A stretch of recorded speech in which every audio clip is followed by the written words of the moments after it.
Hi everyone, welcome to Universal NEET Final Lab Rapid Revision Program. ഇന്ന് നമ്മൾ microbes in human welfare എന്ന് പറയുന്ന വളരെ സിമ്പിൾ ആയിട്ടുള്ള ഒരു ചെറിയ ചാപ്റ്ററുമായിട്ടാണ്. എന്നാൽ നമ്മൾ ചില NCERTയിലെ ചില സ്റ്റേറ്റ്മെന്റുകൾ നമ്മൾ എന്ത് ചെയ്യും, ഒന്നും കൂടി നമ്മൾ ശ്രദ്ധിച്ച് വായിക്കണം. ചില ക്വസ്റ്റ്യൻസുകളൊക്കെ ചിലപ്പോൾ തെറ്റാം. സിമ്പിൾ ആണെന്ന് കരുതി നമുക്ക് തള്ളിക്കളയാൻ സാധിക്കില്ല. പൊതുവെ നമ്മളെ സോളജിയിലെ ഒരു സിമ്പിൾ ചാപ്റ്ററാണ് മൈക്രോബ്സ് ഇൻ ഹ്യൂമൻ വെൽഫെയർ എന്നുള്ള. ചാപ്റ്ററിലേക്ക് പോകുന്നതിന് മുമ്പ് ഞാൻ നിങ്ങൾക്ക് യൂണിവേഴ്സലിന്റെ ഡിഫറെന്റ് പ്രോഗ്രാംസിനെ കുറിച്ച് പരിചയപ്പെടുത്താം. നീറ്റ് ക്രാഷ് ബാച്ചുകൾ ആരംഭിക്കുന്നത് 20th മാർച്ചിനാണ്. ഡേറ്റുകൾ നിങ്ങൾ നോട്ട് ചെയ്യണം. നീറ്റ് ക്രാഷ് ബാച്ചുകൾ ആരംഭിക്കുന്നത് March 20th. അതേപോലെ കീമിന്റെ ക്രാഷ് ബാച്ചുകൾ ആരംഭിക്കുന്നത് March 27th. NEET JEE repeater ബാച്ചുകൾ ആരംഭിക്കുന്നത് June 1. ഡേറ്റുകൾ നിങ്ങൾ നോട്ട് ചെയ്യണം. അതേപോലെ +1 +2 കഴിഞ്ഞ ശേഷം +10ാം ക്ലാസ് കഴിഞ്ഞ ശേഷം +1 +2 നിങ്ങൾക്ക് എന്താണ് +1 +2 കൂടെ തന്നെ എൻട്രൻസ് പ്രിപ്പറേഷനോട് കൂടി നിങ്ങൾക്ക് പഠിക്കാനുള്ള അവസരമാണ് യൂണിവേഴ്സൽ പബ്ലിക് സ്കൂൾ എന്ന് പറയുന്നത്. അപ്പോൾ നിങ്ങൾ ഒരു വർഷം റിപ്പീറ്റ് ചെയ്തൊന്നും സമയം കളയേണ്ട. നിങ്ങൾക്ക് എന്ത് ചെയ്യാം, യൂണിവേഴ്സൽ പബ്ലിക് സ്കൂളിൽ നിങ്ങൾക്ക് അഡ്മിഷൻ എടുക്കുകയും +1 +2 കൂടെ തന്നെ നിങ്ങൾക്ക് എന്ത് ചെയ്യാം, എൻട്രൻസ് പ്രിപ്പറേഷൻ നടത്തുകയും ചെയ്യാം. അത് ഓൺലൈൻ +1 +2 ഹോളിഡേ ബാച്ചുകൾ, ഓൺലൈൻ ജെഇ ബാച്ചുകളുണ്ട്. അതേപോലെ +1 +2 ഹോളിഡേ ബാച്ചുകളുണ്ട്. അഥവാ മറ്റു സ്കൂളുകളൊക്കെ പഠിക്കുന്ന കുട്ടികൾക്ക് +1 +2 യൂണിവേഴ്സലിൽ ട്യൂഷൻ എന്ത് ചെയ്യാം, അവൈലബിൾ ആണ്. അത് +1 +2 ഹോളിഡേ ബാച്ചുകൾ. അപ്പോൾ ഇത്രയും ഡേറ്റുകളൊക്കെ നിങ്ങൾ എന്ത് ചെയ്യുക, ഒന്ന് നോട്ട് ചെയ്ത് വെക്കുക. ഞാൻ നേരെ ചാപ്റ്ററിലേക്ക് പോകാൻ സമയം കളയുന്നില്ല. ഇപ്പൊ ചാപ്റ്ററിന്റെ പേര് അറിയാലോ, മൈക്രോബ്സ് ഇൻ ഹ്യൂമൻ വെൽഫെയർ എന്നാണ്. ആ പേര് തന്നെ ഞാൻ തുടങ്ങാം. എന്താണ് മൈക്രോബ് എന്ന് പറയുമ്പോൾ നിങ്ങൾക്ക് മനസ്സിലേക്ക് വരുന്നത് എന്താണെന്നുള്ളതാണ് ആദ്യം. മൈക്രോബ് എന്ന് ഒരു പക്ഷേ കേൾക്കുമ്പോൾ നമുക്ക് ഒരു ഹെൽത്ത് ആൻഡ് ഡിസീസ് ഒക്കെ നിങ്ങൾ പഠിച്ചൊരു കുട്ടികളാണെങ്കിൽ ആദ്യം ഓർമ്മ വരിക bacteria, virus, fungus, protozoa, viroids, പ്രയോൺസുകളൊക്കെ ഓർമ്മ വരിക. നമ്മൾ ഈ ചാപ്റ്ററിൽ ഇവരുണ്ടാക്കുന്ന പ്രശ്നങ്ങളാണ് നമുക്ക് ഓർമ്മ വരുന്നത്. വൈറസ് എന്ന് കേൾക്കുമ്പോൾ ഉറപ്പ് നമ്മുടെ മനസ്സിലേക്ക് നിപ്പ വൈറസ്, കൊറോണ വൈറസ് ആയിരിക്കും ഒരു പക്ഷെ ഓർമ്മ വരിക. ബാക്ടീരിയ എന്ന് കേൾക്കുമ്പോൾ സാൽമോണല്ല ടൈഫിയോ അല്ലെങ്കിൽ നമ്മുടെ സ്ട്രെപ്റ്റോകോക്കസ് ന്യൂമോണിയൻസ്, ഇങ്ങനെ പ്രശ്നങ്ങൾ ഉണ്ടാക്കുന്ന കുറെ ആൾക്കാരുടെ മുഖമാണ് ഓർമ്മ വരുന്നത്. ഒരിക്കലും ഇനി നമ്മൾ ഈ ചാപ്റ്റർ പഠിക്കുന്നതോടുകൂടി നിങ്ങൾ എന്ത് ചെയ്യും, അവരുടെ പ്രശ്നക്കാരനായ ബാക്ടീരിയകളോ വൈറസിനെ കുറിച്ചല്ല നമ്മൾ ഡിസ്കസ് ചെയ്യുന്നത്. ഈ ചാപ്റ്ററിൽ ഡിസ്കസ് ചെയ്യുന്നത് എന്താണ്, നമ്മളുടെ മനുഷ്യന്റെ ജീവിതത്തിൽ അല്ലെങ്കിൽ ഹ്യൂമൻസിന് ബെനിഫിറ്റ് തരുന്ന അല്ലെങ്കിൽ ഹ്യൂമൻസിന്റെ വെൽഫെയർ എന്നാണ് ഈ ചാപ്റ്ററിന്റെ പേര്. മൈക്രോബ്സ് ഇൻ ഹ്യൂമൻ വെൽഫെയർ അഥവാ ഹ്യൂമൻസിന് വെൽഫെയർ ലഭിക്കുന്ന അല്ലെങ്കിൽ നമുക്ക് എന്ത് ചെയ്യുക, ഉപകാരപ്രദമായിട്ടുള്ള ബാക്ടീരിയാസും വൈറസിനും ഫംഗസിനെ കുറിച്ചാണ് നമ്മൾ ഇത് ഡിസ്കസ് ചെയ്യുന്നത്. അവരുടെ നല്ല ഒരു വശമാണ് ഈ ചാപ്റ്ററിൽ നമ്മൾ ഡിസ്കസ് ചെയ്യാൻ പോകുന്നത്. അപ്പൊ ആരൊക്കെയാണ് മൈക്രോബ്സ് എന്ന് ചോദിച്ചാൽ അത് ഏതൊക്കെയാണ്, bacteria, virus, protozoa, viroids, prions എന്ന കാര്യത്തിൽ നമുക്ക് തർക്കമില്ല, എക്സെട്ര. അങ്ങനെ കുറെ ആൾക്കാരുണ്ട്. ബാക്ടീരിയനെ കുറിച്ച് നിങ്ങൾക്ക് അറിയാം. Bacteria spherical shape type of bacteria ഉണ്ട്, ഡിപ്ലോകോക്കൈസ്, സ്പൈറൽ അഥവാ നമ്മുടെ സ്പൈറെല്ലാം, റോഡ് ഷേപ്പ്ഡ് ബാക്ടീരിയ ഉണ്ട്, അതിന് വിളിക്കുന്ന പേരാണ് ബാസില്ലൈ. കോമ ഷേപ്പ്ഡ് ഉണ്ട്, ദാറ്റ് ഈസ് കോൾഡ് വിബ്രിയോ. നമുക്കറിയാം അത് ഇങ്ങനെ ഓരോ ഷേപ്പിന്റെ അടിസ്ഥാനത്തിൽ പല ടൈപ്പ് ഓഫ് ബാക്ടീരിയാസുകൾ ഉണ്ട്, നമുക്കറിയാം, അത് നിങ്ങൾ ക്ലാസ് പഠിച്ചാണ്. അതേപോലെ നിങ്ങൾ ഈ കാണുന്ന ഈ കാണുന്ന ആരാണ്, ഒരു ബാക്ടീരിയോഫേജ്, ഒരു വൈറസ് ആണ് ഈ കാണുന്നത്. അഥവാ ബാക്ടീരിയന്റെ മേലെ അറ്റാക്ക് ചെയ്യുന്ന വൈറസ് ആണ് ഈ കൊടുത്തിരിക്കുന്നത്, ബാക്ടീരിയോഫേജ്. ഇതെല്ലാവർക്കും പരിചയമുള്ള ആളാണ് കൊറോണ വൈറസ് എന്നൊക്കെ പറയുന്നത്. അപ്പോൾ നമ്മൾ ഇനി എവിടൊക്കെയാണ് മൈക്രോബ്സിനെ കാണപ്പെടുക എന്നുള്ളതാണ് അടുത്തൊരു ഡിസ്കഷൻ വരുന്നത്. മൈക്രോബ്സിനെ എവിടെയാണ് കാണപ്പെടുക എന്ന് ചോദിച്ചു കഴിഞ്ഞാൽ മൈക്രോബ്സിനെ കാണപ്പെടുന്ന എവ്രിവെയർ എന്നാണ് കൊടുത്തത്. Microbes present in everywhere. ഞാൻ ഈ സ്ലൈഡ് കൊടുത്തതിന് ചോദിച്ചു കഴിഞ്ഞാൽ ആ സ്ലൈഡിൽ അയാൾ എന്താണ് ഈ തപ്പെന്ന് ചോദിച്ചാൽ മൈക്രോബ്സ് ഐസിൽ കാണപ്പെടുന്നതാണ് ഉദ്ദേശിക്കുന്നത്. ഐസിലുണ്ട്, സോയിലുണ്ട്, വാട്ടറിലുണ്ട്. അതേപോലെ ഇനി നമ്മൾ ഈ കാണുന്നത് തെർമൽ ഗൈസേഴ്സുകളാണ് അഥവാ തെർമൽ വെന്റുകളാണ്. തെർമൽ വെന്റുകൾ എന്ന് പറയും. തെർമൽ വെന്റ് എന്ന് പറഞ്ഞാൽ അത് നമ്മുടെ ഭൂമിയുടെ ഉൾഭാഗം ഭയങ്കര ചൂടാണല്ലോ. ആ ചൂട് എറിയിട്ട് അവിടുന്ന് എന്തെങ്കിലും ചോദിച്ചാൽ ഈ വെള്ളം പുറത്തേക്ക് തെറിക്കും, നീരാവിയായിട്ട് വേപ്പറായിട്ട് പുറത്തേക്ക് തെറിക്കും. ആ ഒരു ഒരു പെർട്ടിക്കുലർ സ്ഥലത്തിനെ വിളിക്കുന്ന പേരാണ് തെർമൽ വെന്റുകൾ എന്ന് വിളിക്കുക, തെർമൽ വെന്റ്സുകൾ. അപ്പൊ അവിടെ 100°C മേലേക്കാണ് അവിടുത്തെ ടെമ്പറേച്ചർ. ആ 100°C ടെമ്പറേച്ചറിന് മേലെയും ആരുണ്ട് എന്നാണ് പറയുന്നത്. അവിടെയും ആർക്ക് അതിജീവിക്കാൻ സാധിക്കും, മൈക്രോബുകൾ ഉണ്ട് പറയുന്നത്. ഇനി അവിടെയൊക്കെ പോട്ടെ, അവസാനം നമ്മുടെ ശരീരത്തിൽ വരെ ആരുണ്ട്, മൈക്രോബ്സ് ഉണ്ട്. നമ്മുടെ ഹ്യൂമൻ ബോഡിയുടെ നമ്മുടെ സെല്ലിനേക്കാളും അത് ഞെട്ടിക്കുന്ന ഒരു കണക്കുണ്ട്. അഥവാ നമ്മുടെ സെല്ല് എത്രയുണ്ടോ അതിൻ്റെക്കാളും കൂടുതൽ ആരുണ്ട്, നമ്മുടെ ബോഡിയിലുള്ള സെല്ലിനേക്കാളും കൂടുതൽ ബാക്ടീരിയൽ സെല്ല് നമ്മുടെ ബോഡിയിൽ കാണപ്പെടുന്നുണ്ടെന്നാണ് പറയുന്നത്. അപ്പൊ നമ്മുടെ DNA ക്കാളും കൂടുതൽ ആരുടെ DNA നമ്മുടെ ബോഡിയിൽ ഉണ്ടാവും, ബാക്ടീരിയയുടെ DNA ഉണ്ടായിരിക്കും എന്നുള്ളതാണ് സത്യം. ഈ ബാക്ടീരിയ ഉണ്ടെങ്കിൽ നമുക്ക് നമ്മുടെ ലൈഫ് മുന്നോട്ട് പോകുള്ളൂ. നമ്മുടെ ഡൈജഷൻ പ്രോപ്പറായി നടക്കണമെങ്കിലൊക്കെ ഈ പറയുന്ന ബാക്ടീരിയാസ് വേണം. അപ്പോൾ ഒരു കംപ്ലീറ്റ് ഹ്യൂമൺ ആവുന്നത് നമ്മുടെ ശരീരത്തിൽ ഏറും കൂടി വരുമ്പോഴാണ്. നമ്മുടെ ഡൈജസ്റ്റീവ് ട്രാക്ട് മാത്രമല്ല, അതിൻ്റെ കൂടെ അവിടെയുള്ള ബാക്ടീരിയയും കൂടി വരുമ്പോഴാണ് നമ്മൾ കംപ്ലീറ്റ് ഒരു ഹ്യൂമൺ ആവുന്നത്. ഇതൊരു ഡെഡ് സീന്റെ ചിത്രമാണ്, ചാവുകളിൽ എന്നൊക്കെ നമ്മൾ പറയും. അവിടെയൊക്കെ ആര് കാണപ്പെടുന്നുണ്ടെന്ന് പറയുന്നത് മൈക്രോബ്സ് ഉണ്ട്. ചുരുക്കി പറഞ്ഞാൽ മൈക്രോബ്സ് ഓംനി പ്രസന്റ് ആണ്, എവ്രിവെയർ, പ്രസന്റ് ഇൻ എല്ലാ സ്ഥലത്തും കാണപ്പെടുന്നുണ്ട്. സോയിലിൽ, വാട്ടറിൽ, എയറിൽ, ഇൻസൈഡ് അവർ ബോഡി, ഗേസേഴ്സ് അഥവാ തെർമൽ വെന്റുകൾ, മഞ്ഞിൽ കാണപ്പെടുന്നു. അസിഡിക് എൻവിറോൺമെന്റ്, ആസിഡിന് ഇഷ്ടപ്പെടുന്ന ആൾക്കാരുണ്ട്, അസിഡോഫൈൽസുകളിലെ. അതുപോലെ തെർമോഫൈൽസുകൾ, ചൂടിന് ഇഷ്ടപ്പെടുന്ന ആൾക്കാരുണ്ട്. ഒക്കെ ഇത് NCERT ഒരു ചിത്രമാണ്, നിങ്ങൾക്ക് അറിയായിരിക്കും. ഇത് നമ്മുടെ ബാക്ടീരിയന്റെ ഏതാണ്? റോഡ് ഷേപ്പ്ഡ് ബാക്ടീരിയ എന്ന് പറയുമ്പോൾ ഏതാണ്? ബാസില്ലസ് ആണ്. ഇത് സ്ഫെറിക്കൽ കോക്കസിന്റെ ചിത്രമാണ്. ഇതൊന്നും കൂടി മാഗ്നിഫിക്കേഷൻ പവർ കൂട്ടിയതാണ്. ഇത് ഇതൊരു എന്താണ്, ഒരു 1500 എക്സിലാണെങ്കിൽ ഒരു 50,000 എക്സിലാണ് കൊടുത്തിരിക്കുന്നത്. പറഞ്ഞാൽ എക്സ് അറിയാലോ, നമുക്ക് ക്യാമറ ഒക്കെ സൂം ചെയ്ത് അറിയാലോ, 2x 3x. ഒന്നുകൂടി സൂംഡ് ആയിട്ടുള്ള പിക്ചറാണ് ഇത്, മാഗ്നിഫൈഡ് പിക്ചറാണ് ഈ കൊടുത്തിരിക്കുന്നത്. രണ്ടും ബാസില്ലസ് എന്ന് പറയുന്ന ടൈപ്പ് ഓഫ് ബാക്ടീരിയ എന്ന് പറഞ്ഞാൽ റോഡ് ഷേപ്പ്ഡ് ബാക്ടീരിയ. ഇത് സ്ഫെറിക്കൽ ഷേപ്പ്ഡ് ആണ്. ഇയാൾ എല്ലാവർക്കും അറിയാലോ, ബാക്ടീരിയോഫേജ് ആണ്. ആരാണ് ഇയാൾ? ബാക്ടീരിയോഫേജ് എന്ന് പറഞ്ഞാൽ ബാക്ടീരിയനെ അറ്റാക്ക് ചെയ്യുന്ന വൈറസ് ആണ് ഈ പറയുന്ന ബാക്ടീരിയോഫേജ്. ഈ ചിത്രം അഡിനോ വൈറസ്. ഞാൻ വെറുതെ NCERT പേജ് ഒന്ന് പരിചയപ്പെടുത്തുന്നുള്ളൂ. ചിലപ്പം ചിത്രം ഒരിക്കലും എയിംസിന്റെ ഒരു ഉണ്ടായിരുന്നു. ഈ ചിത്രം തന്നിട്ട് ഈ ചിത്രത്തിൽ കാണപ്പെടുന്ന പാത്തോജൻ ഉണ്ടാക്കുന്ന രോഗം ഏതാണെന്നാണ് അവിടെ കൊടുത്തിട്ടുണ്ട്. നമ്മൾ ശരിക്കും നോക്കണം. അതാണ്, ഇത് അഡിനോ വൈറസിന്റെ ചിത്രമാണ് ഈ കൊടുത്തിരിക്കുന്നത്. ആരാണ്? Adeno virus. അയാൾ ഉണ്ടാക്കുന്ന പ്രശ്നം എന്താ അറിയോ? റെസ്പിറേറ്ററി ഇൻഫെക്ഷൻസ് ആണ്. റെസ്പിറേറ്ററി ഇൻഫെക്ഷൻസുകൾ ഉണ്ടാക്കുന്നുണ്ട് എന്നുള്ള ഒരു സാധനം NCERT കൊടുത്തിട്ടുണ്ട്, വായിച്ചു നോക്കുക. ഇനി ഇതാണ് മറ്റൊരാള്, ഇവിടെ പറയുന്ന road shaped tobacco virus, tobacco mosaic virus. Mosaic എന്ന് പറയുന്ന എന്താണ്, ലീഫിൽ ഉണ്ടാകുന്ന ചില സ്പോട്ടുകളൊക്കെ പ്രശ്നങ്ങൾ ഉണ്ടാക്കുന്ന ഒരു വൈറസാണ് ഏത്? ഈ പറയുന്ന ടൊബാക്കോ മൊസൈക്ക് വൈറസ്. അതിന്റെ ചിത്രമാണ് കൊടുത്തിരിക്കുന്നത്. ഇനി അടിയിൽ കൊടുത്തിരിക്കുന്ന 2 ചിത്രം എന്തിന്റെ ചിത്രമാണെന്ന് അറിയോ ചോദിച്ചാൽ, ബാക്ടീരിയ നമുക്ക് കൾച്ചർ ചെയ്യാൻ സാധിക്കും, that is called bacterial colony. ഇതേപോലെ ഫംഗസിനെ വളർത്താൻ സാധിക്കും, that is called fungal colony. ഈ ബാക്ടീരിയൽ കോളനിയും ഫംഗൽ കോളനിയും നമ്മൾ എന്താണ്, അതും NCERT കൊടുത്തിട്ടുണ്ട് എന്നുള്ളതാണ്. ഇതിനെ നെയ്ക്കഡ് ഐ കൊണ്ട് കാണാൻ സാധിക്കുമെന്ന് ചോദിച്ചു കഴിഞ്ഞാൽ കാണാൻ സാധിക്കുമെന്നാണ് മറുപടി. കാരണം നമ്മൾ ബാക്ടീരിയനെ നമുക്ക് ഒരിക്കലും നെയ്ക്കഡ് ആയി കൊണ്ട് കാണാൻ സാധിക്കില്ല.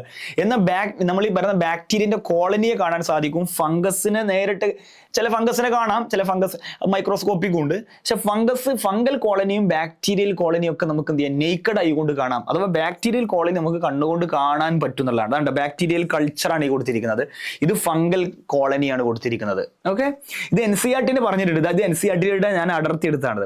Microbes like bacteria and many fungi can be grown in nutritive media. ഇവർക്ക് ന്യൂട്രീറ്റീവ് മീഡിയ കൊടുത്തു കഴിഞ്ഞാൽ ഇവർക്ക് എന്ത് ചെയ്യാം? വളരാൻ സാധിക്കും.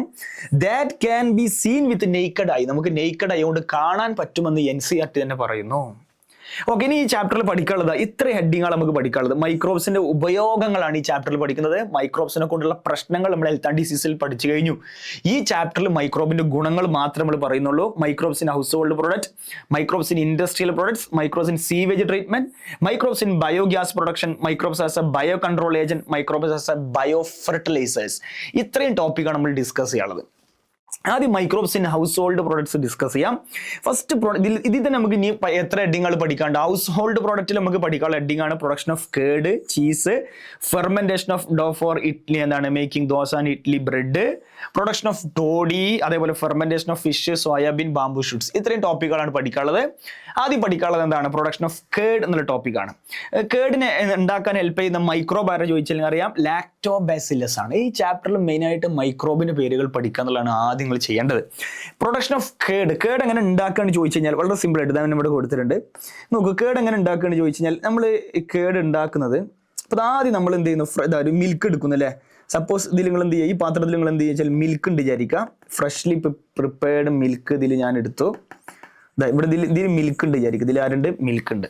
നമ്മൾ എന്താ ചെയ്യുക വെച്ചാൽ ആ മിൽക്കിലേക്ക് നമ്മൾ എന്ത് ചെയ്യുക വെച്ചാൽ ചെറിയ small amount of curd add ചെയ്യും. അപ്പോൾ നമ്മൾ ചോദിക്കും, സാർ ആദ്യം കേർഡ് എങ്ങനെ ഉണ്ടായി എന്ന് ചോദിക്കും.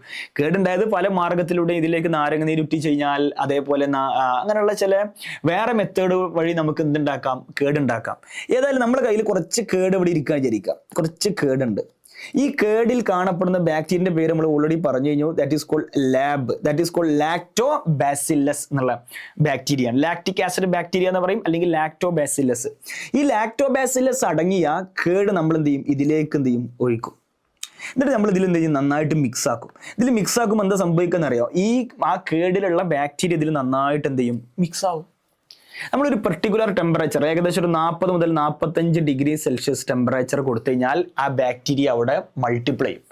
ആ ബാക്ടീരിയ മൾട്ടിപ്ലൈ ചെയ്ത് എന്താ സംഭവിക്കുന്നത് അറിയോ, ആ പാലിലുള്ള ഒരു ഘടകമുണ്ട്, ആ പാലിലുള്ള ഷുഗറിന്റെ, നിങ്ങൾക്ക് അറിയായിരിക്കും പാലിലുള്ള ഷുഗറാണ് ലാക്ടോസ് എന്ന് പറയും. എന്താ പറയാ, പാലിലുള്ള ഷുഗറിന്റെ പേര് എന്താണ്, മിൽക്കിലെ ഷുഗറിന്റെ പേരാണ് ലാക്ടോസ്.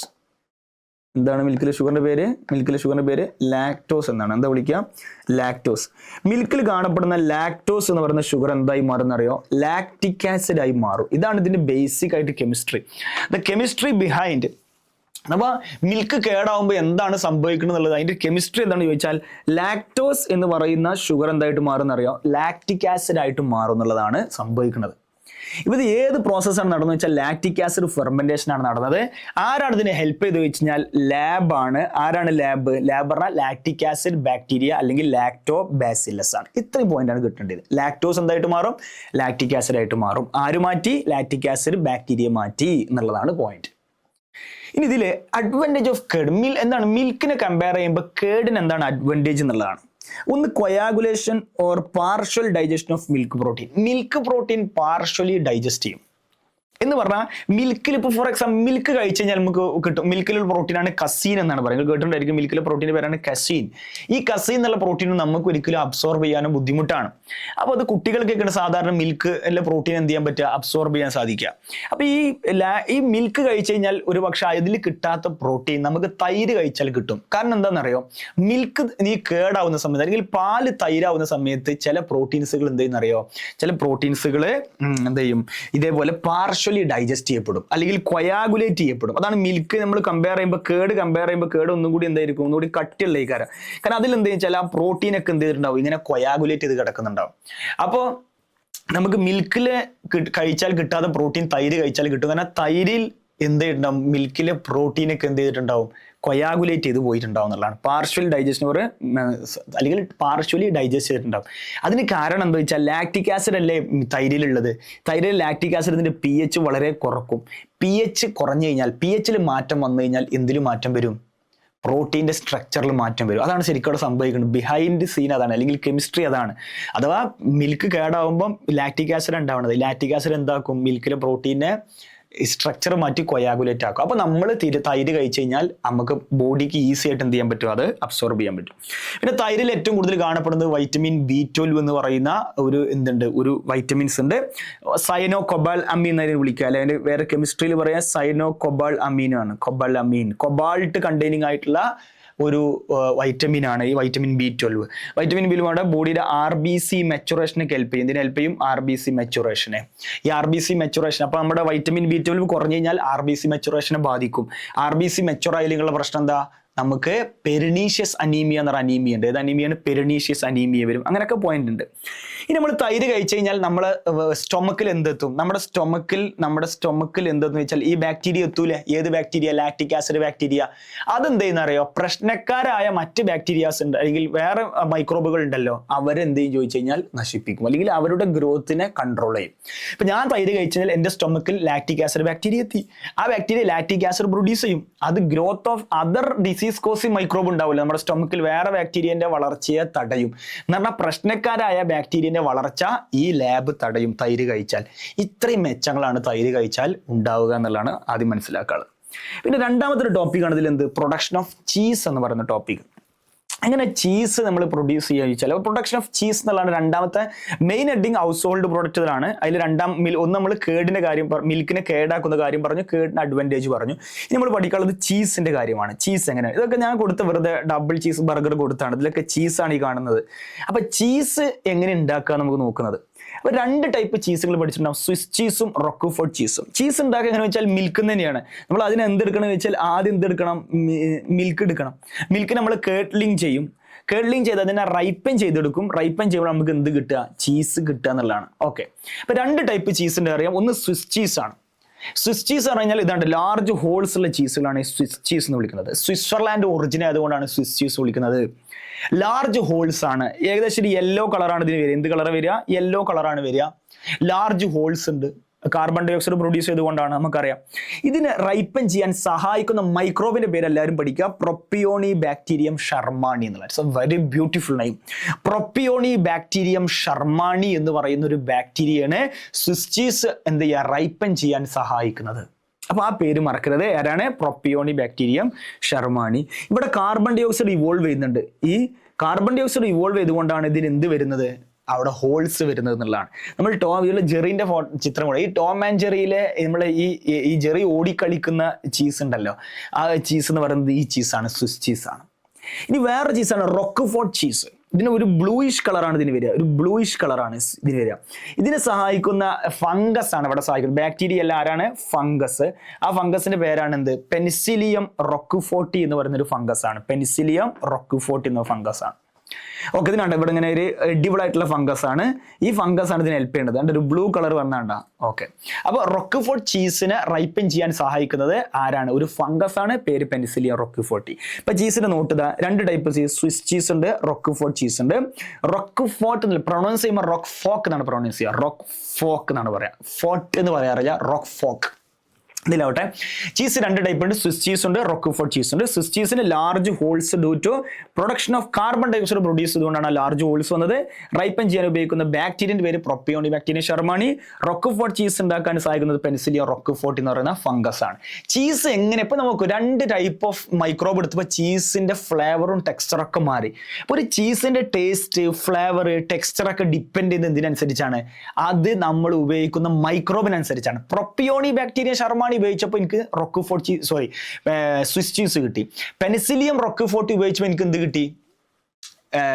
റോക്ക്ഫോർട്ട് ചീസ് കിട്ടി. അപ്പൊ ചീസ് എന്തിലാണ് ഡിഫറൻസ് ഇരിക്കുന്നത് നോക്കൂ, അത് NCERT പറയുന്നുണ്ട്. ഡിഫറെന്റ് വെറൈറ്റീസ് ഓഫ്, നോക്കൂ, different varieties of cheese are known by their characteristic texture, flavour, taste, specificity coming from microbe used. ഏത് മൈക്രോബാണ് നമ്മൾ യൂസ് ചെയ്യുന്നത് അതിനനുസരിച്ച് എന്ത് വരും, അതിന്റെ സ്പെസിഫിസിറ്റി വരും എന്നുള്ളതാണ്. ഓക്കെ, ഫോർ എക്സാമ്പിൾ എക്സാമ്പിൾ പറയേണ്ട ആവശ്യമില്ല. സ്വിസ് ചീസിന് ഹെൽപ്പ് ചെയ്ത ആരാണ്? നമ്മുടെ പ്രൊപ്പിയോണി ബാക്ടീരിയം ഷർമാണിയാണ്. അതേപോലെ റോക്ക്ഫോർട്ട് ചീസിന് പെനിസിലിയം റോക്ക്ഫോർട്ടി ആണ്. അഥവാ നമ്മുടെ ഏത് മൈക്രോബാണ് യൂസ് ചെയ്യുന്നത് അതിനനുസരിച്ച് ചീസ് മാറുന്നു NCERT പറഞ്ഞിട്ടുണ്ട്. ഇനി ഹൗസ് ഹോൾഡ് പ്രോഡക്റ്റിലെ മൂന്നാമത്തെ application, fermentation of dough for idli dosa. Idli ദോശയുടെ മാവ് എന്ത് ചെയ്യണം, നമ്മൾ ഫെർമെന്റ് ചെയ്യാൻ ഏത് ഉപയോഗിക്കുന്നുണ്ട്? ചില ബാക്ടീരിയാസ് യൂസ് ചെയ്യുന്നുണ്ട്. അതൊക്കെയാണ് സ്ട്രെപ്റ്റോകോക്കസ് ഫീക്കാലിസും ല്യൂക്കോനോസ്റ്റോക്ക് എന്ന് പറയുന്ന രണ്ട് ബാക്ടീരിയയാണ്. ഇവിടെ നിങ്ങൾ മാവ് കണ്ട, നമ്മൾ ദോശ ചുടണമെങ്കിൽ നമ്മൾ മാവ് ഇവിടെ റെഡിയാക്കി വെച്ചിട്ടുണ്ട്. ഇതിലേക്ക് എയർബോൺ ബാക്ടീരിയ ആയ സ്ട്രിപ്റ്റോകോക്കസ് ഫീക്കാലിസും ല്യൂക്കോനോസ്റ്റോക്കും വന്ന് ചാടും. ഏതിലേക്ക്? ഈ മാവിലേക്ക് വന്ന് ചാടും. ഈ മാവിന് എന്ത് ചെയ്യുന്ന വെച്ചാൽ രാത്രി അവരെന്ത് ചെയ്യും, ഈ സ്ട്രിപ്റ്റോകോക്കസ് ഫീക്കാലിസും ല്യൂക്കോനോസ്റ്റോക്കും തമ്മിൽ എന്ത് ചെയ്യും, അവിടെ ഈ മാവിൽ റിയാക്ട് ചെയ്തിട്ട് എന്ത് ചെയ്യുന്ന ഫെർമെന്റേഷൻ നടത്തും. കാരണം അതിൽ കാർബോഹൈഡ്രേറ്റ് ആണല്ലോ ഉള്ളത്, ഷുഗർ. അതിന് ഫെർമെന്റ് ചെയ്ത് രാവിലെ എണീക്കുമ്പോൾ കാണാൻ നമുക്ക് ഇങ്ങനെ പഫ്ഡ് അപ്പിയറൻസ്, മാവ് ഇങ്ങനെ ഉയർന്നു വന്നിട്ടുണ്ടായിരിക്കും അല്ലെ. നമുക്ക് ശ്രദ്ധിച്ചാൽ മതി, മാവ് ഇങ്ങനെ പൊന്തി വന്നിട്ടുണ്ടായിരിക്കും. ഈ മാവ് പൊന്തി വന്ന ഈ മാവ് ഉണ്ടല്ലോ, അതിന് പൊന്തി വരാനുള്ള കാരണം അവിടെ എന്ത് ഇവോൾവ് ചെയ്യുന്നുണ്ട്? കാർബൺ ഡൈ ഓക്സൈഡ് ഇവോൾവ് ചെയ്യുന്നുണ്ട്. ഇങ്ങനെ നല്ല സോഫ്റ്റ് നമുക്ക് എന്ത് വരും, ഒരു പഫ്ഡ് അപ്പിയറൻസ് വരും. ഇങ്ങനെ ഈ പഫ്ഡ് അപ്പിയറൻസിനുള്ള കാരണം എന്താണ് ചോദിച്ചു കഴിഞ്ഞാൽ അവിടെ നടക്കുന്നത് ഫെർമെന്റേഷൻ ആണ്. ആരാണ് സഹായിച്ചാൽ ഈ എയർബോൺ ബാക്ടീരിയയാണ്. ചിലപ്പോൾ നമ്മൾ എന്താണ് ഈസ്റ്റ് ആഡ് ചെയ്യാറുണ്ട്. ഈ ഈസ്റ്റ് ആഡ് ചെയ്തില്ലെങ്കിൽ എന്ത് ചെയ്യുന്നറിയോ, എയർബോൺ രാത്രി അവിടെ ആരും ഒന്ന് ചാടും ആ മാവിലേക്ക്, ഈ രണ്ട് ബാക്ടീരിയ അവർ ഫെർമെന്റേഷൻ ചെയ്യും. അപ്പോൾ അവിടെ കാർബൺ ഡൈ ഓക്സൈഡ് ഇവോൾവ് ചെയ്യും, മാവ് പൊന്തി വരും, നല്ല പഫ്ഡ് അപ്പിയറൻസ് കിട്ടും NCERT പറയുന്നുണ്ട്. ഓക്കെ, അപ്പോൾ ഇവിടെ മൈക്രോബിന്റെ ആപ്ലിക്കേഷൻ ഉണ്ട്. ഇനി fermentation of dough for bread ഉണ്ടാക്കാൻ നമ്മൾ എന്ത് ചെയ്യാറുണ്ട്? ബ്രെഡ് ഉണ്ടാക്കുന്ന മാവും ഫെർമെന്റ് ചെയ്യാൻ ഉപയോഗിക്കുന്ന ആരാന്ന് ചോദിച്ചു കഴിഞ്ഞാൽ ഇതാ സക്കാറോമൈസസ് സെർവീസിയെ എന്ന് പറയുന്ന സാക്ഷാൽ ആരാണ്? ഈസ്റ്റിനെയാണ് ഉപയോഗിക്കുന്നത്. ആരെയാണ് ഉപയോഗിക്കുന്നത്? ഈസ്റ്റിനെയാണ്. ഇതിന് അഥവാ ബ്രെഡ് ഉണ്ടാക്കാനുള്ള മാവിനെ ഫെർമെന്റ് ചെയ്യാൻ ആരെയാണ് ഉപയോഗിക്കുന്നത്? ഈസ്റ്റിന്റെ സയന്റിഫിക് നെയിമാണ് സക്കാറോമൈസസ് സെർവീസിയെ. ഇത് ബേക്കറിയിൽ എന്ത് ചെയ്യും, നമ്മൾ ഹെൽപ്പ് ചെയ്തുകൊണ്ട് നമ്മൾ എന്ത് വിളിക്കും? ബേക്കേഴ്സ് ഈസ്റ്റ് എന്നാണ് ഇതിനെ വിളിക്കുക. എന്താ വിളിക്കുക? Baker's yeast. അപ്പൊ ബേക്കറിയിൽ ബ്രെഡ് ഉണ്ടാക്കാൻ ഹെൽപ്പ് ചെയ്യുന്ന ആരുണ്ട്? ഈസ്റ്റ്. അതുകൊണ്ട് ഇതിന് ബേക്കേഴ്സ് ഈസ്റ്റ്. ഇതേ ഈസ്റ്റ് തന്നെയാണ് നമ്മുടെ ബീവറേജ് ഉണ്ടാക്കാൻ ഹെൽപ്പ് ചെയ്യുന്നത്. അപ്പൊ അതിന്റെ പേര് നമ്മൾ മാറ്റി വിളിക്കും, അതിനെ ബ്രൂവേഴ്സ് ഈസ്റ്റ് എന്നുള്ള പേര് വിളിക്കും. ഇപ്പൊ നമ്മൾ ബേക്കേഴ്സ് ഈസ്റ്റ് ആണ് ബേക്കറിയിൽ ഹെൽപ്പ് ചെയ്തുകൊണ്ട്. ഓക്കെ, ഇവിടെ നടന്നത് എന്താണെന്ന് ചോദിച്ചാൽ ആൽക്കഹോളിക് ഫെർമെന്റേഷൻ ആണ്. ഈ മാവിൽ എന്താ ചെയ്യുന്നത്? ഈ സക്കാറോമൈസസ് സർവീസ് ചെയ്യുക, ആൽക്കഹോളിക് ഫെർമെന്റേഷൻ ചെയ്യും. അപ്പോൾ അതിന്റെ മാവിൽ ടെക്സ്ചറിലും ഫ്ലേവറിലൊക്കെ മാറ്റം വരും. അത് ബ്രെഡ് ഉണ്ടാക്കാൻ എന്ത് ചെയ്യും? ഹെൽപ്പ് ചെയ്യുന്നുള്ളതാണ്. പിന്നെയാണ് പ്രൊഡക്ഷൻ ഓഫ് ടോഡി എന്ന് പറയുന്നത്. ടോഡി എന്ന് പറഞ്ഞാൽ എന്താണ്? നമ്മൾ ചെത്തുകൾ എന്നൊക്കെ നമ്മൾ സാധാരണ മലയാളത്തിലും പറയും ചെത്തുകളിൽ. ഈ പനയിൽ നിന്നും അതേപോലെ തെങ്ങിൽ നിന്നൊക്കെ കയറിയിട്ട് ആൾക്കാർ ചെത്തും. അതെങ്ങനെ ഉണ്ടാക്കണമെന്ന് വെച്ച് കഴിഞ്ഞാൽ ആ ചെത്തിയിൽ എന്താണ് ഈ ആൾക്കാർ ഇവിടെ കയറിയിട്ട് മരത്തിൽ കയറി അവർ ചെയ്യുന്നത് വെച്ചാൽ അവരിങ്ങനെ നമ്മുടെ ഈ ഓല ആ ഭാഗം ഉണ്ടല്ലോ, ഓല അവിടെ ചെറിയൊരു ചെത്ത് കൊടുക്കും. അവർ ചെറിയൊരു കട്ടിങ് കൊടുക്കുന്ന സമയത്ത് അതിന് എന്ത് ചെയ്യും? ആ സാപ്പ് വരും. ആ സാപ്പിൽ ഒരിക്കലും കള്ളില്ല, അല്ലെങ്കിൽ ആൽക്കഹോൾ കണ്ടന്റ് ഇല്ല. നമ്മൾ ആ പ്ലാന്റിൽ നിന്ന് കിട്ടിയ സാപ്പ് ഉണ്ടല്ലോ, അത് നമ്മൾ ഫെർമെന്റ് ചെയ്യും. ഈ പാത്രത്തിലിട്ട് ഫെർമെന്റ് ചെയ്യുമ്പോഴാണ് അതെന്തായി മാറുന്നത്? ആൽക്കഹോൾ ആയിട്ട് മാറുന്നത്. കംപ്ലീറ്റ് ആൽക്കഹോൾ മാറി വെച്ചില്ല, ഒരു 7% കണ്ടന്റ് ഒക്കെ അതിലുണ്ടാവുള്ളൂ. ആൽക്കഹോൾ കണ്ടന്റ് വളരെ കുറവാണ് ഇതിലൊക്കെ ഉണ്ടാവുക. അപ്പൊ എങ്ങനെയാണ് ടോഡി ഉണ്ടാക്കുക? ചെത്തുകൾ, നാടൻ കള്ള് ഉണ്ടാക്കുക എങ്ങനെയാണ്? By alcoholic fermentation of sap collected from palm tree. Palm tree എന്ന് പറഞ്ഞാൽ പനയിന്നോ തെങ്ങിനൊക്കെ എന്ത് കളക്ട് ചെയ്യും? സാപ്പ് കളക്ട് ചെയ്യും. അത് കളക്ട് ചെയ്യാനാണ് അവർ മരത്തിൽ കയറുന്നത്. ആ കളക്ട് ചെയ്ത സാപ്പിൽ നമ്മൾ ഈ പറയുന്ന എന്ത് ചെയ്യും? ഈ പറയുന്ന മൈക്രോബിന് യൂസ് ചെയ്തിട്ട്, സാധാരണ ഈസ്റ്റ് ഒക്കെയാണ് സാധാരണ യൂസ് ചെയ്യുക. അവിടെ ആൽക്കഹോളിക് ഫെർമെന്റേഷൻ നടക്കും. അപ്പോൾ അതെന്തായിട്ട് മാറും? ടോഡി ആയിട്ട് മാറും എന്നുള്ളതാണ്. ഇങ്ങനെയാണ് അത് ഉണ്ടാക്കുന്നത്. ഇതേപോലെ നമ്മൾ എന്ത് ചെയ്യാറുണ്ട്? ഈ പറഞ്ഞ സോയാബീൻ, ഫിഷ്, അതേപോലെ ബാംബു ഷൂട്ട്സ്. ബാംബു ഷൂട്ട് പറഞ്ഞാൽ നമ്മൾ ഈ മുള ഉണ്ടായി വരുമ്പോൾ ഉണ്ടാവും അതിന്റെ അറ്റണ്ടല്ല, ഉണ്ടായി വരുന്ന ആ സമയത്ത് അറ്റം, അതിന് നമ്മൾ ഷൂട്ട് എന്ന് പറയാം. അത് കട്ട് ചെയ്തെടുക്കും. അത് ഫുഡായിട്ട് യൂസ് ചെയ്യും. നേരിട്ട് ഫുഡായി യൂസ് ചെയ്യല്ല, ഫെർമെന്റ് ചെയ്ത ശേഷം ഫുഡായിട്ട് യൂസ് ചെയ്യും. അതാണ് നമ്മൾ എന്ത് ചെയ്യുന്നത്? പ്രൊഡക്ഷൻ ഓഫ് ഫെർമെന്റഡ് ഫിഷ് നമ്മൾ ഫെർമെന്റ് ചെയ്ത് ഉപയോഗിക്കാറുണ്ട്. സോയാബീൻ നമ്മൾ ഫെർമെന്റ് ചെയ്ത പല ടൈപ്പ് ഓഫ് ഫെർമെന്റഡ് സോയാബീൻ ഉണ്ട്. ഇതൊക്കെ നിങ്ങൾക്ക് വാങ്ങാൻ കിട്ടും. നിങ്ങൾ നെറ്റിലൊക്കെ അടിച്ചു കഴിഞ്ഞാൽ സാധനം കിട്ടും. സോയാബീൻ, ബാംബു ഷൂട്ട്സ്, ഇങ്ങനെയുള്ള പല സാധനങ്ങളും നമ്മൾ എന്ത് ചെയ്യുന്നു? ഉണ്ടാക്കി എടുക്കാറുണ്ട്, ഫെർമെന്റ് ചെയ്ത് എടുക്കാറുണ്ട്. ഫെർമെന്റ് ചെയ്യാൻ ആരെയാണ് നമ്മൾ യൂസ് ചെയ്യുന്നത്? ഡിഫറെന്റ് മൈക്രോബ്സ് ആണ്. ഏത് മൈക്രോബ് എന്ന് അനുസരിച്ചായിട്ട് പറഞ്ഞിട്ടില്ല, ഡിഫറെന്റ് മൈക്രോബ്സിനെ യൂസ് ചെയ്യും. ഇത്രയാണ് നമുക്ക് എന്ത് ചെയ്യാനുള്ളത്? ഇതിലാദ്യം പറയാനുള്ളത്. അപ്പൊ നമ്മൾ എന്തൊക്കെയാണ് മിൽക്ക്? അപ്പൊ പ്രൊഡക്ഷൻ ഓഫ് നമ്മൾ കേടിന്റെ കാര്യം പറഞ്ഞു. രണ്ടാമത് നമ്മൾ പറഞ്ഞു പ്രൊഡക്ഷൻ ഓഫ് എന്താണ്? ഫെർമെന്റ് ചീസിന്റെ കാര്യം പറഞ്ഞു. 2 ടൈപ്പ് ചീസ്, അതിനുള്ള മൈക്രോബിന്റെ പേര് പഠിക്കുക. പിന്നെ മൂന്നാമത് നമ്മൾ പറഞ്ഞ എന്തായിരുന്നു? ഫെർമെന്റേഷൻ ഓഫ് ഇഡ്ലി, ദോശ പോലെയുള്ള സാധനങ്ങൾ ഉണ്ടാക്കാനുള്ള മാവിനെ ഫെർമെന്റ് ചെയ്യാൻ ഉപയോഗിക്കുന്നു. അതുപോലെ ബ്രെഡ് ഉണ്ടാക്കാനുള്ള മാവിനെ ഹെൽപ്പ് ചെയ്യുന്ന ആരാണ്? സക്കാറോമൈസസ് സെർവീസിയ, ഈസ്റ്റ് ആണ്, മറക്കരുത്. ടോഡി ഉണ്ടാക്കാൻ നമ്മൾ എന്ത് ചെയ്യുന്നു? ഇത് മൈക്രോബ്സിന് യൂസ് ചെയ്യുന്നു. ആൽക്കഹോളിക് ഫെർമെന്റേഷൻ ആണ്. പിന്നെ ഇവിടെയും ഫെർമെന്റഡ് സോയാബീൻ, ബാംബു ഷൂട്ട്സ്, ഫിഷിനൊക്കെ ഫെർമെന്റ് ചെയ്യാൻ നമ്മൾ മൈക്രോബിന് യൂസ് ചെയ്യുന്നു. അങ്ങനെ അതൊക്കെ ഫുഡ് ആയിട്ട് യൂസ് ചെയ്യുന്നു. ഇവിടെ നമ്മൾ ഒരുപാട് കേട്ടൊരു ടൈമാണ് ഫെർമെന്റേഷൻ എന്നുള്ള. ആദ്യം ശരിക്കും ആരാണ് ഈ ഫെർമെന്റേഷൻ എന്നുള്ളൊരു പ്രോസസ് കണ്ടുപിടിച്ച് നിങ്ങൾക്ക് അറിയോ? അറിയെങ്കിൽ നിങ്ങളൊന്ന് കമന്റ് ചെയ്യാം. അഥവാ നിങ്ങൾ ഫെർമെന്റേഷൻ ടൈം ഒരുപാട് കേട്ടു. ആരാണ് ഈ ഫെർമെന്റേഷൻ എന്നുള്ളൊരു പദ്ധതി അല്ലെങ്കിൽ പ്രോസസ്സ് ആദ്യമായിട്ട് കണ്ടെത്തിയത് നിങ്ങൾക്ക് അറിയുകയാണെങ്കിൽ നിങ്ങളൊന്ന് കമന്റ് ചെയ്യാം. ഇവിടെ നിങ്ങൾ മനസ്സിലാക്കേണ്ട പോയിന്റ് ഇതാ, ഇത് പ്രൊപ്പിയോണി ബാക്ടീരിയ നിങ്ങൾ എന്ത് ചെയ്യണം? അണ്ടർലൈൻ ചെയ്യേണ്ട. നിങ്ങൾ NCERT നിങ്ങൾ മുമ്പിലുണ്ടെങ്കിൽ നിങ്ങൾ അണ്ടർലൈൻ ചെയ്യേണ്ട പോയിന്റാണ് പ്രൊപ്പിയോണി ബാക്ടീരിയം ഷർമാണി. അണ്ടർലൈൻ ചെയ്യണം. കണ്ട ഇവിടെ റോക്ക്ഫോർട്ട് ചീസിനെ ഹെൽപ്പ് ചെയ്യുന്നത് ഒരു ഗ്രോയിങ് ഫംഗൈ എന്നാണ്. ഏത് ഫംഗൈ നമ്മുടെ നിങ്ങൾ NCERT എഴുതി കൊടുക്കുക? പെനിസിലിയം റോക്ക്ഫോർട്ടി എന്ന് പറയുന്ന ആളാണ്. Penicillium roqueforti. ഇത് കൂടാതെ ഡിഫറെന്റ് കൈൻഡ് ഓഫ് ചീസ് ഉണ്ട്. കമംബേർഡ് ചീസ് ഉണ്ട്. അങ്ങനെ പല ടൈപ്പ് ഓഫ് ചീസ് ഉണ്ട്. ഇതൊക്കെ പല ടൈപ്പ് ഓഫ് മൈക്രോബിന്റെ സഹായത്തോട് ഉണ്ടാക്കിയെടുക്കുന്നതാണ്. ഇനി നമുക്ക് മൈക്രോബിന് ഉപയോഗിച്ചുകൊണ്ട് പല ടൈപ്പ് ഓഫ് മിൽക്ക് പ്രൊഡക്റ്റ് ഉണ്ടാക്കാം. ഈ യോഗട്ട് എന്ന് പറഞ്ഞ സാധനങ്ങൾ കേട്ടിട്ടുണ്ടാവും. അതൊക്കെ പല ടൈപ്പ് ഓഫ് മൈക്രോബിന് യൂസ് ചെയ്തുകൊണ്ടാണ്.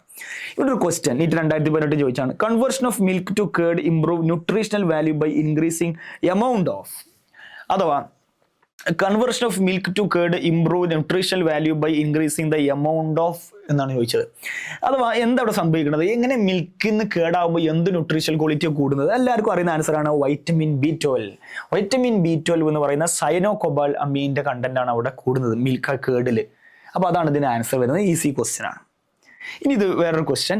Study the following statement regarding lactic acid bacteria which are used to convert milk to curd.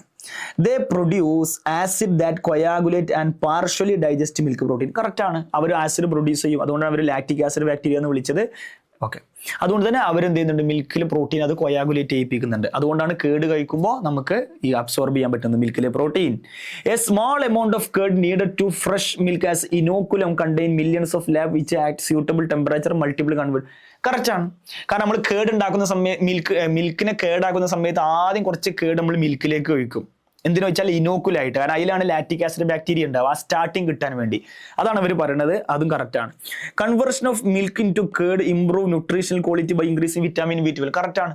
Vitamin B12ന്റെ amount കൂട്ടി മിൽക്കിനെ കേടാക്കുന്ന സമയത്ത് വൈറ്റമിൻ B12ന്റെ എമൗണ്ട് കൂടുകയും കേടിന് ഒന്നുകൂടി ന്യൂട്രീഷണൽ വാല്യൂ കൂടും. കറക്റ്റാണ്. Lab may result acidity in stomach of human being. അങ്ങനെ ഒരു സാധനം നമ്മൾ സാധാരണ പറയാറില്ല. അഥവാ ഈ സാധാരണ ലാബ് കഴിച്ചാൽ സ്റ്റൊമക്കിൽ എന്താ ചെയ്യുക, മറ്റു ഡിസീസ് കോസിങ് മൈക്രോബിനെ എന്ത് ചെയ്യാണ്, കൺട്രോൾ ചെയ്യാണ് ചെയ്യുക.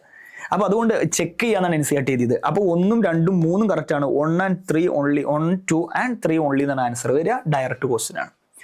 അടുത്ത നമ്മൾ രണ്ടാമത്തെ ഒരു അപ്ലിക്കേഷനിലേക്ക് പോവാണ്, മൈക്രോബ്സ് ഇൻ ഇൻഡസ്ട്രിയൽ പ്രൊഡക്ട്സ് എന്നുള്ളതാണ്. അതിൽ 3, production of beverages, discovery of antibiotics, microbes in production of chemicals, enzymes, other bio active molecules എന്ന് പറയുന്ന ഒരു ടോപ്പിക്കാണ്. ഈ ടോപ്പിക്കിൽ അപ്പോൾ ഈ 3 ടോപ്പിക് നമുക്ക് എന്ത് ചെയ്യാണ്ട് കവർ ചെയ്യേണ്ടതുണ്ട്. Okay, so microbes in industrial products അഥവാ വ്യാവസായിക അല്ലെങ്കിൽ ഉൽപ്പന്നങ്ങൾ ഉണ്ടാക്കാൻ മൈക്രോബ്സ് ഹെൽപ്പ് ചെയ്യുന്നുണ്ടോ എന്നുള്ളതാണ്. ഉണ്ട്. ഒന്നാമത് പ്രൊഡക്ഷൻ ഓഫ് ബീവറേജസ് എന്നുള്ളതാണ്. നമ്മുടെ സർക്കാരിന്റെ ഏറ്റവും കൂടുതൽ എന്താണ് വരുമാന മാർഗം നമുക്കറിയാം, ബീവറേജസ്, മദ്യം എന്ന് പറയുന്നത്. മദ്യം ഉണ്ടാക്കുന്നിടത്ത് മൈക്രോബ്സിന് എന്ത് കാര്യം? ഈ ചാപ്റ്ററിൽ അങ്ങനെ ഓരോ സാധനങ്ങളാണ് പഠിക്കുന്നത്. ഡിസീസുകളൊന്നുമില്ല, കൊറോണ വൈറസോ എയ്ഡ്സോ സാൽമോണല്ല ടൈഫ്, ഇതൊന്നും നമ്മൾ എന്ത് ചെയ്യുന്നില്ല, ഡിസ്കസ് ചെയ്യുന്നില്ല. ഈ ചാപ്റ്ററിൽ നമ്മൾ ഡിസ്കസ് ചെയ്യാൻ പോണത് ഫുൾ ഓഫ് ബെനിഫിറ്റുകൾ മാത്രമാണ്. ഇനി അടുത്ത് നമ്മൾ പറയാൻ പോണത് എന്താണ്, പ്രൊഡക്ഷൻ ഓഫ് ബീവറേജസ് എന്ന് പറയുന്ന ഒരു ടോപ്പിക്കാണ്. ഇൻഡസ്ട്രിയൽ പ്രൊഡക്റ്റിൽ എങ്ങനെ ബീവറേജസ് ഉണ്ടാക്കാം മൈക്രോബിന് ഉപയോഗിച്ചുകൊണ്ടെന്നുള്ളതാണ്. ഒന്ന്, malted cereals or fruit juice. Malted cereals നിങ്ങൾക്ക് അറിയാലോ, ധാന്യങ്ങളാണ്. അതിലിപ്പോൾ നമ്മൾ അല്ലെങ്കിൽ ഫ്രൂട്ട് ജ്യൂസ് എടുക്കാം.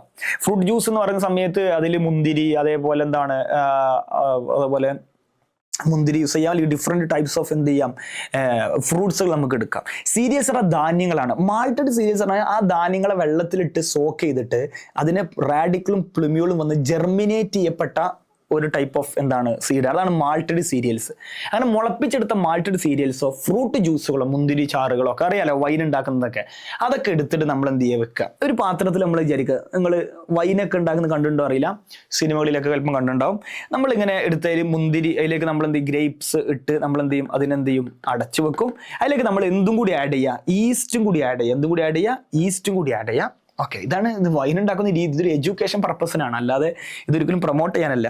നമ്മൾ ഈസ്റ്റ് ഇതിലേക്ക് എന്ത് ചെയ്യുന്നു, ആഡ് ചെയ്യുന്നു. എന്നിട്ട് നമ്മൾ എന്ത് ചെയ്യുന്നു, നന്നായിട്ട് മിക്സ് ചെയ്യുന്നു. ഈസ്റ്റ് എന്താ ചെയ്യാന്നറിയോ, ഈ മാൾട്ടഡ് സീരിയൽസിലെയും ഫ്രൂട്ട് ജ്യൂസിലെയും ഷുഗറിനെ എന്താക്കി മാറ്റും, എത്തനോൾ ആക്കി മാറ്റും. പ്ലസ് കാർബൺ ഡൈ ഓക്സൈഡും കൂടി എന്ത് ചെയ്യും, റിലീസ് ചെയ്യപ്പെടും. ഇതാണ് സംഭവിക്കുന്നത് ഈസ്റ്റ് ചെയ്യുന്ന പരിപാടി. ഇത് ഏത് ഫെർമെന്റേഷൻ ആണ് ചോദിച്ചാൽ ആൽക്കഹോളിക് ഫെർമെന്റേഷൻ ആണ് അവിടെ സംഭവിച്ചത്. എല്ലാവർക്കും അറിയാലോ ഏത് ഫെർമെന്റേഷൻ ആണ്, ആൽക്കഹോളിക് ഫെർമെന്റേഷൻ. ആരാ ഹെൽപ്പ് ചെയ്തത്? ഈ പറയുന്ന സീരിയൽസിലെയും ഫ്രൂട്ട് ജ്യൂസിലെയും ഷുഗർ കണ്ടന്റിനെ ആരാണ് എത്തനോൾ ആക്കി മാറ്റിയത് ചോദിച്ചു കഴിഞ്ഞാൽ നമ്മുടെ ഈസ്റ്റ് ആണ്. ഈസ്റ്റ് ആരാണ്? സക്കാറോമൈസസ് സെർവീസിയാണ്. സക്കാറോമൈസസ് സെർവീസി എന്ന് പറയുന്ന ഈസ്റ്റ് ആണ് യഥാർത്ഥത്തിൽ അതാ നമ്മുടെ ഇതേ ഈസ്റ്റ് തന്നെയാണ് നമ്മുടെ ബ്രെഡ് ഉണ്ടാക്കാൻ സഹായിച്ചത്, ഫെർമെന്റ് ചെയ്യാൻ ബ്രെഡിന്റെ മാവിനെ. അവിടെ നമ്മൾ ബേക്കേഴ്സ് ഈസ്റ്റ് എന്ന് വിളിച്ചാൽ ഇവിടെ നമ്മൾ ബ്രൂവേഴ്സ് ഈസ്റ്റ് എന്നുള്ള പേര് വിളിക്കും. ബ്രൂവേഴ്സ് ഈസ്റ്റ്, ബ്രൂവറികൾ കിട്ടുന്നുണ്ടാവും. ബ്രൂവേഴ്സ് ഈസ്റ്റ് എന്നുള്ളൊരു പേര് ഇതിന് അങ്ങനെ കിട്ടി, ഒരു ചീത്തപ്പേര് കിട്ടി, സക്കാറോമൈസസ് സെർവീസിയെ.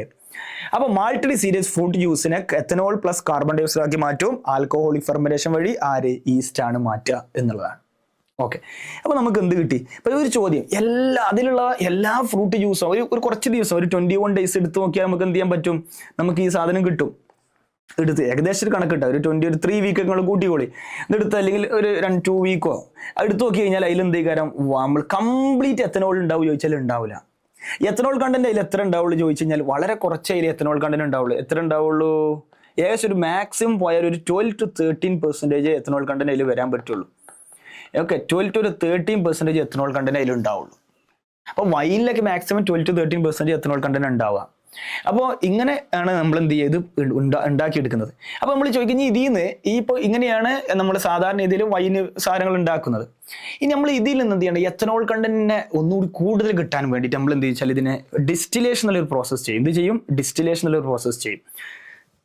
ഇത് ഫെർമെന്റേഴ്സ് എന്ന് പറയുന്ന ഒരു സംഭവമാണ്. ഇത് ടാങ്കാണ്, ഹ്യൂജ് ടാങ്ക്. ഈ ഹ്യൂജ് ടാങ്കിലാണ് നമ്മൾ എന്ത് ചെയ്യുക, ഈ പറയുന്ന മാൾട്ടഡ് സീരിയൽസ് ഇടുക, ഈസ്റ്റിനെ അടയുക, ഫെർമെന്റേഷൻ ചെയ്യുക. അപ്പം നമുക്ക് കിട്ടിയൊരു സാധനം അത്. അപ്പം എനിക്ക് ഇങ്ങനെ ഫെർമെന്റേഷൻ ചെയ്ത് എനിക്ക് കുറച്ച് 2 ആഴ്ച കഴിഞ്ഞ് കിട്ടി. അതിലെന്താണെന്ന് ചോദിച്ചു കഴിഞ്ഞാൽ ഒരു ആൽക്കഹോൾ ഒരു 12-13% ആൽക്കഹോൾ കണ്ടന്റ് വിചാരിക്കുക. എത്ര പെർസെൻറ്റേജ്? ഒരു 12-13% ആണ്. എനിക്ക് ഈ എത്തനോളിന്റെ മാത്രം വേർതിരിച്ചെടുക്കണം. ഞാൻ എന്താ ചെയ്യുക? ഞാൻ ഈ ഫെർമെന്റഡ് ബ്രോത്ത് ഉണ്ടല്ലോ, ഇതിനെ നമ്മൾ ഫെർമെന്റഡ് ബ്രോത്ത് എന്ന് വിളിക്കുക. NCERT ഇങ്ങനെ പറയുന്നുണ്ട്, ഫെർമെന്റഡ് ബ്രോത്ത്. ഞാൻ ഈ ഫെർമെന്റഡ് ബ്രോത്തിന് എന്തെന്ന് ചോദിച്ചു കഴിഞ്ഞാൽ എന്തെന്ന് പറയാം, ഒന്ന് ചൂടാക്കും.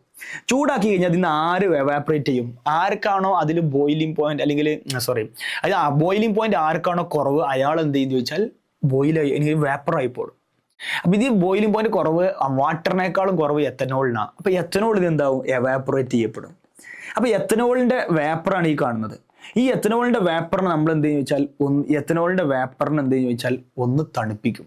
എത്തനോളിന്റെ വേപ്പറിനെ തണുപ്പിച്ച് കഴിഞ്ഞ് കഴിഞ്ഞാൽ എന്താ സംഭവിക്കുക? കണ്ടൻസേഷൻ ചെയ്ത് കഴിഞ്ഞാൽ എന്ത് കിട്ടുക? എത്തനോളിന്റെ വേപ്പർ കണ്ടൻസ് ചെയ്ത് എത്തനോളിന്റെ ലിക്വിഡ് കിട്ടും. എത്തനോളിന്റെ ലിക്വിഡിനെ നമ്മൾ എന്ത് വിളിക്കുക? നമ്മൾ ഈ ലിക്കർ അല്ലെങ്കിൽ എന്താണ് മദ്യം എന്നൊക്കെ വിളിക്കുക. അത് പല ടൈപ്പ് ഓഫ് ബീവറേജുകളുണ്ട്. വിസ്കി, ബ്രാൻഡി, റം, അങ്ങനെ കുറെ സാധനങ്ങളുണ്ട്. അപ്പൊ ഇവിടെ നടന്ന പ്രോസസ്സ് എന്താണെന്ന് ചോദിച്ചാൽ ഡിസ്റ്റിലേഷൻ ആണ്. അപ്പൊ നമുക്ക് ബീവറേജ് സത്യം പറഞ്ഞാൽ 2 രീതിയിൽ ഉണ്ടാക്കാം. നമുക്ക് മാൾട്ടഡ് സീരിയൽസും ഫ്രൂട്ട് ജ്യൂസ് എടുത്ത് അതിന് സാധാരണ ഫെർമെന്റേഷൻ ചെയ്ത് കുറച്ച് ദിവസം കഴിഞ്ഞാൽ നമുക്ക് എന്ത് കിട്ടും? അതിൽ 12-13% എത്തനോൾ കണ്ടന്റ് കിട്ടും. ബാക്കി ഫ്രൂട്ട് കണ്ടന്റ് അതിലുണ്ടാവുക. എന്നാൽ ഇതിക്ക് നല്ല എത്തനോൾ കണ്ടന്റ് കോൺസെൻട്രേറ്റഡ് സാധനം കിട്ടണമെങ്കിൽ എന്ത് ചെയ്യണം? അതിന് ജസ്റ്റ് ഒന്ന് ചൂടാക്കുക. അപ്പൊ എത്തനോൾ എവാപ്പറേറ്റ് ചെയ്ത് കഴിഞ്ഞ് കഴിഞ്ഞാൽ ആ വേപ്പറിനെ തണുപ്പിച്ച് കഴിഞ്ഞ് കഴിഞ്ഞാൽ നമുക്ക് എന്ത് കിട്ടും? അതിന് നമ്മൾ മലയാളത്തിൽ വാറ്റുക എന്നൊക്കെ നമ്മൾ പറയും. ഇതിന് നമ്മൾ സാധാരണ നമ്മൾ ടെക്നിക്കലി വിളിക്കുന്ന പേര് എന്താണ്? ഡിസ്റ്റിലേഷൻ ആണ്. എന്താ വിളിക്കുക? ഡിസ്റ്റിലേഷൻ. അപ്പൊ ചുരുക്കി പറഞ്ഞാൽ 2 രീതിയിൽ നമുക്ക് എന്ത് ചെയ്യാം? ഈ ബീവറേജുകൾ നമുക്ക് കിട്ടും. ഇത് ഡിസ്റ്റിലേഷൻ അപ്പാരറ്റസ് ആണ് ഈ കാണുന്നത്. ഇവിടെ ചൂടാക്കുക. ഡിസ്റ്റിലേഷൻ ആണ് ചൂടാക്കുക, തണുപ്പിക്കുക, അത്രേ ഉള്ളൂ. ഇവിടെ ചൂടാക്കുക, എന്നിട്ട് എന്ത് ചെയ്യുക? തണുപ്പിക്കുക. അപ്പൊ നമുക്ക് ഇവിടെ സാധനം കിട്ടും. ഇതിന് 2 ടൈപ്പ് ഓഫ് ബീവറേജസ് ഉണ്ട് അല്ലേ? ഒന്ന് വിത്തൗട്ട് ഡിസ്റ്റിലേഷനും ഒന്ന് വിത്ത് ഡിസ്റ്റിലേഷനും. ബിയർ, വൈനൊക്കെ സാധാരണഗതിയിൽ ഡിസ്റ്റിലേഷൻ ചെയ്യാതെ ഉപയോഗിക്കുന്നതാണ്. അപ്പൊ ഇതിൽ ആൽക്കോൾ കണ്ടന്റ് വളരെ കുറഞ്ഞ ആൽക്കോൾ കണ്ടന്റ് ഉണ്ടാവുള്ളൂ മറ്റിനെ കമ്പയർ ചെയ്യുമ്പോൾ. ഇതിൽ ബിയറിൽ ഒരു 6-8% ആൽക്കോൾ കണ്ടന്റും വൈനിൽ ഒരു 12-13% ആൽക്കോൾ കണ്ടന്റ് ഒക്കെ ഉണ്ടാവും. അതാണ് അവിടുത്തെ കേസ്. എന്നാൽ ഡിസ്റ്റിലേഷൻ ചെയ്ത് ഉപയോഗിക്കുന്ന ആരൊക്കെയാണ്? വോഡ്ക, ബ്രാൻഡി, റം, ജിന്ന്, വിസ്കി, ഇങ്ങനെയുള്ള കുറച്ച് ഡിസ്റ്റിലേഷൻ ചെയ്ത് ഉപയോഗിക്കുന്ന ബീവറേജസുകളുണ്ട്. ഈ ഡിസ്റ്റിലേഷൻ ചെയ്ത് ഉപയോഗിക്കുന്ന ബീവറേജസുകളാണ് ഇത്. അപ്പൊ ഇതിൽ ആൽക്കോൾ കണ്ടന്റ് കൂടുതൽ കാരണം വോഡ്കയിലൊക്കെ മാക്സിമം 80% ആൽക്കോൾ കണ്ടന്റ് വരെ വരാം. വോഡ്ക ഉണ്ടാക്കുന്നത് പൊട്ടാറ്റോയിൽ നിന്ന് എന്തുണ്ടാക്കാം? വോഡ്ക ഉണ്ടാക്കാം. അങ്ങനെ പല കേസാണ് ഇത് ഉണ്ടാക്കുന്നത്. ബ്രാൻഡി ഒരു 50%, റം 50%, അങ്ങനെ ഒരു ജിന്ന് NCERT ഒന്നും പറയുന്നില്ല. ഇതൊക്കെ ഉള്ള അങ്ങനെയൊക്കെ ഒരു ടൈപ്പ് ഓഫ് ബീവറേജുകളാണ്. ഇതൊക്കെ ഡിസ്റ്റിൽഡ് ബീവറേജ് ആണ്. അപ്പോൾ ആൽക്കോൾ കണ്ടന്റ് ഒന്നും കൂടി കൂടുതലേക്കാരം ഉണ്ടാവുക. നോക്കും. അപ്പൊ ഇത് അറിയാം, ഇതൊക്കെ നമ്മൾ ബിയറിന്റെ ചിത്രമാണ്. ഇത് വൈൻ്റെ ചിത്രമാണ്. വൈൻ, ബിയർ, വെറുതെ ചിത്രം കൊടുത്തോളൂ, വല്ല പ്രസക്തി ചിത്രത്തിന്. വിസ്കി, റം, വോഡ്ക, ജിൻ, ബ്രാൻഡി, അങ്ങനെയുള്ള ഒരുപാട് ടൈപ്പ് ഓഫ് ബീവറേജസ് ഉണ്ട്. അപ്പൊ ഇവിടെ ഒരു കാര്യം മനസ്സിലാക്കാനുള്ളത് ബീവറേജസ് എന്തിലാണ് ഡിഫറെന്റ് ആവണമെന്നുള്ളതാണ്. ബീവറേജസ് എന്തിലാണ് ഡിഫറെന്റ് ആണ് അത് NCERT പറയുന്നുണ്ട് കേട്ടോ. ഈ ബീവറേജസ് അത് നിങ്ങൾ ചിലപ്പോൾ ഒരു പക്ഷേ നിങ്ങൾ NCERT ശ്രദ്ധിക്കാതെ പോകുന്ന ഒരു സ്റ്റേറ്റ്മെന്റ് കാര്യം നിങ്ങൾ ശ്രദ്ധിക്കുക. ബീവറേജസ് ഡിഫറെന്റ് ആവുന്നത് എന്തിനാണ്? അത് ഉപയോഗിക്കുന്ന റോ മെറ്റീരിയൽ അനുസരിച്ച് ഇത് മാറും എന്നാണ് പറയുന്നത്. എന്ത് റോ മെറ്റീരിയൽ ആണ് നമ്മൾ യൂസ് ചെയ്തത് അതിനനുസരിച്ച് ഇത് മാറും. അപ്പൊ നോക്കൂ, ഇതാണ് ഇവിടെ നമ്മൾ ഇതിന്റെ ഒരു കേസ് പറയുന്നുണ്ട്. ഇതാണ് ഇവിടെ ആദ്യം നമ്മൾ പോയിന്റ് പറയുന്നുണ്ട്. സക്കാറോമൈസസ് സെർവീസിയാണ്. സക്കാറോമൈസസ് സെർവീസിയാണ് എന്തിനെ ഹെൽപ്പ് ചെയ്യേണ്ടത്? സക്കാറോമൈസസ് സെർവീസിയെ യൂസ്ഡ് ഫോർ ബ്രെഡ് മേക്കിംഗ്. അതേ ആളിനെ ഇവിടെ യൂസ് ചെയ്യുന്നത്. നമ്മൾ ഇവിടെ എന്ത് വിളിക്കും? ബ്രീവേഴ്സ് ഈസ്റ്റ് എന്ന് വിളിക്കും. മാൾട്ടഡ് സീരീസ് നമ്മൾ എന്ത് ചെയ്യും? ഫെർമെന്റ് ചെയ്യും. Do you recollect the metabolic reaction ഒക്കെ ചോദിക്കുന്നത്. അതാ അവർ ഉദ്ദേശിക്കുന്നത് ഏതിന്റെ റിയാക്ഷൻ ആണെന്നറിയോ? ഏതിന്റെ റിയാക്ഷനാണ് ചോദിക്കുന്നത് അവർ? ആൽക്കഹോളിക് ഫെർമെന്റേഷൻ അവർ ഉദ്ദേശിക്കുന്നത്. കാരണം ഇവിടെ ആൽക്കഹോളിക് ഫെർമെന്റേഷൻ ആണ് നടക്കുന്നത്. ഇതാണ് ആ പോയിന്റ് ഞാൻ പറഞ്ഞത്. Depending on type of the raw material used for fermentation and type of processing, distillation ചെയ്യുന്നുണ്ടോ ഡിസ്റ്റിലേഷൻ ചെയ്യുന്നില്ലേ എന്നതിന്റെ അടിസ്ഥാനത്തിൽ എന്ത് മാറും എന്നാണ് പറയുന്നത്? ഡിഫറെന്റ് ടൈപ്സ് ഓഫ് ബീവറേജസ് കിട്ടും എന്നാണ് പറയുന്നത്. വിസ്കി, ബ്രാൻഡി, റം, വോഡ്ക ഇവരെങ്ങനെ ഡിഫറെന്റ് ആവുന്നത്? ആൽക്കോഹോൾ കണ്ടന്റിൽ ഡിഫറൻസ് ഉണ്ട്.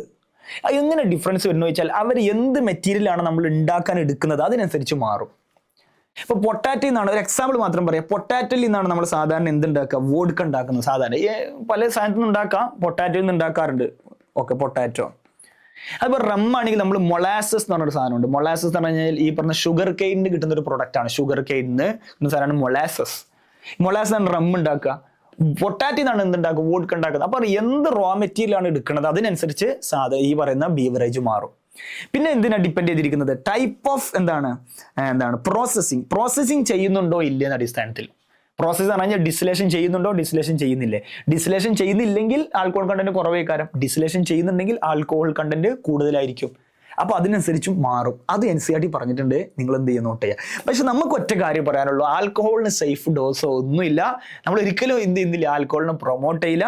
നോ ആൽക്കഹോൾ, അതിൽ എന്താണ് നോട്ട് എന്താണ് ചോദിച്ചാൽ ഡ്രഗ്സിനോട് നോ പറയുക എന്നുള്ളതാണ്. ഒരുപാട് ഇപ്പം റീസെൻ്റ് ആയിട്ട് ഒരുപാട് നമുക്ക് വാർത്തകൾ കേട്ടിട്ടുണ്ടാവും. ഡ്രഗ്സ് സമൂഹത്തിൽ ഉണ്ടാക്കുന്ന ഒരുപാട് കൊലപാതകങ്ങളും ആളുകൾ ഉണ്ടാക്കുന്ന പ്രശ്നങ്ങളും നിങ്ങൾ കണ്ടിട്ടുണ്ടായിരിക്കും. അപ്പൊ നമുക്ക് ഇതിന് ഒറ്റ കാര്യം ചെയ്യാനുള്ളൂ, അതെന്ത് ചെയ്യുക, ഡ്രഗ്സിനോട് നോ പറയാ. എന്താണ് ഒരിക്കലും നമ്മൾ സേഫായിട്ട് ഉപയോഗിക്കുന്ന ഒരു ഡോസും ആൽക്കഹോളിനില്ല. അതിനെല്ലാത്തിനും നമുക്ക് മാറി നിൽക്കുക എന്നുള്ളതാണ്. അല്ലെങ്കിൽ അതിനെതിരെ ശക്തമായി നമ്മൾ എന്ത് ചെയ്യണം, പോരാടുക എന്നുള്ളതാണ് നമുക്ക് ചെയ്യാൻ. അതിനു വേണ്ടിയാണ് ഈ ഭാഗം നമ്മൾ പഠിപ്പിക്കുന്നത്. ഇതിന്റെ സൈഡ് എഫക്റ്റ് നിങ്ങൾ ഹെൽത്ത് ആൻഡ് ഡിസീസിൽ പഠിച്ചിട്ടുണ്ടായിരിക്കും. ആൽക്കഹോൾ കഴിച്ചാൽ ഉണ്ടാകുന്ന പ്രശ്നങ്ങൾ, ലിവർ സിറോസിസ് പോലുള്ള പ്രശ്നങ്ങൾ, ന്യൂറോളജിക്കൽ ഇഷ്യൂസ് ഉണ്ടാക്കുന്ന ചില ഡ്രഗ്സുകളൊക്കെ. അപ്പോൾ ഒരു തരത്തിലുള്ള ഡ്രഗ്സും ഇന്നിവിടെ എന്ത് ചെയ്യുക, നമ്മൾ അതിനോട് നോ പറയുക, അതിനെതിരെ പോരാടുക എന്നുള്ളതാണ്. മൂന്നാമത്തെ ഒരു പരിപാടിയാണ് ഡിസ്കവറി ഓഫ് ആന്റിബയോട്ടിക്സ്. ഇത് മൂന്നാമത്തെ ഇൻഡസ്ട്രിയൽ പ്രോഡക്ട്സ് ആണ് നമ്മൾ ഡിസ്കസ് ചെയ്യാൻ പോകുന്നത്. ആന്റിബയോട്ടിക്സ് എന്ന് കണ്ടെത്തുക എന്നുള്ളത്. ഈ ആന്റിബയോട്ടിക്സിന്റെ ഡിസ്കവറിയിൽ നമ്മുടെ ഈ പറയുന്ന ആന്റിബയോട്ടിക്സിന്റെ ഡിസ്കവറിയിൽ എന്താണ് നമ്മുടെ ഇയാളുടെ റോൾ എന്നുള്ളതാണ് നമ്മൾ നോക്കുന്നത്. ഡിസ്കവറി ഓഫ് ആന്റിബയോട്ടിക്സ്, നമ്മുടെ മൈക്രോബ്സിന്റെ റോള്. അപ്പൊ ആന്റിബയോട്ടിക്സ് ഡിസ്കവറിയിൽ നമ്മൾ ആദ്യം എങ്കറിയാം, ആന്റിബയോട്ടിക്സ് കണ്ടെത്തിയ ആളെ പേര് അറിയാം, ആരാണ്? അലക്സാണ്ടർ ഫ്ലെമിംഗ് ആണ്. ഈ അലക്സാണ്ടർ ഫ്ലെമിംഗ് എന്ത് ചെയ്യുന്നു, എങ്ങനെയുണ്ട് അത് ആക്സിഡന്റലി കണ്ടെത്തുകയാണ്. ഇതിന് വലിയൊരു സ്റ്റോറി ഉണ്ട് അല്ലേ.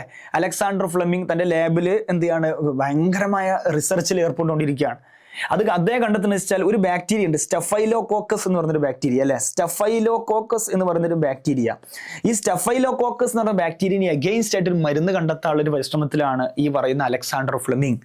അങ്ങനെ അദ്ദേഹം അദ്ദേഹത്തിന്റെ പെട്രി ഡിഷുകളാണ് ഈ കാണുന്നത്. ലാബിൽ ഇങ്ങനെ ഒരുപാട് പാത്രങ്ങളുണ്ട്. ഈ പാത്രത്തിലൊക്കെ ആരുണ്ട്, സ്റ്റഫൈലോകോക്കസുകൾ ഉണ്ട് എന്നുള്ളതാണ്.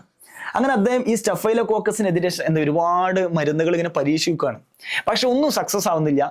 അങ്ങനെ അദ്ദേഹത്തിന് മടുത്തിട്ട് അദ്ദേഹം എന്ത് ചെയ്യാണ്, ലാബിൽ സാധനങ്ങൾ അതേപോലെ ഇട്ടിട്ട് എന്ത് ചെയ്യണം, അദ്ദേഹം പുറത്തു പോവുകയാണ്. ഒരു ട്രിപ്പൊക്കെ കഴിഞ്ഞ് വന്ന് അദ്ദേഹം ലാബിൽ കയറി നോക്കിയപ്പോഴാണ് ഒരു സംഭവം കണ്ടത്. ഇതിലൊക്കെ പൂപ്പൽ പിടിച്ചിരിക്കുന്നു, മൗൾഡുകൾ ഇങ്ങനെ പിടിച്ചിരിക്കുന്നു, പൂപ്പലുകൾ. ചില പാത്രത്തിൽ എന്ത് ചെയ്യുന്നത്, ഇതേപോലെ പൂപ്പലുകൾ പിടിച്ചിട്ടുണ്ട്. അദ്ദേഹത്തിന്റെ പെട്രി ഡിഷിൽ പൂപ്പൽ പിടിച്ചിരിക്കുന്നു. അപ്പൊ ആ പൂപ്പൽ പിടിച്ച പാത്രം അദ്ദേഹം നോക്കിയപ്പോഴാണ് ഒരു അത്ഭുതം കണ്ടത്. പൂപ്പൽ പിടിച്ച പാത്രത്തിലൊന്നും ആരില്ല, ബാക്ടീരിയകളൊന്നുമില്ല. എല്ലാ ബാക്ടീരിയയും ചത്തൊടുങ്ങിയിരിക്കുന്നു. എവിടെ? പൂപ്പൽ പിടിച്ച അഥവാ ഫംഗസ് പിടിച്ച പാത്രത്തിൽ ബാക്ടീരിയ ഇല്ല. എന്താ ഇതിന്റെ അർത്ഥം? ഫംഗസ് എന്ത് പ്രൊഡ്യൂസ് ചെയ്യുന്നുണ്ട്? ചില കെമിക്കൽ പ്രൊഡ്യൂസ് ചെയ്യുന്നുണ്ട്. ആ കെമിക്കൽ ആരെ കൊന്നിട്ടുണ്ട്? ബാക്ടീരിയനെ കൊന്നിട്ടുണ്ട്. അപ്പൊ നമുക്ക് ആ ഫംഗസിനല്ല, ആ ഫംഗസ് പ്രൊഡ്യൂസ് ചെയ്യുന്ന കെമിക്കൽ ഉണ്ടല്ല, അതിനെ നമുക്ക് എന്തായിട്ട് എടുക്കാം? ഒരു മരുന്നായിട്ട് എടുത്തൂടെ? ആ മരുന്നിന്റെ പേരാണ് ആന്റിബയോട്ടിക്സ്. ഇങ്ങനെയാണ് ആദ്യത്തെ ആന്റിബയോട്ടിക്സ് കണ്ടെത്തുന്നത്. ഒരിക്കലും ഈ പൂപ്പൽ അദ്ദേഹം പരീക്ഷിച്ച് നോക്കിയാൽ അദ്ദേഹം കൊണ്ടിട്ട പൂപ്പലാണോ? അല്ല, അത് അവിടെ വന്നുകൂടിയതാണ്. യാദൃശ്ചികമായി അദ്ദേഹം കണ്ടെത്തുകയാണ്. ആക്സിഡന്റൽ ഡിസ്കവറിയാണ്.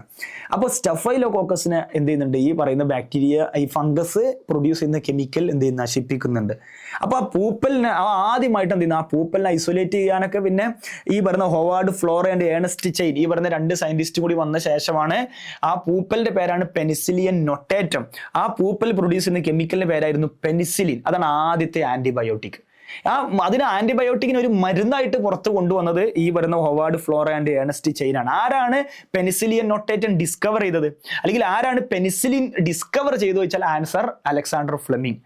എന്നാൽ ആരാണ് ഈ പറയുന്ന പൂപ്പലിനെ അല്ലെങ്കിൽ ഈ പറയുന്ന പൂപ്പല് അല്ലെങ്കിൽ അതിനെ പുറത്തെടുത്ത് ആ പൂപ്പൽ പ്രൊഡ്യൂസ് ചെയ്യുന്ന കെമിക്കൽസ് ഉണ്ടല്ലോ, ഏത് നമ്മുടെ പെനിസിലിൻ എന്ന് പറയുന്ന കെമിക്കൽ, ആ കെമിക്കലിനെ ആരാണ് പുറത്തേക്ക് എടുത്തത് ചോദിച്ചു കഴിഞ്ഞാൽ ഈ പറയുന്ന Howard Florey and Ernest chain.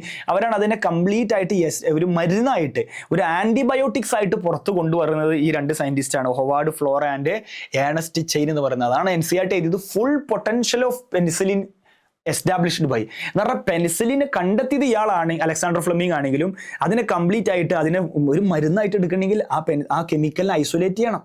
ആ കെമിക്കലിനെ പ്യൂരിഫൈ ചെയ്തെടുക്കണം, ആ കെമിക്കലിന്റെ ഡോസ് പല മൃഗങ്ങളിലും പരീക്ഷിച്ച് നോക്കണം, എന്നിട്ട് അതെന്ത് ചെയ്യണം, അതിന് എഫക്റ്റ് ഉണ്ടോ നോക്കണം, സൈഡ് എഫക്റ്റ് ഉണ്ടോ, അതിന്റെ ബെനിഫിറ്റ് ഉണ്ടോ എന്നൊക്കെ നോക്കണം, എന്നാലൊരു മരുന്നായിട്ട് പുറത്തേക്ക് കൊണ്ടുവരാൻ സാധിക്കുള്ളൂ. അങ്ങനെ കംപ്ലീറ്റ് ആയിട്ട് പുറത്ത് കൊണ്ടുവന്ന ആൾക്കാരാണ് Howard Florey and Ernest Chain എന്ന് പറയുന്നത്. അപ്പൊ ഇതിൽ നിന്നുള്ള കുറച്ച് നോട്ടുകൾ ഞാൻ ഇവിടെ എഴുതിയിട്ടുണ്ട്. നിങ്ങൾക്ക് ആ നോട്ടുകൾ നമുക്ക് ഓരോന്നായിട്ട് നോക്കാം. ഇതിൽ ആദ്യത്തെ എന്താ നോക്കും, ആദ്യത്തെ ഇതിൽ ഞാൻ പറയുന്നത് ഈ ഡിസ്കവറി വളരെ എന്താണ്, one of the most significant discovery of 20th century. 20ാം നൂറ്റാണ്ട് എന്ന് പറഞ്ഞാൽ ഒരുപാട് ശാസ്ത്രമേഖലയിൽ വളർച്ചയുണ്ടായതാണ്. ക്വാണ്ടം മെക്കാനിക്സും റിലേറ്റിവിറ്റി തിയറിയും ഓട്ടോമൊബൈൽസും അങ്ങനെ ഒരുപാട് സാധനങ്ങൾ കണ്ടെത്തി അതേ 20ാം നൂറ്റാണ്ടിലാണ് ഇത് കണ്ടെത്തുന്നത്. അത് ഭയങ്കര മാറ്റമായിരുന്നു. കാരണം അതുവരെ നമുക്കൊരു ബാക്ടീരിയൽ ഇൻഫെക്ഷൻ ഉണ്ടായി കഴിഞ്ഞാൽ ഒരു മരുന്നില്ലായിരുന്നു. ആ ഭാഗം നമുക്ക് മുറിച്ച് മാറ്റി അങ്ങനെ എന്തെങ്കിലും ഭയങ്കരമായ പ്രശ്നങ്ങളാണ്. ആന്റിബയോട്ടിക്സ് കണ്ടെത്താത്തൊരു ലോകത്തെ കുറിച്ച് ആലോചിച്ച് നോക്കൂ, യുദ്ധങ്ങളെ കുറിച്ച് ആലോചിച്ച് നോക്കൂ, ഭയങ്കരമായ ബുദ്ധിമുട്ടുകളേക്കാൾ ആ സമയത്ത് ഉണ്ടാവുക. അങ്ങനെ നിൽക്കുന്ന സമയത്താണ് നമ്മൾ കണ്ടെത്തുന്നത് one of the most significant discovery of ഏതാണ് 20th century. 20ാം നൂറ്റാണ്ടിലെ one of the most significant ആയിട്ടുള്ള എന്താണ് കണ്ടുപിടുത്തായിരുന്നത്. വെച്ചാൽ അതിനുശേഷം അതിന് മുമ്പൊക്കെ നമുക്ക് ഇനി മുറിവുണ്ടായി കഴിഞ്ഞാൽ ഇൻഫെക്ഷൻ വന്നൊക്കെ ഓർഗൻസ് വരെ എന്ത് ചെയ്യണം, നശിക്കുക, ആൾക്കാർ മരിക്കുന്ന ഘട്ടമായിരുന്നു. ആ സമയത്താണ് ആ ബാക്ടീരിയൽ ഇൻഫെക്ഷൻ എന്ത് ചെയ്യണം, ഒരു മരുന്ന് കണ്ടെത്തുന്നത്. അത് വലിയൊരു മാറ്റം, ലോകത്ത് ഞെട്ടിച്ചൊരു കണ്ടുപിടുത്തം തന്നെയായിരുന്നു. ഇനി ടേം ആന്റിബയോട്ടിക്സ്, ആദ്യം ആന്റിബയോട്ടിക്സിലെ ടേം കൊണ്ടുവന്നത് ഒരിക്കലും അലക്സാണ്ടർ ഫ്ലെമിംഗ് ഒന്നുമല്ല. ഫ്ലെമിംഗ് ആണ് ആദ്യത്തെ ആന്റിബയോട്ടിക്സ് ആയ പെൻസിലിൻ കണ്ടെത്തിയെന്ന് കരുതി അലക്സാണ്ടർ ഫ്ലെമിംഗ് ആന്റിബയോട്ടിക്സിലെ ടേം യൂസ് ചെയ്തിട്ടില്ല. അത് ഉപയോഗിച്ചത് സെൽമാൻ വാക്സ്മാൻ എന്ന് പറയുന്ന മറ്റൊരു സയന്റിസ്റ്റ് ആണ്. ഇനി വേറൊരു പോയിന്റ് എന്താ അതിന് നോക്കാനുള്ളത്,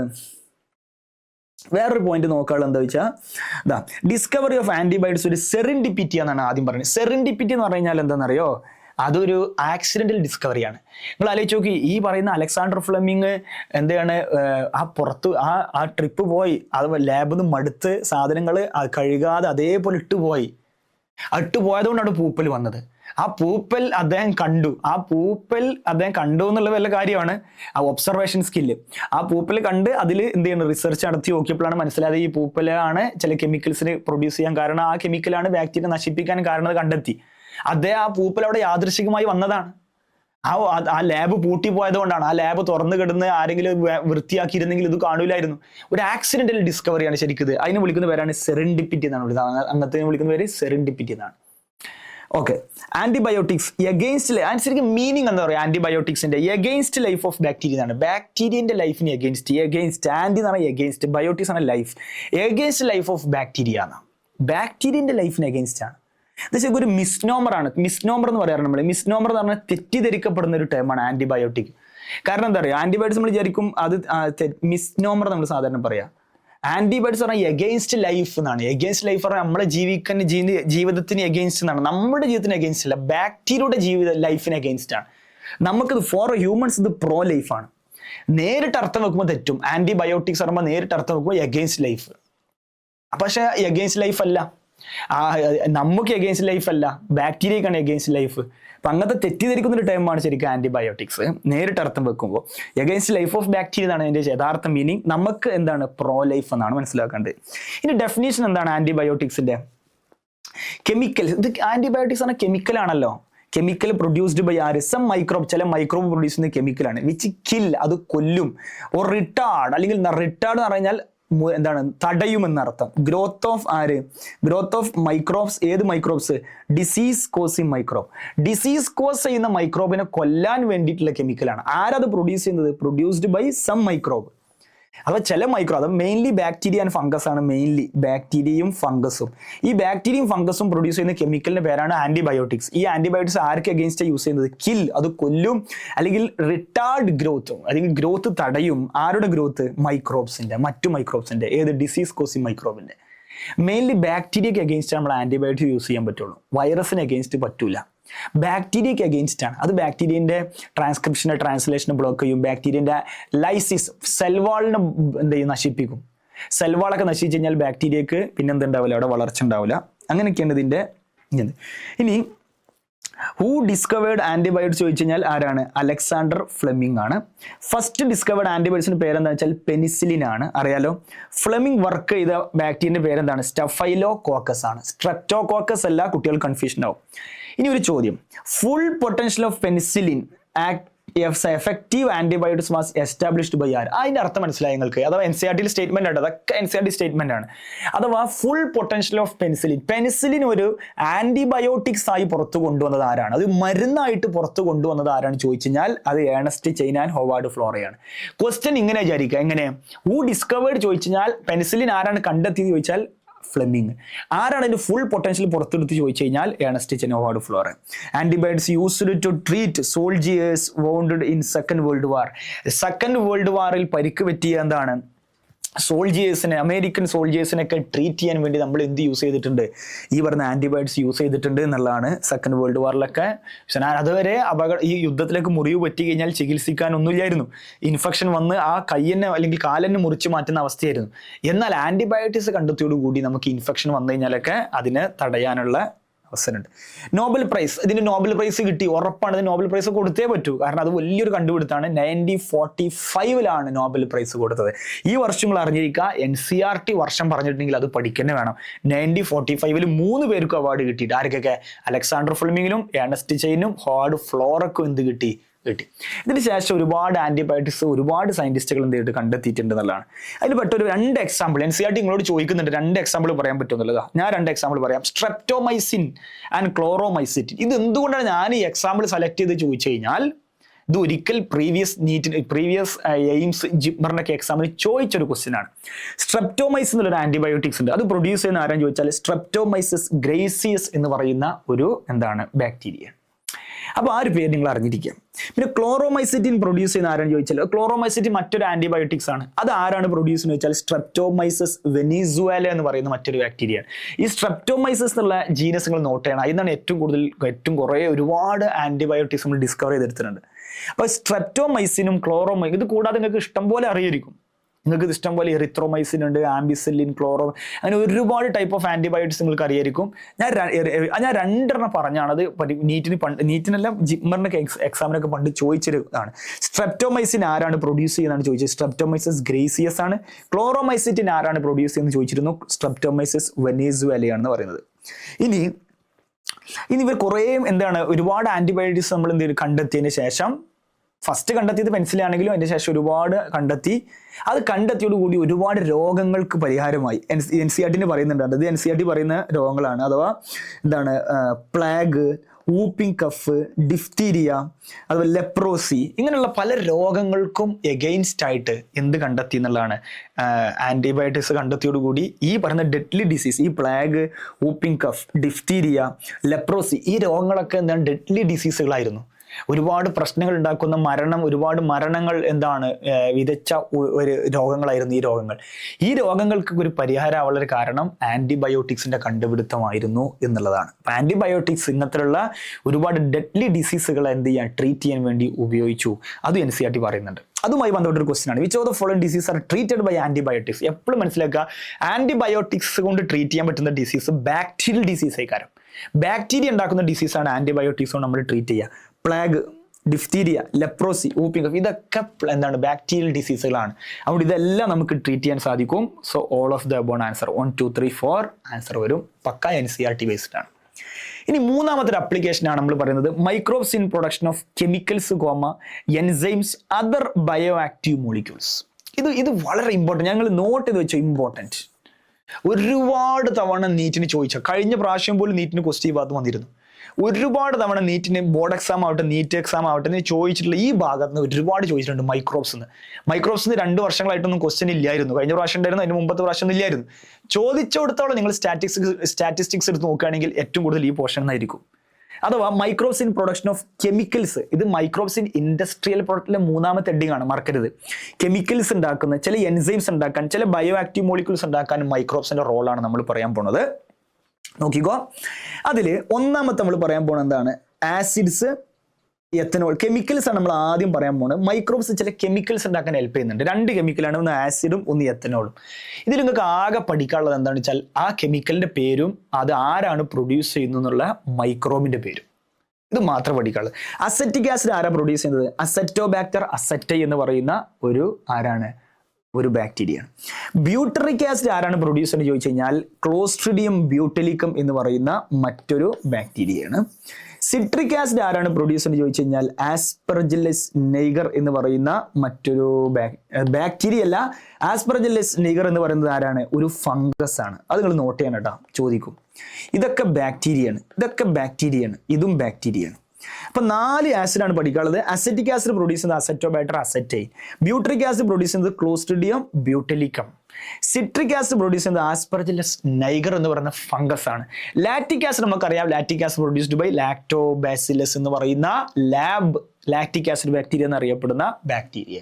നമ്മൾ ഓൾറെഡി കേടിന്റെ കാര്യത്തിൽ പഠിച്ചു, മിൽക്കിനെ കേടാക്കുന്നിടത്ത്. ഇനി എത്തനോൾ പ്രൊഡ്യൂസ് ചെയ്യുന്ന ആരാണ്? ഈസ്റ്റിന്റെ സയന്റിഫിക് നെയിം എന്താണ്? സക്കാറോമൈസസ് സെർവീസിയെ എന്ന് പറയുന്ന ഈസ്റ്റ്. അപ്പൊ സക്കാറോമൈസസ് സെർവീസിയെ എന്ന് പറയുന്ന ഈസ്റ്റ് ആണ് എന്തിന് ഹെൽപ്പ് ചെയ്യുന്നത്? എത്തനോൾ ഉണ്ടാക്കാൻ. നമുക്ക് ഓൾറെഡി അറിയാലോ ഈസ്റ്റ് എത്തനോൾ പ്രൊഡ്യൂസ്, ഏത് ഫെർമെന്റേഷൻ? Alcoholic fermentation. ഈസ്റ്റ് ആണ്. ഇതിന്റെ സയന്റിഫിക് നെയിം സക്കാറോമൈസസ് സെർവീസിയാണ്. ഇനി എൻസൈം എന്നുള്ള ടോപ്പിക്. അപ്പോൾ നമ്മൾ കെമിക്കൽസ് പറഞ്ഞു, ഇനി എൻസൈംസ്. 3 എൻസൈംസിന്റെ അല്ലെങ്കിൽ 4 എൻസൈംസിന്റെ പേര് പഠിക്കാനുണ്ട്. ആരൊക്കെയാണ്? Lipases, pectinases and proteases, streptokinases. ഇതാണ് 4 എൻസൈംസ് അല്ലെങ്കിൽ പഠിക്കാനുള്ളത്. ആദ്യം നമുക്ക് ലിപ്പേസസ് നോക്കാം. ആ പേര് തന്നെയുണ്ട്, ലിപ്പേസസ്. ഇത് പ്രൊഡ്യൂസ് ചെയ്യുന്ന മൈക്രോബിന്റെ പേര് പഠിക്കണ്ട. ഇത് നിങ്ങൾ എന്ത് പഠിച്ചാൽ മതി? ആ മൈക്രോബ് ഈ എൻസൈമിന്റെ എഫക്റ്റ് ആണ് പഠിക്കേണ്ടത്. ഈ ലിപ്പേസ് നമ്മൾ എവിടെ യൂസ് ചെയ്യുന്ന അറിയോ? Removes oily stain from laundry. നമ്മളെ ഷർട്ടിലൊക്കെ കറായി കഴിഞ്ഞാൽ ഷർട്ടിലൊക്കെ ഈ പറയുന്ന കറ ഈ സ്റ്റെയിൻ ആവുമോ നമ്മൾ പറയില്ല, കളറായി വിചാരിക്കാം. ഓയിലി ബേസ്ഡ് സ്റ്റെയിൻ ആണ് ആയിട്ടുള്ള വിചാരിക്കാം. അങ്ങനെയാണെങ്കിൽ നമുക്ക് ലിപ്പേസസ് ഇട്ട് അതിനെ എന്ത് ചെയ്യാം? കഴുകി കളയാം. അപ്പൊ ലിപ്പേസസ് സംഭവം നമ്മൾ അലക്കാനൊക്കെ കൊടുക്കുന്ന സമയത്ത് ലോണ്ട്രി ഒക്കെ നിങ്ങൾ കൊടുത്തിട്ടുണ്ട്, നമ്മുടെ ഷർട്ടും ഒക്കെ യൂണിഫോം ഒക്കെ. അപ്പൊ നമ്മൾ വൃത്തിയായി നമുക്ക് കിട്ടും. എന്തുകൊണ്ടാണ് നമ്മൾ അതിലുള്ള എല്ലാ കളറും പോകാനുള്ള കാരണം? അവർ ലിപ്പേസസ് ആഡ് ചെയ്യും. ലിപ്പേസസിന്റെ പണി എന്ന് വെച്ചാൽ പേര് തന്നെ ഉണ്ട്, ലിപ്പേസസ്, ലിപ്പിഡിനെ ബ്രേക്ക് ചെയ്യുന്ന അർത്ഥത്തിൽ. ലിപ്പിഡ് അഥവാ അതിലുള്ള എന്താണ്? Remove oily stain from laundry. നമ്മുടെ എന്താണ് സ്റ്റെയിൻ? ലോണ്ട്രി ഷർട്ടിലായിട്ടുള്ള ഓയിലി സ്റ്റെയിനെ കളയാൻ നമ്മൾ എന്ത് ചെയ്യും? ലിപ്പേസ് യൂസ് ചെയ്യും. അപ്പൊ നമ്മൾ സാധാരണ ട്രിക്ക് പറയാറുണ്ട്, L for lipase, L for laundry. നിങ്ങൾ പഠിച്ചു വെക്കുക. ലിപ്പേസ് അഥവാ ലിപ്പേസിന് laundry, lipase laundry, L for lipase, L for laundry എന്ന് പറഞ്ഞാൽ ലിപ്പേസ് എന്തിനു ഹെൽപ്പ് ചെയ്യുന്നു ആലോചിക്കാം? ലോണ്ട്രിന്ന് ഓയിലി സ്റ്റെയിനെ കളയാൻ വേണ്ടി ഹെൽപ്പ് ചെയ്യുന്ന ആലോചിക്കുക. പിന്നെ ഡിറ്റർജന്റ് ഉണ്ടാക്കാൻ നമ്മൾ എന്ത് യൂസ് ചെയ്യാറുണ്ട്? ലിപ്പേസിനെ യൂസ് ചെയ്യാറുണ്ട് എന്നുള്ളതാണ്. ഇനി പെക്റ്റിനേസസ് ആൻഡ് പ്രോട്ടിയേസസ്. ഇത് ക്ലാരിഫിക്കേഷൻ ഓഫ് ബോട്ടിൽഡ് ജ്യൂസ് ആണ്. അപ്പം നമ്മൾ വീട്ടിൽ നിന്ന് ജ്യൂസ് അടിച്ച് വീട്ടിൽ നിന്ന് പോയിട്ട് മാങ്ങ ജ്യൂസ് അടിച്ച് കുടിക്കാൻ വിചാരിക്കുക. നിങ്ങൾക്ക് ഒരു പ്രത്യേക നാവിൽ ഇങ്ങനെ തടയും, നാരുകൾ, ഫൈബർ തടയും. ക്ലിയർ നമ്മളെ. എന്നാൽ നിങ്ങൾ ഒരു പക്ഷെ നിങ്ങൾ ഒരു ഷോപ്പിൽ പോയിട്ട് നിങ്ങൾ ഒരു ബോട്ടിൽ ജ്യൂസ് വാങ്ങാൻ വിചാരിക്കുക. അപ്പൊ നിങ്ങൾക്ക് ഈ പറയുന്ന പ്രശ്നങ്ങൾ ഉണ്ടാവില്ല. അതൊന്നുകൂടി ക്ലിയർ ആയിരിക്കും. എന്താ ക്ലിയർ ആവാനുള്ള കാരണം ചോദിച്ചാൽ അവരെന്ത് അതിൽ ആഡ് ചെയ്തിട്ടുണ്ട്? Pectinases and proteases. Pectinases and protease add ചെയ്തുകൊണ്ടാണ്. ഈ പെക്റ്റിനേസസ് ആൻഡ് പ്രോട്ടിയേസ്, ഈ പെക്റ്റിനേസസ് ആ പേര് തന്നെ ഉണ്ട്, പെക്റ്റിന് ബ്രേക്ക് ചെയ്യുന്ന ആള്. പെക്റ്റിന് എവിടെ ഉണ്ടാവുക? നമ്മുടെ പ്ലാന്റിന്റെ സെൽ വാളിൽ കാണപ്പെടുന്ന ആളാണ്, നിങ്ങൾക്ക് അറിയാം. അപ്പൊ നമ്മൾ ഈ പ്ലാന്റിന്റെ ജ്യൂസ് അടിക്കുന്ന സമയത്ത് എന്ത് ചെയ്യണം? അതിൽ അല്ലെങ്കിൽ മാങ്ങക്ക് ജ്യൂസ് അടിക്കുന്ന സമയത്ത് അതിൽ സെല്ലുലോസ് കണ്ടന്റ് ഉണ്ടാവും. സോ അതേപോലെ അതിൽ സെല്ലുലോസ് കണ്ടന്റ് അതേപോലെ പിന്നെ ഈ പറയുന്ന പെക്റ്റിൻ കണ്ടന്റും ഒക്കെ ഉണ്ടായിരിക്കും. ഫൈബർ ഉണ്ടാവും, ഫൈബർ പ്രോട്ടീൻ ആണ്. അപ്പൊ അതിനൊക്കെ ഡിസോൾവ് ചെയ്യിപ്പിക്കാൻ നമ്മൾ യൂസ് ചെയ്യുന്ന, അപ്പൊ അതിനൊക്കെ ഡിസോൾവ് ചെയ്യിച്ചാൽ എന്ത് ചെയ്യും? നമുക്ക് ജ്യൂസ് ഒന്നും കൂടി ക്ലിയർ ആവും. അപ്പോൾ ആ ക്ലിയർ ആവാൻ ഉപയോഗിക്കുന്നതാണ് pectinases and proteases. Pectinases and proteases clear the bottled juice ആണെന്നുള്ളതാണ്. അപ്പോൾ അതാണ് അതിന്റെ പണി. ഇനി നാലാമത്തെ എൻസൈമാണ് സ്ട്രിപ്റ്റോകൈനേസ്. അത് നിങ്ങൾ ആ പേര് നോക്കണേ, സ്ട്രിപ്റ്റോകൈനേസ്. ആ പേര് തന്നെ ഉണ്ട്. ആരായിരിക്കും പ്രൊഡ്യൂസ് ചെയ്യുക സ്ട്രിപ്റ്റോകൈനസ്? അത് സ്ട്രിപ്റ്റോകോക്കസ് എന്ന് പറയുന്ന ഒരു ബാക്ടീരിയ ഉണ്ട്. അതാണ് സ്ട്രിപ്റ്റോകോക്കസ്. സ്ട്രിപ്റ്റോകോക്കസ് നമ്മൾ സാധാരണ ഒരു പേര് വിളിക്കാറുണ്ട് ക്ലോട്ട് ബസ്റ്റ്. സ്ട്രിപ്റ്റോകൈനേസ് പ്രൊഡ്യൂസ് ചെയ്യുന്ന ഏത് ബാക്ടീരിയ വെച്ചാൽ സ്ട്രിപ്റ്റോകോക്കസ്. ആ പേര് തന്നെ ഉണ്ട് സ്ട്രിപ്റ്റോകോക്കസ്. ഈ സ്ട്രിപ്റ്റോകൈനസ് നമ്മൾ വിളിക്കുന്ന പേരാണ് ക്ലോട്ട് ബസ്റ്റർ എന്ന് വിളിക്കാം. എന്ന് പറഞ്ഞു കഴിഞ്ഞാൽ ഇപ്പൊ നിങ്ങൾക്ക് അറിയായിരിക്കും, ഞാനൊരു ചിത്രം കാണിക്കാം. നമ്മുടെ ഹാർട്ടിലേക്ക് പോകുന്ന ബ്ലഡ് വെസൽസിന്റെ ഒരു പേരുണ്ട്, നമുക്ക് കൊറോണറി ആർട്ടറി. ഈ കൊറോണറി ആർട്ടറിയിൽ എന്തെങ്കിലും ക്ലോട്ട് രൂപപ്പെടുകയായിരിക്കും. ഇവിടെ ഒരു ക്ലോട്ട് ഉണ്ടായി. ഈ കൊറോണറി ആർട്ടറിയിൽ എന്തെങ്കിലും ക്ലോട്ട് ഉണ്ടായി കഴിഞ്ഞാൽ ബ്ലഡിന് അതിലേക്ക് ഫ്ലോ ഉണ്ടാവില്ല. അപ്പൊ ഈ ബ്ലഡ് ഫ്ലോ ബ്ലോക്ക് ആയി കഴിഞ്ഞാൽ ഹാർട്ടിലേക്കുള്ള ബ്ലഡ് സപ്ലൈ നിൽക്കും. അപ്പൊ ഹാർട്ടിന്റെ വാള് ഡാമേജ് ആവും. It leads to heart attack or myocardial ഇൻഫാർക്ഷനിലേക്ക് ലീഡ് ചെയ്യും. അതൊരു പക്ഷേ എന്ത് ചെയ്യുന്നറിയോ? നമ്മുടെ ആള് മരിക്കാതിന് വല്ല കാരണമാവും. ഹാർട്ട് അറ്റാക്ക്, ഹാർട്ടിന്റെ പ്രശ്നങ്ങൾ, ഹാർട്ടിന്റെ മസിൽസ് ഡാമേജ് ആവും, മയോകാർഡിയൽ ഇൻഫാർക്ഷൻ അല്ലെങ്കിൽ ഹാർട്ട് അറ്റാക്ക് ഉണ്ടാവും. അപ്പൊ നമ്മൾ എന്ത് ചെയ്യുക വെച്ചാൽ ഈ ക്ലോട്ടിനെ റിമൂവ് ചെയ്യാനുള്ള പരിപാടി എന്താണ്? നമ്മൾ ഈ പറഞ്ഞ സ്ട്രിപ്റ്റോകൈനേസ് കൊടുക്കും. എന്ത് കൊടുക്കും? സ്ട്രിപ്റ്റോകൈനേസ്. ഈ സ്ട്രിപ്റ്റോകൈനേസ് എന്ത് ചെയ്യുന്നത്, ഈ ക്ലോട്ടിനെ പോയിട്ട് റിമൂവ് ആക്കും. അപ്പോൾ ക്ലോട്ട് അവിടെ നിന്ന് റിമൂവ് ആയി കഴിഞ്ഞാൽ എന്ത് ചെയ്യും, ബ്ലഡിന് സാധാരണ പോലെ ഫ്ലോ ചെയ്യാൻ പറ്റും. അപ്പോൾ ഈ ബ്ലഡ് വെസൽസിൽ ഉണ്ടാകുന്ന ബ്ലഡ് ക്ലോട്ടിനെ റിമൂവ് ചെയ്യാൻ കൊടുക്കുന്ന ആളാണ് നമ്മൾ എന്ത്, സ്ട്രിപ്റ്റോകൈനേസ്. അത് പ്രൊഡ്യൂസ് ചെയ്യുന്ന ബാക്ടീരിയന്റെ പേര് പഠിക്കുക, സ്ട്രിപ്റ്റോകോക്കസ്. അതാരാണ്, അതിനെ വിളിക്കുന്നവരാണ് ക്ലോട്ട് ബസ്റ്റർ. ക്ലോട്ടിനെ ബേസ്റ്റ് ചെയ്യുന്ന ആൾ, കണ്ടില്ലേ, ബേസ്റ്റ് പൊട്ടിക്കുന്ന ആൾ. Remove clot from blood vessels clot remove ആക്കും, ബ്ലഡ് ഫ്ലോനെ കൂട്ടും.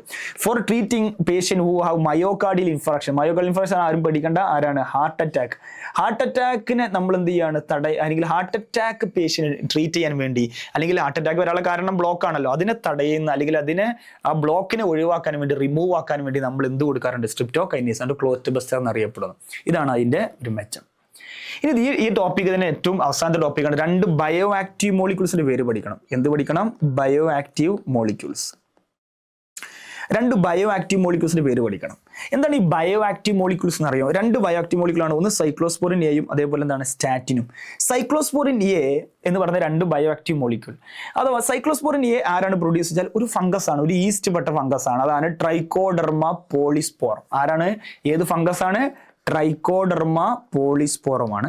സ്റ്റാറ്റിൻ പ്രൊഡ്യൂസ് ചെയ്യുന്നത് മൊണാസ്കസ് പർപ്യൂരിയസ് എന്ന് പറയുന്ന ഒരു ഫംഗസ് ആണ്. 2 ഫംഗസ് ആണ്, ബാക്ടീരിയ അല്ല.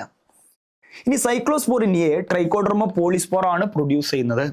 എന്താ ഫംഗ്ഷൻ, അഥവാ immuno suppressive agent in organ transplantation. ഈ ഓർഗൻ ട്രാൻസ്പ്ലാന്റേഷനിൽ കേട്ടിട്ടുണ്ടായിരിക്കും, ഓർഗൻ മാറ്റി വെക്കുക.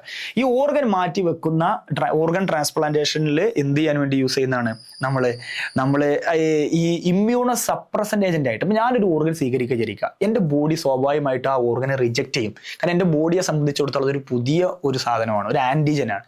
അപ്പം എൻ്റെ ടി ലിംഫോസൈറ്റ് എന്ത് ചെയ്യും, എൻ്റെ ടി ലിംഫോസൈറ്റ് ഓൺ ആവും. ടി ലിംഫോസൈറ്റ് എന്ത് ചെയ്യും, അതിനെ ഗ്രാഫ്റ്റ് റിജക്ഷൻ, ആ ഓർഗനെ റിജക്ട് ചെയ്യും. അപ്പൊ ആദ്യം എന്ത് ചെയ്യുന്നറിയോ, പക്ഷെ ഈ ഓർഗനെ റിജക്ട് ചെയ്യാൻ പാടില്ലല്ലോ. അപ്പൊ എനിക്ക് ആദ്യം ഞാനൊരു ഓർഗൻ സ്വീകരിക്കുകയാണെങ്കിൽ എന്ത് ചെയ്യണം, ഞാൻ ആദ്യം ഈ പറയുന്ന ആ മനുഷ്യൻ നമ്മൾ ആദ്യം എന്ത് കൊടുക്കും, ആ മനുഷ്യനെ ആദ്യം നമ്മൾ ഇത് ഇഞ്ചെക്ട് ചെയ്യും. ഈ പറയുന്ന സൈക്ലോസ്പോറിൻ എ കൊടുത്തു.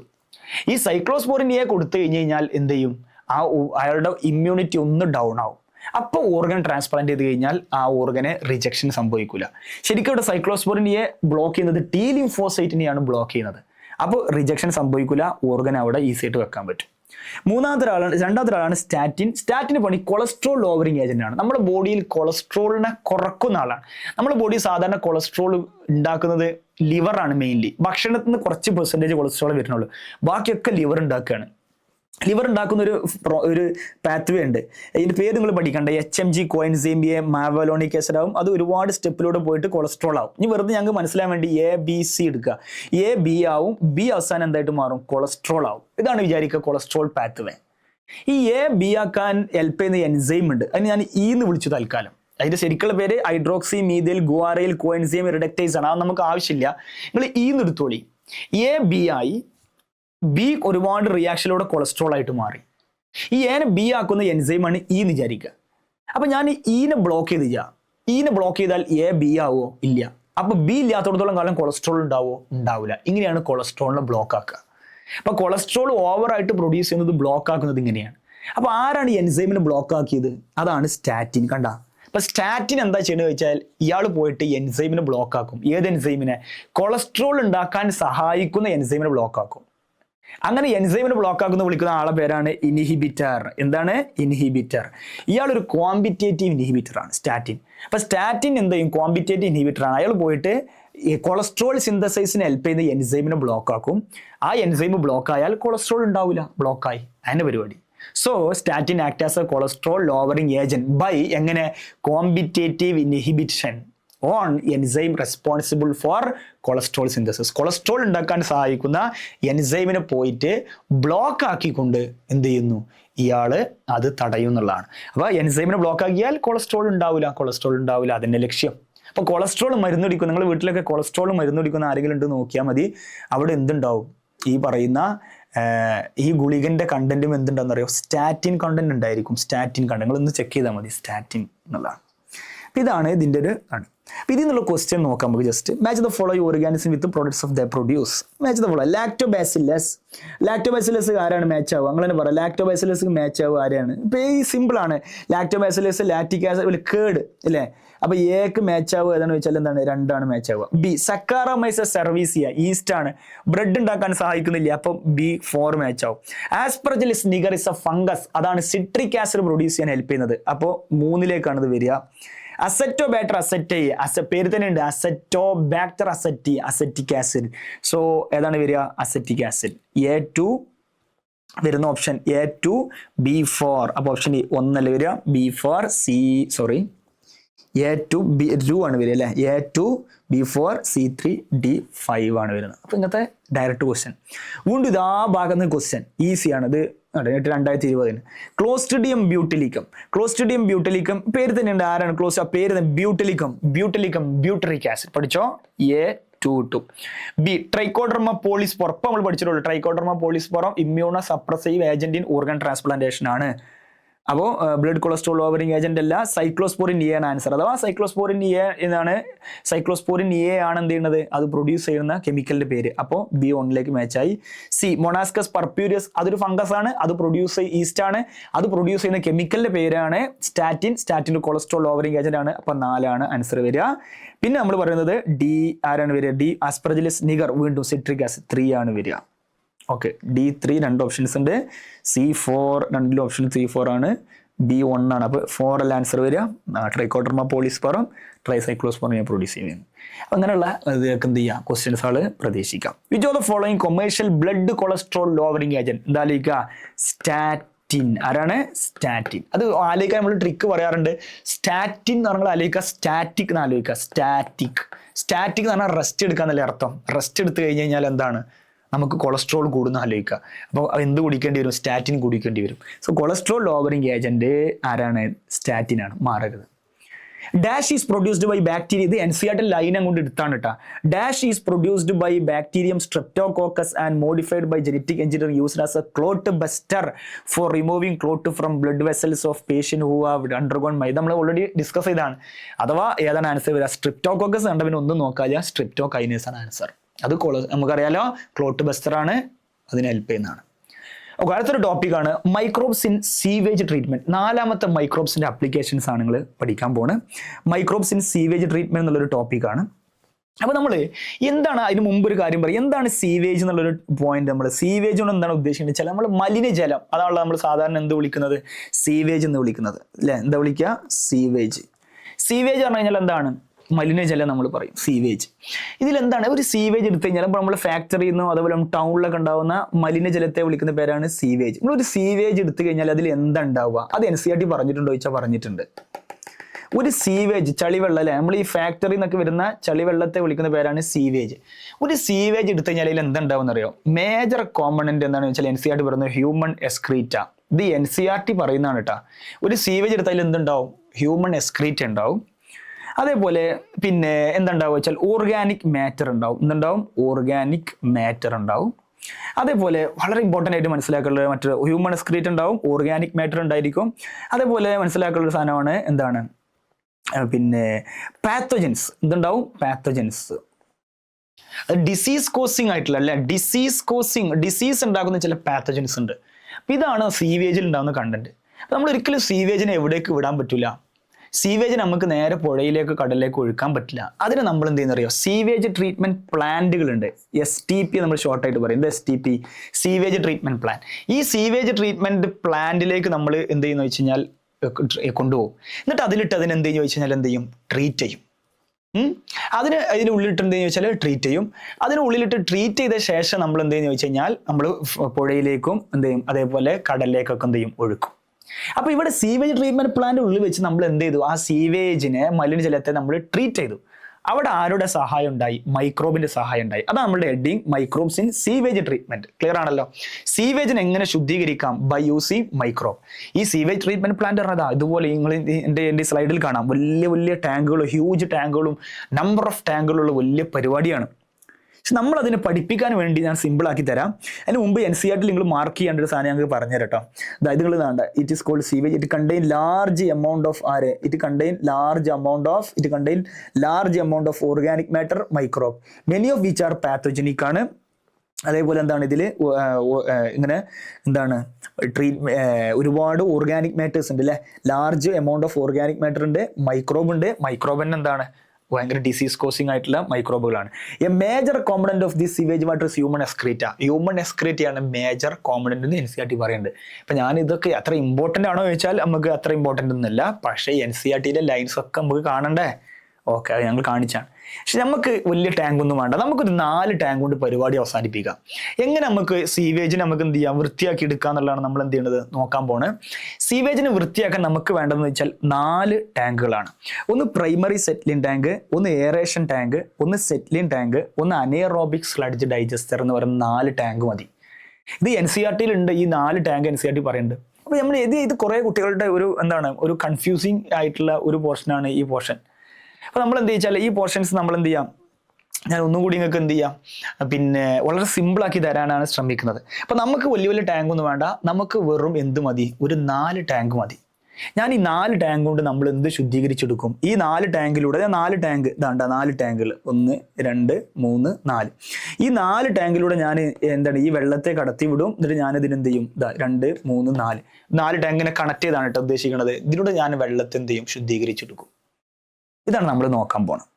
ഓക്കെ, അപ്പൊ നമുക്ക് നോക്കാം എങ്ങനെയാണ് സീവേജ് ട്രീറ്റ്മെന്റ് നടക്കുന്നത്. അപ്പൊ സീവേജിൽ എന്തൊക്കെയുണ്ട് നമ്മൾ പറഞ്ഞു. ആ സീവേജിൽ ഞാൻ ഇതിലൂടെ കടത്തി വിടാൻ പോണ്, 4 ടാങ്കിലൂടെയും കടത്തി വിടും. എന്നിട്ട് ഞാൻ അതിനെ ശുദ്ധീകരിക്കും, എന്നിട്ട് അത് പുഴയിലേക്ക് ഒഴുക്കാണ്. അപ്പൊ നമുക്ക് എങ്ങനെയാണ് ഇതിൽ ട്രീറ്റ്മെന്റ് നോക്കാം.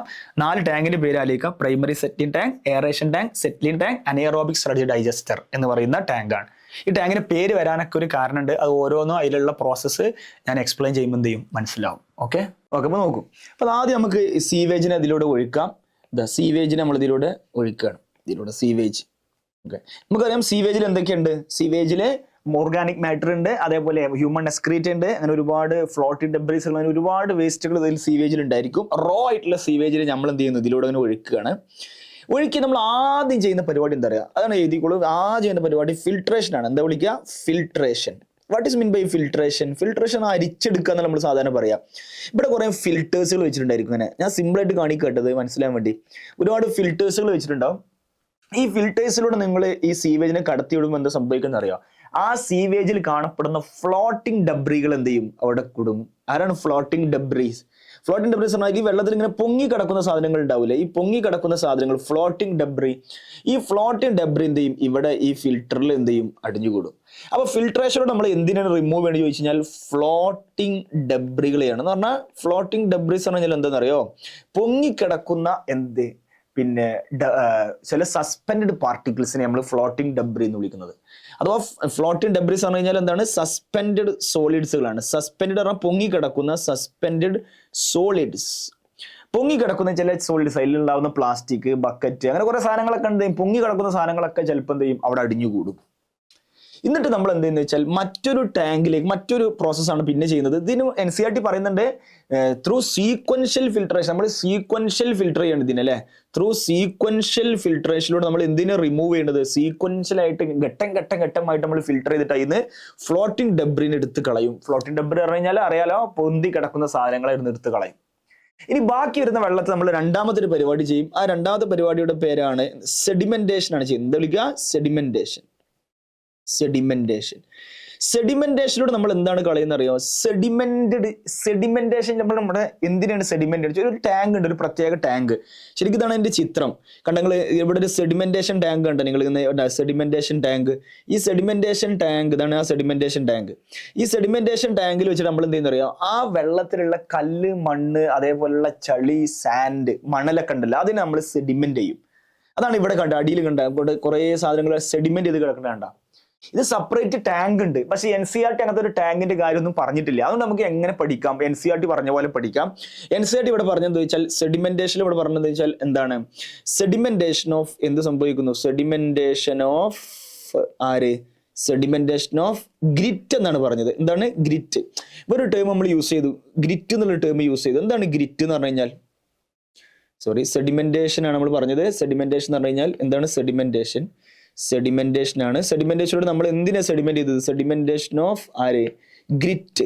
ആരാണ്? ഗ്രിറ്റ്. എന്താണ് ഗ്രിറ്റ്? അതാ ഞാൻ നേരത്തെ പറഞ്ഞത്. Soil plus small pebbles. Pebbles ആണല്ലോ കല്ലുകൾ. അഥവാ ആ വെള്ളത്തിലുള്ള കല്ല്, മണ്ണ്, അതിൽ ചളി പോലെ സാധനങ്ങളൊക്കെ എന്ത് ചെയ്യും? നമ്മൾ നമ്മുടെ ഡെൻസിറ്റി ഗ്രേഡിയന്റ് അടിസ്ഥാനത്തിൽ നമ്മൾ അടിയിൽ അടിഞ്ഞുകൂട്ടും. അടിഞ്ഞുകൂടിനെ വിളിക്കുന്ന പേരാണ് എന്ത്? ആ പ്രോസസ്സിനെ വിളിക്കുന്ന പേരാണ് സെഡിമെന്റേഷൻ. അപ്പൊ സീക്വൻഷ്യൽ ഫിൽട്രേഷനിലൂടെ നമ്മൾ ഫ്ലോട്ടിംഗ് ഡബ്രികൾ റിമൂവ് ചെയ്തു. സെഡിമെന്റേഷനിലൂടെ ഗ്രിറ്റിനെ റിമൂവ് ചെയ്തു. ഗ്രിറ്റ് ആ വെള്ളത്തിലുള്ള കല്ല്, മണ്ണ്, ചളികളെയാണ് റിമൂവ് ചെയ്തു. എന്നിട്ട് നമ്മൾ ബാക്കി വരുന്ന വെള്ളത്തെ എന്ത് ചെയ്യുന്നറിയോ? ഈ പ്രൈമറി സെറ്റിലിംഗ് ടാങ്കിലേക്ക് കൊണ്ടുവരും. ബാക്കി വരുന്ന വെള്ളമാണ് ഈ കാണുന്നത്. അത് പ്രൈമറി സെറ്റിലിംഗ് ടാങ്കിലേക്ക് നമ്മൾ കൊണ്ടുവരും. ആ പേര് തന്നെ ഉണ്ട്, സെറ്റിലിംഗ് ടാങ്ക്. അവിടെ എന്തെങ്കിലുമൊക്കെ സെറ്റിൽ ചെയ്യാനുണ്ട് അല്ലെ? എന്താ സംഭവിച്ചാൽ ആ വെള്ളത്തിൽ ഇനി ബാക്കിയുള്ള സോളിഡ്സുകൾ ഉണ്ടല്ലോ, അത് മൊത്തം എന്ത് ചെയ്യുന്നറിയോ? അടിയിൽ അടിഞ്ഞുകൂടും. നമ്മുടെ ചായ ഉണ്ടല്ലേ, നമ്മൾ ചായയുടെ എന്താണ് അതിന്റെ നമ്മൾ പറയുന്ന ചായയുടെ പൊടി, ആ ചായന്റെ ചണ്ടി എന്നൊക്കെ നമ്മൾ പറയില്ലേ, അത് അടിയിൽ അടിഞ്ഞുകൂടൂലേ? ആ ചായന്റെ പൊടി, ചായപ്പൊടി മേലെ വെള്ളം പൊന്തി നിൽക്കും. അതേപോലെ ഈ ടാങ്കിൽ എന്ത് ചെയ്യുന്നറിയോ? ആ വെള്ളത്തിലുള്ള എല്ലാ സോളിഡ്സും എവിടെ അടിഞ്ഞുകൂടുന്നറിയോ? ഈ ടാങ്കിന്റെ അടിയിൽ അടിഞ്ഞുകൂടും എല്ലാ സോളിഡ്സും. എന്നിട്ട് ബാക്കി വരുന്ന വെള്ളം എന്ത് ചെയ്യുന്നറിയോ? വെള്ളം ഇങ്ങനെ മുകളിലും ഇങ്ങനെ പൊങ്ങിക്കിടക്കും. ഇതാണ് പ്രൈമറി സെറ്റിലിംഗ് ടാങ്കിൽ കിട്ടുക. ഈ മുകളിൽ പൊങ്ങിക്കിടക്കുന്ന വെള്ളത്തെ വിളിക്കുന്ന പേരെന്താ വെച്ചാൽ എന്താണ്? സൂപ്പർനാറ്റന്റ് ലിക്വിഡിനെ വിളിക്കുന്ന പേരാണ് എഫ്ലുവന്റ് എന്നാണ് വിളിക്കുക. എന്താ വിളിക്കുക? എഫ്ലുവന്റ്. താഴത്ത് കിട്ടിയ സോളിഡ്സിനെ നമ്മൾ വിളിക്കുന്ന പേരാണ് എന്തെന്നറിയോ? ഇതിനെ വിളിക്കുന്ന പേരാണ് പ്രൈമറി സ്ലഡ്ജ് എന്നാണ്. എന്താ വിളിക്കുക? Primary sludge. അപ്പൊ what is mean by primary sludge? Primary sludge എന്ന് പറഞ്ഞു കഴിഞ്ഞാൽ എന്താണ്? ആ വെള്ളത്തിൽ അടിയിൽ ആ ടാങ്കിൻ, പ്രൈമറി സെറ്റിലിംഗ് ടാങ്കിന്റെ അടിയിൽ അടിഞ്ഞുകൂടിയ all solid settle down to form primary sludge. ഇപ്പൊ ഞാൻ എന്തൊക്കെയാണ് ചെയ്തത്? ഞാൻ ആദ്യം ഫിൽട്രേഷൻ ചെയ്തു. അതിലൂടെ വെള്ളത്തിൽ പൊങ്ങി കിടക്കുന്ന ഫ്ലോട്ടിംഗ് ഡബ്രികൾ റിമൂവ് ചെയ്തു. പിന്നെ ഞാൻ സെഡിമെന്റേഷൻ ചെയ്തു. അതിലൂടെ ഞാൻ കല്ല്, മണ്ണ്, ചളി സാധനത്തിലുള്ള അഥവാ ഗ്രിറ്റിനെ ഞാൻ എന്ത് ചെയ്തു? സെഡിമെന്റ് ചെയ്തു. ബാക്കി വരുന്ന വെള്ളത്തെ ഞാൻ അലൗഡ് ടു സെറ്റിൽ. അപ്പൊ എല്ലാ സോളിഡ്സും അടിയിൽ സെറ്റിൽ ചെയ്യപ്പെട്ടു. അങ്ങനെ അടിയിൽ സെറ്റിൽ ചെയ്യപ്പെട്ട സോളിഡ്സിനെ വിളിക്കുന്ന പേരാണ് പ്രൈമറി സ്ലഡ്ജ്. മുകളിൽ പൊങ്ങി കിടക്കുന്ന വെള്ളത്തെ വിളിക്കുന്ന പേരാണ് പ്രൈമറി എഫ്ലുവന്റ്. ഇപ്പൊ വെള്ളത്തിൽ നിന്ന് ഏകദേശം എന്ത് ചെയ്തു? ഫിസിക്കലി നമ്മൾ ഒരുപാട് സാധനങ്ങളെ റിമൂവ് ചെയ്തു. കല്ല്, മണ്ണ്, ചളി, ഫ്ലോട്ടിംഗ് ഡബ്രികളൊക്കെ റിമൂവ് ചെയ്തു. ഇത്രയും ചെയ്ത പരിപാടി നമ്മൾ വിളിക്കുന്ന പേരാണ് പ്രൈമറി ട്രീറ്റ്മെന്റ് എന്നാണ് വിളിക്കുക. എന്താ വിളിക്കുക? Primary treatment. ഇത്രയും നമ്മൾ ചെയ്ത പരിപാടിയെ വിളിക്കുന്ന പേരാണ് പ്രൈമറി ട്രീറ്റ്മെന്റ് എന്നാണ്. ഇപ്പൊ പ്രൈമറി ട്രീറ്റ്മെന്റിൽ 2 സ്റ്റെപ്പാണ് മെയിൻ ആയിട്ടുള്ളത്. ഒന്ന് ഫിൽട്രേഷനും ഒന്നെന്താണ്? സെഡിമെന്റേഷനുമാണ്. ഇത്രയാണ് നമ്മൾ ഇതിൽ ചെയ്തത്. ഈ വെള്ളം കംപ്ലീറ്റ് ആയിട്ട് ഫിൽട്ടർ ചെയ്യപ്പെട്ടു വെച്ചാൽ ഇല്ല. ഇനി ആ വെള്ളത്തിൽ ഓർഗാനിക് മാറ്റർ ഉണ്ട്, അതേപോലെ മൈക്രോബുകൾ ഉണ്ട്. അവരൊക്കെ എന്ത് ചെയ്യണം? ഫിൽട്ടർ ചെയ്യണം. അതിനാണ് നമ്മൾ ബാക്കി വരുന്നത് എടുക്കുന്നത്. അപ്പൊ ഇത്രയും ചെയ്ത പരിപാടി നമ്മൾ വിളിക്കുന്ന പേരാണ് പ്രൈമറി ട്രീറ്റ്മെന്റ് ആണ്. Primary treatment involve physical removal of small and large solids ആണ് NCERT ചെയ്തത്. ഇതാണ് പ്രൈമറി ട്രീറ്റ്മെന്റ്. ഇനി അങ്ങോട്ട് നമ്മൾ പറയാൻ പോകുന്നത് ഏത് ട്രീറ്റ്മെന്റ് ആണെന്നറിയോ? സെക്കൻഡറി ട്രീറ്റ്മെന്റ് ആണ് ഇനി പറയാൻ പോണത്. അപ്പൊ നമ്മൾ ഈ എഫ്ലുവന്റിനെ എവിടേക്ക് എടുക്കും എന്നറിയോ? ഇങ്ങോട്ട് അടുത്ത ടാങ്കിലേക്ക് എടുക്കും. അടുത്ത ടാങ്കാണ് എയറേഷൻ ടാങ്ക്. പക്ഷെ അപ്പൊ നിങ്ങൾ ചോദിക്കും, ഈ പ്രൈമറി സ്ലഡ്ജിന് എന്ത് ചെയ്യും? ആ പ്രൈമറി സ്ലഡ്ജിനെ അവിടുന്ന് റിമൂവ് ചെയ്യും. അത് വേറെ പല പർപ്പസിന് വേണ്ടി യൂസ് ചെയ്യും. അടുത്ത ടാങ്കിലേക്ക് നമ്മൾ നമ്മുടെ ആ സസ്പെൻഡഡ് ഫ്ലൂയിഡ് ഉണ്ടല്ലോ, ഐ മീൻ എഫ്ലുവന്റ്, അതിനെ നമ്മൾ എവിടേക്ക് എടുത്തു? എയറേഷൻ ടാങ്കിലേക്ക്. എയറേഷൻ ടാങ്കിന്റെ പ്രത്യേകത ആ പേരിലുണ്ട്, എയറേഷൻ ടാങ്ക് എന്ന് പറഞ്ഞാൽ അതിലേക്ക് നമ്മൾ എന്ത് സപ്ലൈ ചെയ്തുകൊണ്ടിരിക്കുന്നുണ്ട്? എയർ സപ്ലൈ ചെയ്തുകൊണ്ടിരിക്കുന്നുണ്ട്. അതിലേക്ക് എയർ ബ്ലോ ചെയ്തുകൊണ്ടാണ് നമ്മൾ ആ ടാങ്കിന് എന്ത് വിളിച്ചത്? എയറേഷൻ ടാങ്ക് എന്ന് വിളിച്ചത്. ആ ടാങ്കിലേക്ക് നമ്മൾ ഇതിനെ കൊണ്ടുപോയി. ഇനി ആ ടാങ്കിലേക്ക് എത്തി നമ്മുടെ എഫ്ലുവന്റ് അല്ലേ? എഫ്ലുവന്റ്. ഇനി നമ്മൾ എന്ത് ചെയ്യുന്ന അറിയാം? അതിലേക്ക് നമ്മൾ എയർ ആണ് കൊടുത്തുകൊണ്ടിരിക്കുന്നത്. ഇതിലേക്ക് എന്ത് കൊടുത്തുകൊണ്ടിരിക്കുന്നുണ്ട്? എയർ കൊടുത്തുകൊണ്ടിരിക്കുന്നുണ്ട്. എയർ കൊടുത്തുകൊണ്ടിരിക്കുന്നതിനെ നമ്മൾ എന്ത് വിളിക്കുന്ന അറിയാം? അതുകൊണ്ടാണ് ആ ടാങ്കിനെ എയറേഷൻ ടാങ്ക് വിളിക്കുന്നത്. മാത്രമല്ല എയർ കൊടുത്തുകൊണ്ടിരിക്കുന്നുണ്ട്. മാത്രമല്ല എന്ത്, ആ വെള്ളത്തെ മെക്കാനിക്കലി അജിറ്റേറ്റഡ്, ഇത് NCERT പ്രയോഗമാണ് കേട്ടോ. മെക്കാനിക്കലി അതിനെന്ത് ചെയ്യുന്നുണ്ട്? ഇളക്കിക്കൊണ്ടിരിക്കുന്നുണ്ട്. നമ്മൾ ഈ വെള്ളത്തെ ആ വലിയൊരു ടാങ്കാലേക്ക് അതിനിങ്ങനെ ഇളക്കിക്കൊണ്ടിരിക്കുന്നു. അജിറ്റേഷൻ. ക്ലിയർ? അങ്ങനെ ഇളക്കിക്കൊണ്ടിരിക്കുമ്പോൾ ഓക്സിജൻ എല്ലായിടത്തും സപ്ലൈ ചെയ്യപ്പെടും. ഇത് ഞാൻ നിങ്ങൾക്ക് വേണമെങ്കിൽ ഈ ചിത്രത്തിൽ നോക്കിയാൽ കാണാൻ പറ്റുന്നുണ്ട് എയറേഷൻ ടാങ്ക്. എയറേഷൻ ടാങ്കിൽ നിങ്ങൾക്ക് നോക്കിയാൽ മതി. എയറേഷൻ ടാങ്കിൽ കേട്ടാ, ഇവിടെ നമ്മൾ എയർ കംപ്രസർ കൊണ്ട് എയർ കൊടുത്തുകൊണ്ടിരിക്കുന്നുണ്ട്. അപ്പോൾ ഓക്സിജൻ എയർ എല്ലായിടത്തും സ്പ്രെഡ് ആവുന്നുണ്ട്. സ്പ്രെഡ് ആവാൻ വേണ്ടി നമ്മൾ എന്ത് ചെയ്യുന്നുണ്ട്? ഇളക്കിക്കൊണ്ടിരിക്കുകയാണ് ചെയ്യുന്നത്. അപ്പോൾ എന്ത് സംഭവിക്കുന്ന അറിയാം? അവിടെ ഓക്സിജൻ എല്ലായിടത്തും എത്തും. അപ്പൊ അവിടെ ആരുടെ ഗ്രോത്ത് ഉണ്ടാവും ചോദിച്ചു കഴിഞ്ഞാൽ ഗ്രോത്ത് ഓഫ്, അതാണ് നിങ്ങൾ പഠിക്കേണ്ടത്. അടുത്ത പോയിന്റ്, ഗ്രോത്ത് ഓഫ് ഫ്ലോക്സ് ഉണ്ടാകും. ആരുണ്ടാവും? ഫ്ലോക്സിന്റെ ഗ്രോത്ത് ഉണ്ടാവും. അത് ചോദ്യം, ആരാ ഫ്ലോക്സ് ചോദിച്ചാൽ ആ വെള്ളത്തിലുള്ള ഫംഗസിന്റെയും ബാക്ടീരിയയുടെയും ഒരു അസോസിയേഷൻ ആണ്. സപ്പോസ് നിങ്ങൾ വിചാരിക്കുക ഈ വെള്ളത്തിൽ കിടക്കുന്ന ഫംഗസ് ആണ് വിചാരിക്കുക. ഫംഗസ് നിങ്ങൾക്ക് അറിയാലോ, ഇങ്ങനെ മൈസീലിയ എന്നുള്ള ഒരു സ്ട്രക്ചർ ഉണ്ട്, ബോഡിയുടെ പേര് മൈസീലിയാണ്. ഫംഗസിന് ഇഷ്ടം പോലെ എന്തുണ്ട്, ഫിലമെന്റുകൾ ഉണ്ട്, ഹൈഫേ എന്ന് പറയും. ആ ഫിലമെന്റിന് മേലേക്ക് ആര് നിൽക്കുന്നു, ബാക്ടീരിയ അസോസിയേറ്റ് ചെയ്യപ്പെടുന്നു. കണ്ട, ഇങ്ങനെ ഒരു അസോസിയേഷനെ വിളിക്കുന്ന പേരാണ് എന്ത്, flocs. What is flocs? Association between ആരൊക്കെ തമ്മിൽ, അല്ലെങ്കിൽ NCERT ഇങ്ങനെ എഴുതിയത് ഫ്ലോക്സിന്റെ definition, masses of bacteria associated with fungal filament. ആ വെള്ളത്തിലുള്ള ബാക്ടീരിയയും ആ വെള്ളത്തിലുള്ള ഫംഗസും തമ്മിലുള്ള ഒരു അസോസിയേഷൻ, അതൊരു നെറ്റ്വർക്ക് പോലെ വെള്ളത്തിൽ നിറയെ ഫോം ചെയ്യും. ആ അസോസിയേഷനെ വിളിക്കുന്ന പേരാണ് എന്ത്, ഫ്ലോക്സ് എന്ന് വിളിക്കുന്നത്. ഇനി ഈ ഫ്ലോക്സിന്റെ, അപ്പൊ ഫ്ലോക്സ് എങ്ങനെ ഉണ്ടായത് ചോദിച്ചാൽ നമ്മൾ ഈ പറയുന്നത് നമ്മൾ തന്നെയാണ് ആ ഫ്ലോക്സിനെ അവിടെ എന്ത് ചെയ്ത് ഗ്രോ ചെയ്യിപ്പിച്ചത്. ഇപ്പൊ അവിടെ ഫ്ലോക്സ് ഉണ്ടായി, അത് എവിടുന്ന് വന്നു വെച്ചാൽ നമ്മൾ പുറത്തുനിന്ന് കൊടുത്തൊന്നുമില്ല, ആ വെള്ളത്തിലുള്ള ബാക്ടീരിയയും ആ വെള്ളത്തിലുള്ള ഫംഗസും തമ്മിലാണ് ഇവിടെ ഫോം ചെയ്തത്. ഈ ഫ്ലോക്സ് എന്ത് ചെയ്യുന്ന അറിയാം, ഫ്ലോക്സ് കൺസ്യൂം ഓർഗാനിക് മാറ്റർ. ഫ്ലോക്സ് എന്ത് ചെയ്യുന്ന അറിയാം, വെള്ളത്തിലുള്ള ഓർഗാനിക് മാറ്ററിനെ കൺസ്യൂം ചെയ്യും. അപ്പൊ ആ വെള്ളത്തിലുള്ള ഓർഗാനിക് മാറ്ററിന്റെ എമൗണ്ട് കുറഞ്ഞു കുറഞ്ഞു വരും. അപ്പൊ ആ വെള്ളത്തിന്റെ എന്ത് കുറയും, BOD കുറയുന്നതാണ് നമ്മൾ പറയാം. What is BOD? Biochemical oxygen demand എന്നാണ് പറയുന്നത്. BOD ഡെഫിനേഷൻ അതാണ്. What is the definition of BOD? നമ്മൾ ആദ്യം നോക്കണം BOD ഡെഫിനേഷൻ എന്താണ്. NCERT പറയുന്നുണ്ട് BOD ഡെഫിനേഷൻ, അണ്ടർലൈൻ ചെയ്യുക. BOD refers to എന്താണ്, amount of oxygen that would be consumed if all organic matter in 1 liter of water were oxidized by bacteria. മനസ്സിലായില്ലെങ്കിൽ ശ്രദ്ധിച്ചോളൂ. നിങ്ങൾ വിചാരിക്കുക, ഇത് എൻ്റെ കയ്യിലൊരു പാത്രമുണ്ട്. ഈ പാത്രത്തിൽ എന്തുണ്ട്, ഒരു കുറച്ച് വെള്ളമുണ്ട്. ആ വെള്ളത്തിൽ സ്വാഭാവികമായിട്ടും എന്തുണ്ടാകും, അതിൽ കുറച്ച് ഓർഗാനിക് മാറ്റേഴ്സ് ഒക്കെ ഉണ്ട് വിചാരിക്കുക. ഇത് 1 ലിറ്റർ വെള്ളമാണ് എടുത്തിരിക്കുന്നത്, 1 ലിറ്റർ വെള്ളമാണ്. ഈ 1 ലിറ്റർ വെള്ളത്തിൽ ഒരു ഓർഗാനിക് മാറ്റർ ഇല്ലെങ്കിൽ നമ്മൾ എന്താ പറയാ, BOD 0 എന്ന് വേണമെങ്കിൽ കണക്കൂട്ടാം.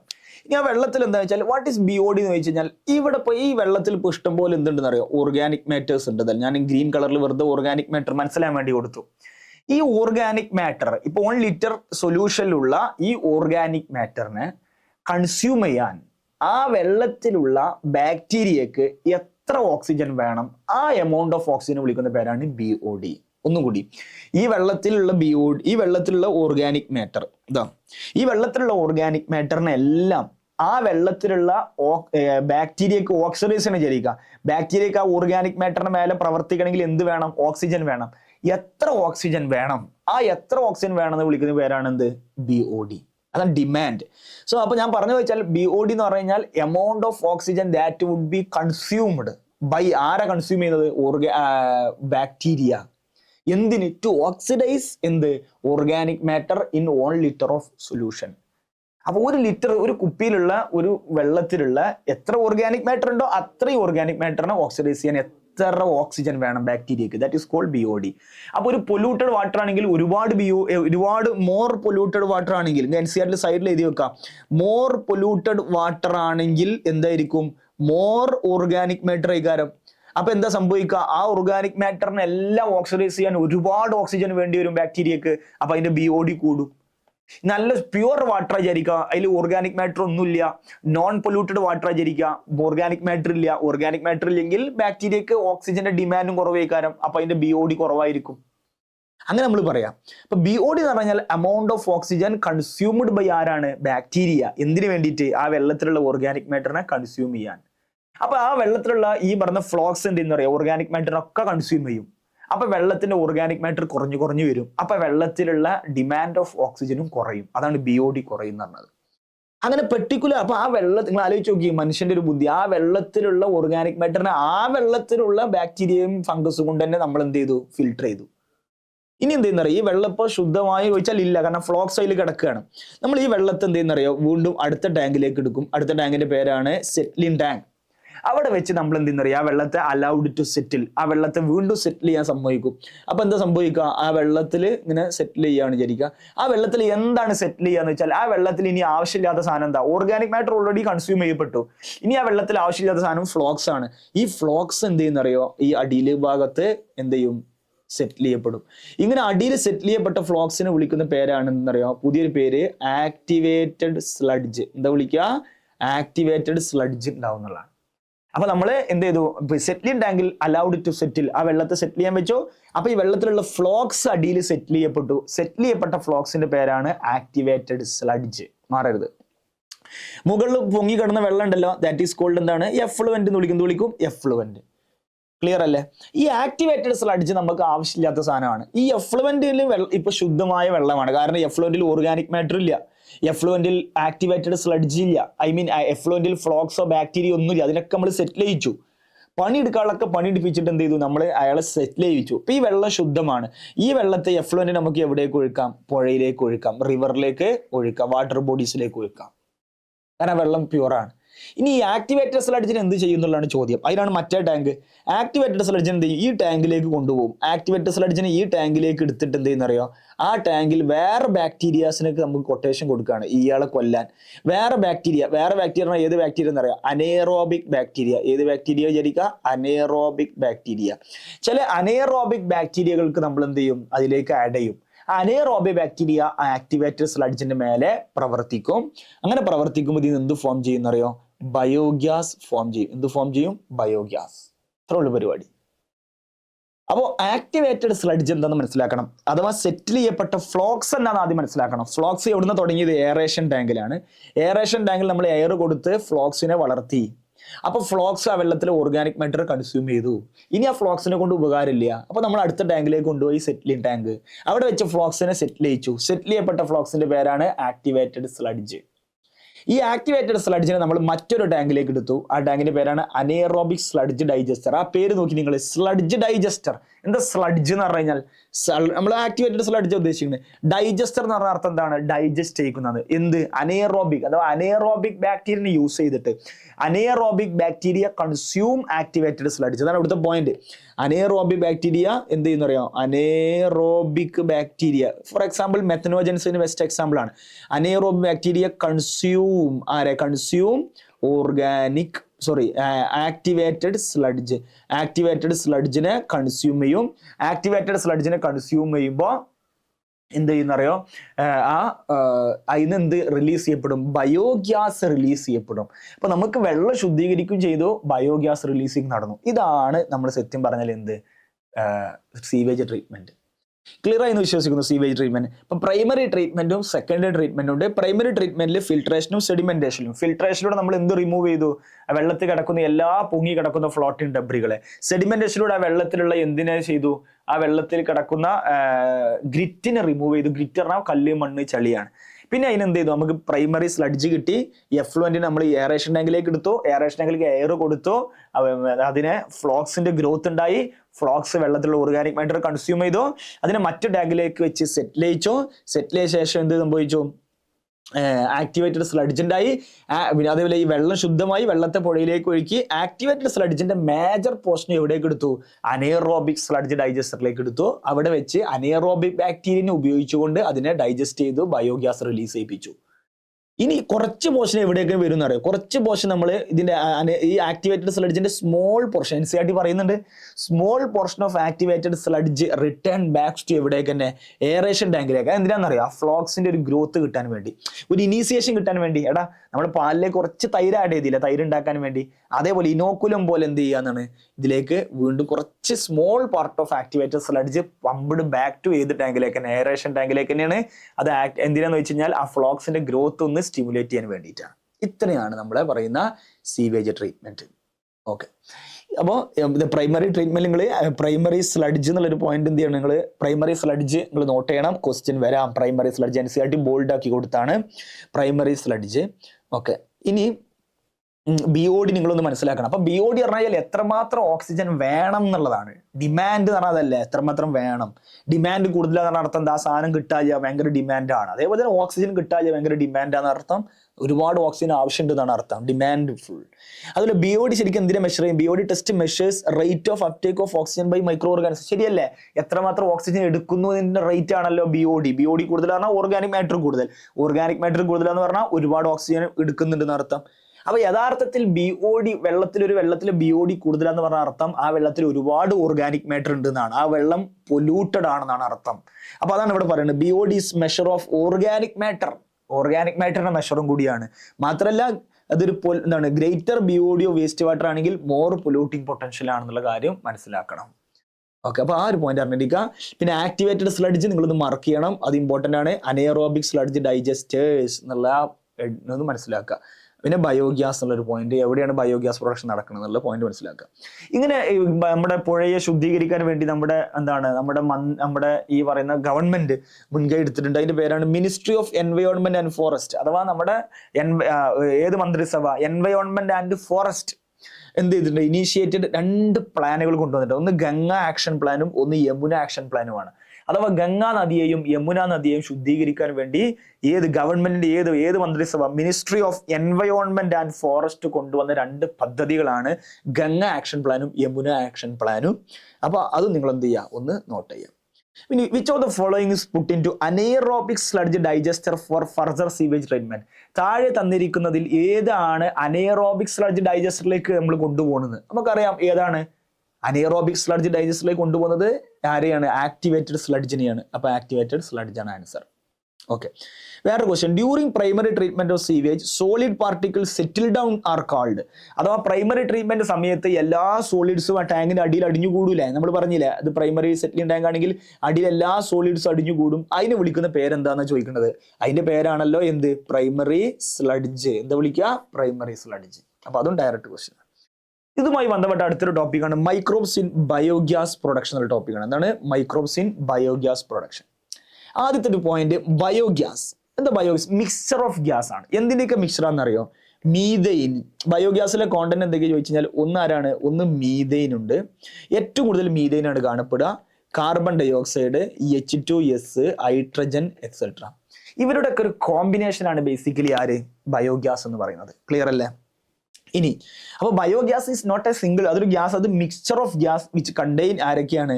മീതെയിൻ. ഒരു 60% ആരായിരിക്കും? മീതെയിൻ ആവും. ഒരു 30% CO2, ബാക്കി ഒരു 10% ഒക്കെ വരുന്ന ആരായിരിക്കും? H2S, ഹൈഡ്രജൻ ഒക്കെ ഉണ്ടായിരിക്കും. ഇനി ഏത് മൈക്രോബിനെയാണ്, നമ്മൾ ചാപ്റ്റർ പേര് മൈക്രോബ്സ് ഇൻ ഹ്യൂമൻ വെൽഫെയർ ആണ്. അപ്പൊ ഏത് മൈക്രോബാണ് ബയോഗ്യാസ് പ്രൊഡക്ഷൻ ഹെൽപ്പ് ചെയ്യുന്നത് ചോദിച്ചു കഴിഞ്ഞാൽ മെത്തനോബാക്ടീരിയം എന്നുള്ളതാണ്. ഇത് ഏത് കാറ്റഗറി പെട്ടതാണ്? മെത്തനോജൻസ് എന്ന് പറയുന്ന കാറ്റഗറി പെട്ട ഒരു ടൈപ്പ് ഓഫ് ബാക്ടീരിയയാണ് ഏത്? മെത്തനോബാക്ടീരിയം. ഇപ്പൊ ജനറൽ നമ്മൾ പറയുകയാണെങ്കിൽ ആരാണ് ഇതിനെ ഹെൽപ്പ് ചെയ്യുന്നത്? മെത്തനോജൻസ് വിഭാഗക്കാരാണ്. മെത്തനോജൻസ് വിഭാഗക്കാരാണ് ഇതിനെ ഹെൽപ്പ് ചെയ്യേണ്ടത്. അഥവാ അനേറോബിക് ബാക്ടീരിയയാണ്, അയാളാണ് എന്തിന് ഹെൽപ്പ് ചെയ്യുന്നത്? ബയോഗ്യാസ് പ്രൊഡക്ഷൻ ഹെൽപ്പ് ചെയ്യുന്നത്. അതിൽ പെട്ടൊരു ബാക്ടീരിയയാണ് മെത്തനോ ബാക്ടീരിയം. ഇത് സാധാരണ കാണപ്പെടുന്നത് എവിടെയാണ്? ഫൗണ്ട് ഇൻ റൂമൻ ഓഫ് കാറ്റിൽ. കാറ്റിൽസിന്റെ സ്റ്റൊമക്കിലാണ് കാണപ്പെടുന്നത്. നിങ്ങളുണ്ട് ഇവിടെ കാറ്റിൽസിന്റെ സ്റ്റൊമക്കിന് പ്രധാനമായിട്ടും എന്തുണ്ടെന്ന് അറിയാം? കാറ്റിലിന്റെ സ്റ്റൊമക്കിന് 4 അറകൾ ഇവിടെ കാണപ്പെടുന്നുണ്ട്. നമ്മൾ പശുവിന്റെ സ്റ്റൊമക്ക് എടുത്തു കഴിഞ്ഞാൽ കണ്ട ഇതൊരു അറ, അങ്ങനെ റെറ്റിക്കുലം എന്ന് പറയുന്നു. ഇവിടെ ഉണ്ട് ഒമാസ് എന്ന് പറഞ്ഞ വേറൊരു അറയുണ്ട്. ഇവിടെ ഉണ്ട് വേറെ അറ ഒബോമാസം 1, 2, 3. പിന്നെ റൂമൻ കണ്ട നിങ്ങൾ 4 അറകളുണ്ട്. ഇതിന് കോമ്പൗണ്ട് സ്റ്റൊമക്ക് എന്നൊക്കെ വിളിക്കുക. കേട്ടിട്ട് നിങ്ങൾ കോമ്പൗണ്ട് സ്റ്റൊമക്ക്. ഇന്നത്തെ കോമ്പൗണ്ട് സ്റ്റൊമക്ക് ആണ് ആർക്കുണ്ടാവുക? കാറ്റിൽസ് ഉണ്ടാവുക. ഈ കാറ്റിൽസിന്റെ ഒരു ട്രൂ സ്റ്റൊമക്ക് എന്നൊക്കെ പറയുന്നത് ആരാണ്? ശരിക്കും റൂമൻ ആണ്. ആരാണ്? റൂമൻ. അപ്പൊ ആ റൂമനിലാണ് ശരിക്കും ആര് കാണപ്പെടുന്നത്?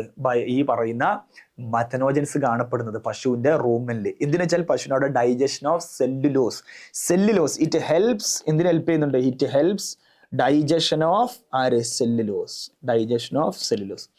സെല്ലുലോസിന്റെ ഡൈജഷനെ ഹെൽപ്പ് ചെയ്യാൻ വേണ്ടിയിട്ടാണ് അവിടെ റൂമനിൽ എന്തുള്ളത്? ഈ മെത്തനോജൻസ് ഉള്ളത്. ഓക്കെ, ഇനി എങ്ങനെയാണ് നമുക്ക് ഇത് ബയോഗ്യാസ് പ്രൊഡക്ഷൻ ഹെൽപ്പ് ചെയ്യാന്നുള്ളത് നോക്കാം. ഈ ബയോഗ്യാസ് പ്രൊഡക്ഷൻ എങ്ങനെ ഹെൽപ്പ് ചെയ്യുന്നത് ചോദിച്ചു കഴിഞ്ഞാൽ നോക്കാം നമുക്ക്. അഥവാ നമുക്ക് 3 ടാങ്കാണ് ബയോഗ്യാസുമായി ബന്ധപ്പെട്ട് വേണ്ടത്. 3 ടാങ്ക്. ആദ്യത്തെ ടാങ്കിന്റെ പേര് ഡൈജസ്റ്റർ എന്നാണ്. ഈ ടാങ്കിന്റെ പേര് എന്താണ്? ഡൈജസ്റ്റർ. അതും കൂടാതെ നമുക്ക് എന്ത് ചെയ്യണം? ഒരു വേറെ 2 ടാങ്ക് കൂടി വേണം. ഇങ്ങനെ 2 ടാങ്ക് ഉണ്ട് വിചാരിക്കുക. ഓക്കെ, ഇനി നമ്മൾ എന്ത് ചെയ്യണം വെച്ച് കഴിഞ്ഞാൽ നമ്മൾ ഈ പശുവിന്റെ ഈ പറയുന്ന റൂമലിൽ നമ്മൾ എന്ത് പറഞ്ഞു? മെത്തനോജൻസ് എന്ന് പറഞ്ഞു. അപ്പൊ പശുവിന്റെ ഡെങ്ങിൽ എന്തുണ്ടാവും? ഇഷ്ടം പോലെ പശുവിന്റെ ചാണകത്തിൽ ഇഷ്ടം പോലെ മെത്തനോജൻസ് ഉണ്ടാവും. ഈ മെത്തനോജൻസിന് ഒരു പ്രത്യേകത ഉണ്ട്. ഈ മെത്തനോജൻസ് എന്ത് ചെയ്യുന്നറിയോ? ഈ ബയോ വേസ്റ്റിന്റെ മേലെ പ്രവർത്തിച്ചാൽ ബയോഗ്യാസ് റിലീസ് ചെയ്യും. അപ്പൊ ഈ ഡങ് എന്ന് പറഞ്ഞാൽ ബേസിക്കലി എന്താണ്? നല്ലൊരു സോഴ്സ് ഓഫ് മെത്തനോജൻസ് ആണ്. മെത്തനോജൻസിന്റെ നല്ലൊരു സോഴ്സ് ആണല്ലോ ഈ ചാണകം എന്ന് പറയുന്നത്, ഡങ്. അപ്പൊ നമ്മൾ ആ ഡങ് നമ്മളൊരു മെത്തനോജൻസിന്റെ സോഴ്സ് ആയിട്ട് എടുക്കും. എന്നിട്ട് ആ ഡങ്ങിനെ ഇതിലേക്ക് നമ്മൾ ഇടും. അതുപോലെ വാട്ടർ, വെള്ളത്തെ നമ്മൾ എന്ത് ചെയ്യും? ഇതേപോലെ ഡങ്ങും വാട്ടറും കൂടി മിക്സ് ആക്കിയിട്ട് നമ്മൾ എന്ത് ചെയ്യും? ഇതിലേക്ക് ഇടും, ഡെപ്പോസിറ്റ് ചെയ്യും ഈ ടാങ്കിലേക്ക്. എന്നിട്ട് എന്ത് ചെയ്യുന്ന ആ ഈ ടാങ്കും കണക്റ്റഡ് ആണ്. ഈ ഡൈജസ്റ്റർ എന്നുള്ള ടാങ്ക് നമ്മൾ എന്ത് വെച്ചാൽ ആ ടാങ്ക് ഇത് കണക്ട് ചെയ്ത്, അപ്പൊ നമ്മൾ ഈ പറയുന്ന ഈ തിക്ക് സ്ലറി എന്ന് പറഞ്ഞാൽ ഈ ചാണകം വെള്ളം എന്നാ ഉദ്ദേശിച്ച്, ചാണകവും വെള്ളം മിക്സ് ആയ ഒരു സ്ലറി ഫോം ചെയ്യില്ലേ, അതിപ്പോൾ ഡൈജസ്റ്റർ ടാങ്കിലേക്ക് എത്തി. ഈ ഡൈജസ്റ്റർ ടാങ്കിന്റെ പ്രത്യേകത ഒരു 10 മുതൽ 15 ഫീറ്റ് ഹൈറ്റ് ഉണ്ടാവും. ഇതൊരു ലാർജ് കോൺക്രീറ്റ് ടാങ്ക് ആണെന്ന് NCERT പറയുന്നുണ്ട്. Large concrete tank. ഇന്നത് കോൺക്രീറ്റ് ടാങ്ക് ആവണമെന്നില്ല. നിങ്ങൾ വീട്ടിലൊക്കെ പല ടൈപ്പ് ഓഫ് ടാങ്കുകളൊക്കെ ഉണ്ടാവും. പഞ്ചായത്തിൽ നിന്നൊക്കെ പല ടൈപ്പ് ഓഫ് ബയോഗ്യാസ് ടാങ്കുകളൊക്കെ ഉണ്ടാവും. NCERT പറയുന്നത് 10 മുതൽ 15 ഫീറ്റ് ഹൈറ്റുള്ള ടാങ്കാണ്. അതൊരു കോൺക്രീറ്റ് ടാങ്കാന്ന് പറയുന്നു. അങ്ങനെ ടാങ്ക്, അപ്പൊ ഈ ചാണകവും ഈ വരുന്നതിലെത്തി. ഇതിലെന്താണ് ഇഷ്ടം പോലെ, ഈ ചാണകത്തിൽ ഇഷ്ടം പോലെ, ഡെങ്കിൽ എന്താണ് ഇഷ്ടം പോലെ വെച്ചാൽ എന്താണ്, മെത്തനോജൻസ് ആണ് ഉള്ളത്. എന്താ ഉള്ളത്? മെത്തനോജൻസ്. നമ്മൾ ഇനി എന്താ ചെയ്യാന്ന് വെച്ചാൽ കിച്ചൺ വേസ്റ്റ് വന്നിട്ട് എവിടെ കൊണ്ടുപോയിടുന്ന അറിയോ? നമ്മുടെ കിച്ചണിൽ നിന്ന് വരുന്ന വേസ്റ്റ് നമ്മളിതാ നേരെ എവിടേക്ക് കൊണ്ടുവരും വെച്ചാൽ ഇതിലേക്ക് കൊണ്ടുപോയിടും. കിച്ചൺ വേസ്റ്റ് ഈ ഡൈജസ്റ്റർ ടാങ്കിലേക്ക് നമ്മൾ ഇടും. അപ്പൊ ഇവിടെ കിച്ചൺ വേസ്റ്റ് ഇതിലേക്ക് എത്തി. കിച്ചൺ വേസ്റ്റ് എത്തി. അപ്പൊ ഈ കിച്ചൺ വേസ്റ്റിൽ എന്താ ഉള്ളത്? കിച്ചൺ വേസ്റ്റ് പറഞ്ഞാൽ ബയോ വേസ്റ്റ് ആണ് എന്ന് പറഞ്ഞാൽ അതിലെന്തുണ്ടാവുക? അതിലുണ്ടാവുന്നത് നമ്മളെ കാർബോഹൈഡ്രേറ്റ്, അതേപോലെ പ്രോട്ടീന്, അതേപോലെ ലിപ്പിഡ്, ഇതൊക്കെ ഉണ്ടാവുക. അപ്പൊ ബയോ വേസ്റ്റ് ആണ്. അതിന്റെ മേലെ ആര് പ്രവർത്തിക്കുന്ന അറിയാം? നമ്മുടെ ഈ ചാണകത്തിലുള്ള മെത്തനോജൻസ് പ്രവർത്തിക്കും. അപ്പൊ എന്ത് റിലീസ് ചെയ്യും? ബയോഗ്യാസ് റിലീസ് ചെയ്യും. അഥവാ ഡൈജസ്റ്റർ ടാങ്കിൽ വെച്ച് എന്ത് ചെയ്യുന്ന വെച്ചാൽ മെത്തനോജൻസ് എന്ത് ചെയ്യും? മെത്തനോജൻസ് ഡൈജസ്റ്റ് ആരെ? ബയോ വേസ്റ്റിനെ ഡൈജസ്റ്റ് ചെയ്യിക്കും. അപ്പൊ റിലീസ് ഓഫ് ആര് സംഭവിക്കും? റിലീസ് ഓഫ് ബയോഗ്യാസ് റിലീസ് ചെയ്യപ്പെടും. ആ ഗ്യാസിനെ എന്ത് ചെയ്യുന്ന വെച്ച് കഴിഞ്ഞാൽ ആ റിലീസ് ചെയ്ത ഗ്യാസ് ഉണ്ടല്ലോ, ആ റിലീസ് ചെയ്ത ഗ്യാസ് നമ്മൾ ഇവിടെ ഒരു ഗ്യാസ് ഹോൾഡർ കൊണ്ട് എന്ത് ചെയ്യും? ഇവിടെ ഇങ്ങനെ ഗ്യാസ് ഹോൾഡർ സ്ട്രക്ചർ ഉണ്ടാവും. ഈ ഗ്യാസ് ഹോൾഡർ അതിന് ഹോൾഡ് ചെയ്യും. എന്നിട്ട് ആ ഗ്യാസ് ഹോൾഡറുള്ള ബയോഗ്യാസ് എവിടെ കണക്ട് ചെയ്യും? നമ്മുടെ വീടിന്റെ കിച്ചണിലേക്ക് കണക്ട് ചെയ്യാണ് ചെയ്യുക. വീട്ടിലേക്ക് കണക്ട് ചെയ്യും. നമ്മുടെ ചിത്രം കൊടുത്തണ്ട, ഇതിൽ ഡങ് ആൻഡ് വാട്ടർ ഇതിൽ കൊണ്ടുപോയിടും. നമ്മൾ ഡങ് ആൻഡ് വാട്ടർ ഇതിൽ കൊണ്ടുപോയിടും. ഡങ്ങും വാട്ടറും കൂടി ഇതിൽ കൊണ്ടുപോയിടും. എന്നിട്ട് അത് നേരെ എവിടേക്ക് എത്തും എന്നറിയാം? ഈ ഡൈജസ്റ്ററിലേക്ക് എത്തും. ഡൈജസ്റ്ററിൽ നമ്മൾ ബയോ വേസ്റ്റ് ഉണ്ടാവും. ഇവിടെ വെച്ച് ഈ ബയോ വേസ്റ്റും ഈ പറയുന്ന മെത്തനോജൻസ് തമ്മിൽ പ്രവർത്തനം നടക്കും. മെത്തനോജൻസിന്റെ മേലെ ആക്ട് ചെയ്യും. അപ്പൊ എന്ത് റിലീസ് ചെയ്യപ്പെടും? ബയോഗ്യാസ്. ആ ബയോഗ്യാസ് നേരെ കിച്ചണിലേക്ക് പോകും. ക്ലിയർ ആണല്ലോ? അവിടെ സംഭവിക്കുന്നത്, അവിടെ കുറെ സ്റ്റെപ്പുകളാണ് സംഭവിക്കുന്നത്. അഥവാ ഇവിടെ എന്താ സംഭവിക്കുന്നത് വെച്ച് കഴിഞ്ഞാൽ ആ ബയോവേസ്റ്റിൽ സംഭവിക്കുന്നത് നമ്മളെ കാർബോഹൈഡ്രേറ്റ്, പ്രോട്ടീൻ, അതേപോലെ ലിപ്പിഡ് ഒക്കെ ഉണ്ടല്ലോ, അവര് നേരെ എന്താക്കി മാറ്റും അറിയാം? അവര് നേരെ ആസിഡായി മാറും. ആസിഡ് പിന്നെ എന്തായിട്ട് മാറുകയാണ്? ആദ്യം മോണോമേഴ്സ് ആയി മാറും. എന്തായിട്ട് മാറും? മോണോമേഴ്സ് ആയി മാറും. മോണോമേഴ്സ് എന്തായി മാറും? ആസിഡായി മാറും. ആസിഡ് എന്തായിട്ട് മാറും? മീഥെയിൻ ആയിട്ട് മാറുകയാണ്. അതിന്റെ റിലീസ് ചെയ്യും കാർബൺ ഡൈ ഓക്സൈഡും ഹൈഡ്രജനൊക്കെ. അങ്ങനെ ഒരു 3 സ്റ്റെപ്പൊക്കെ അവിടെ ഉണ്ട്. പക്ഷെ ആ സ്റ്റെപ്പ് ഒന്നും NCERT പറയണില്ല. ജസ്റ്റ് നിങ്ങൾ മനസ്സിലാക്കുക, മെത്തനോജൻസ് എന്ന് പറഞ്ഞു കഴിഞ്ഞാൽ അതിന് മേലെ പ്രവർത്തിക്കും. അപ്പൊ ബയോഗ്യാസ് റിലീസ് ചെയ്യും. ആ ഗ്യാസ് ഈ ഗ്യാസ് ഹോൾഡർ വരും. അതിനെന്ത് ചെയ്യുന്നുണ്ട്? അത് കിച്ചണിലേക്ക് എത്തും. നമ്മൾ ഇവിടുന്ന് വേസ്റ്റ് ഉണ്ടാവുമല്ലോ, ഇതിന്റെ വേസ്റ്റ്, ആ വേസ്റ്റ് നമ്മൾ എന്ത് ചെയ്യുന്ന മറ്റൊരു ടാങ്കിലേക്ക് എടുക്കും. ആ ടാങ്ക് ഇവിടേക്ക് എടുക്കും. ആ വേസ്റ്റ് നമ്മൾ വിളിക്കുന്ന പേരാണ് എന്താ പറയുക? സ്ലറി എന്നാണ് വിളിക്കുന്ന പേര് എന്താ വെച്ചാൽ സ്ലഡ്ജ് എന്നാണ് വിളിക്കുക. സ്ലഡ്ജ്. അത് നമ്മൾ എന്താണ് വളമായിട്ടൊക്കെ യൂട്ടിലൈസ് ചെയ്യപ്പെടാം. കാരണം ഈ ടാങ്ക് ഇങ്ങനെ ഫില്ല് ചെയ്ത് കിച്ചണ് കൊണ്ടുപോയിട്ട് വേസ്റ്റ് ഒക്കെ ഫില്ല് ചെയ്ത് ഇങ്ങനെ നിറയില്ലേ? ആ നിറഞ്ഞ വേസ്റ്റ് നമ്മൾ എവിടേക്ക് എടുക്കും എന്നറിയോ? ഈ ടാങ്കിലേക്ക് എടുക്കും. ആ യൂസ്ഡ് ആയിട്ടുള്ള അതിന് വിളിക്കുന്ന പേരാണ് സ്ലഡ്ജ്. ആ സ്ലഡ്ജിന് നമ്മൾ എന്ത് ചെയ്യും? ഫെർട്ടിലൈസർ ആയിട്ടൊക്കെ യൂസ് ചെയ്യാൻ പറ്റും. മാനുവർ ആയിട്ടൊക്കെ യൂസ് ചെയ്യാം. ഇത് നിങ്ങൾ ആകെ പഠിക്കേണ്ട point what is biogas? Number 1, biogas പറഞ്ഞാൽ mixture of gas containing carbon dioxide, അതേപോലെ എന്താണ് മീഥെയിൻ ആണ് മെയിൻ സാധനം, carbon dioxide, hydrogen sulphide, hydrogen etcetera. രണ്ടാമത്തെ ക്വസ്റ്റ്യൻ, വിച്ച് ബാക്ടീരിയ ഹെൽപ്സ് അല്ലെങ്കിൽ which bacteria microbe helps biogas production? Number 1 methanobacterium. അല്ലെങ്കിൽ അത് ഏത് കാറ്റഗറി പെട്ടതാണ്? മെത്തനോജൻസ്. അനേറോബിക് ആണോ എറോബിക് ആണോ? Anaerobic bacteria. ഇനി എവിടെയാണ് ഇത് കാണപ്പെടും നമ്മൾ പറഞ്ഞു. ഇനി വേറെ കാര്യം പറയാനുള്ളത് വെച്ചാൽ ഇങ്ങനെ ബയോഗ്യാസ് പ്രൊഡക്ഷൻ എന്താണ്? ബയോഗ്യാസ് പ്രൊഡക്ഷൻ നമ്മൾ സയന്റിഫിക് അല്ലെങ്കിൽ എന്താണ് അതിന് ടെക്നോളജി കൊണ്ടുവന്ന ആരാണെന്ന് അറിയോ? എന്താണ് technology of biogas production. Technology of biogas production was developed in India mainly due to ആരെ കൊണ്ടാണ്? Effort of Indian agriculture research institute. നിങ്ങൾ അണ്ടർലൈൻ ചെയ്യണം, ഇന്ത്യൻ അഗ്രികൾച്ചർ റിസർച്ച് ഇൻസ്റ്റിറ്റ്യൂട്ട്. അത് IARI and Khadi and village industries commission. ഈ 2 commission അഥവാ Khadi and village industries commission എന്ന് പറയുന്ന സംഘടനയും പിന്നെ നമ്മളുടെ റിസർച്ച് ഇൻസ്റ്റിറ്റ്യൂട്ട്, ഏത് അഗ്രികൾച്ചർ റിസർച്ച് ഇൻസ്റ്റിറ്റ്യൂട്ട് കേട്ടില്ല നിങ്ങൾ? ആ ഇന്ത്യൻ അഗ്രികൾച്ചർ റിസർച്ച് ഇൻസ്റ്റിറ്റ്യൂട്ടിന്റെയും ഖാദി ആൻഡ് വില്ലേജ് ഇൻഡസ്ട്രീസ് കമ്മീഷന്റെയും പ്രവർത്തനം, അതിന്റെ എഫേർട്ട് കൊണ്ടാണ്, അവരുടെ എഫേർട്ട് കൊണ്ടാണ് നമ്മൾ ഇന്ത്യയിൽ ബയോഗ്യാസ് പ്രൊഡക്ഷന്റെ ടെക്നോളജി കൊണ്ടുവന്നത്. അപ്പൊ ബയോഗ്യാസ് പ്രൊഡക്ഷന്റെ ടെക്നോളജി ഡെവലപ്പ് ചെയ്തെടുത്ത് ആരാണ് ചോദിച്ചു കഴിഞ്ഞാൽ ആരാണ്? 2 സംഘടനകൾ. ഒന്ന് ഇന്ത്യൻ അഗ്രികൾച്ചർ റിസർച്ച് ഇൻസ്റ്റിറ്റ്യൂട്ടും ഖാദി ആൻഡ് വില്ലേജ് ഇൻഡസ്ട്രീസ് കമ്മീഷനും. ഇത് നിങ്ങൾ NCERT മാർക്ക് ചെയ്യണം. അടുത്ത നമ്മൾ ടോപ്പിക്കാണ് microbes as a bio control agent എന്ന് പറഞ്ഞ ടോപ്പിക്കാണ്. Microbe as a bio control agent. മുമ്പ് ഞാനൊരു കാര്യം പറയാം. എന്താണ് ഈ ബയോ കൺട്രോൾ ഏജന്റ് എന്നുള്ളൊരു ടോപ്പിക്ക് ഞാൻ ആദ്യം പറയാം. അഥവാ ബയോ കൺട്രോൾ ഏജന്റ് എന്ന് പറഞ്ഞു കഴിഞ്ഞാൽ, ഫോർ എക്സാമ്പിൾ ഞാനൊരു ഫാമർ ആചരിക്കും, ഒരു കർഷകരെ ആചരിക്കാം. എൻ്റെ കൃഷിയിടത്തിൽ ഇഷ്ടം പോലെ എന്തുണ്ട്, ഇങ്ങനെ ചെടികളൊക്കെ വളരുന്നു, മരങ്ങളുണ്ട്. എന്താണ് ഞാൻ ചേർക്കാൻ ചെടി വരയ്ക്കാം.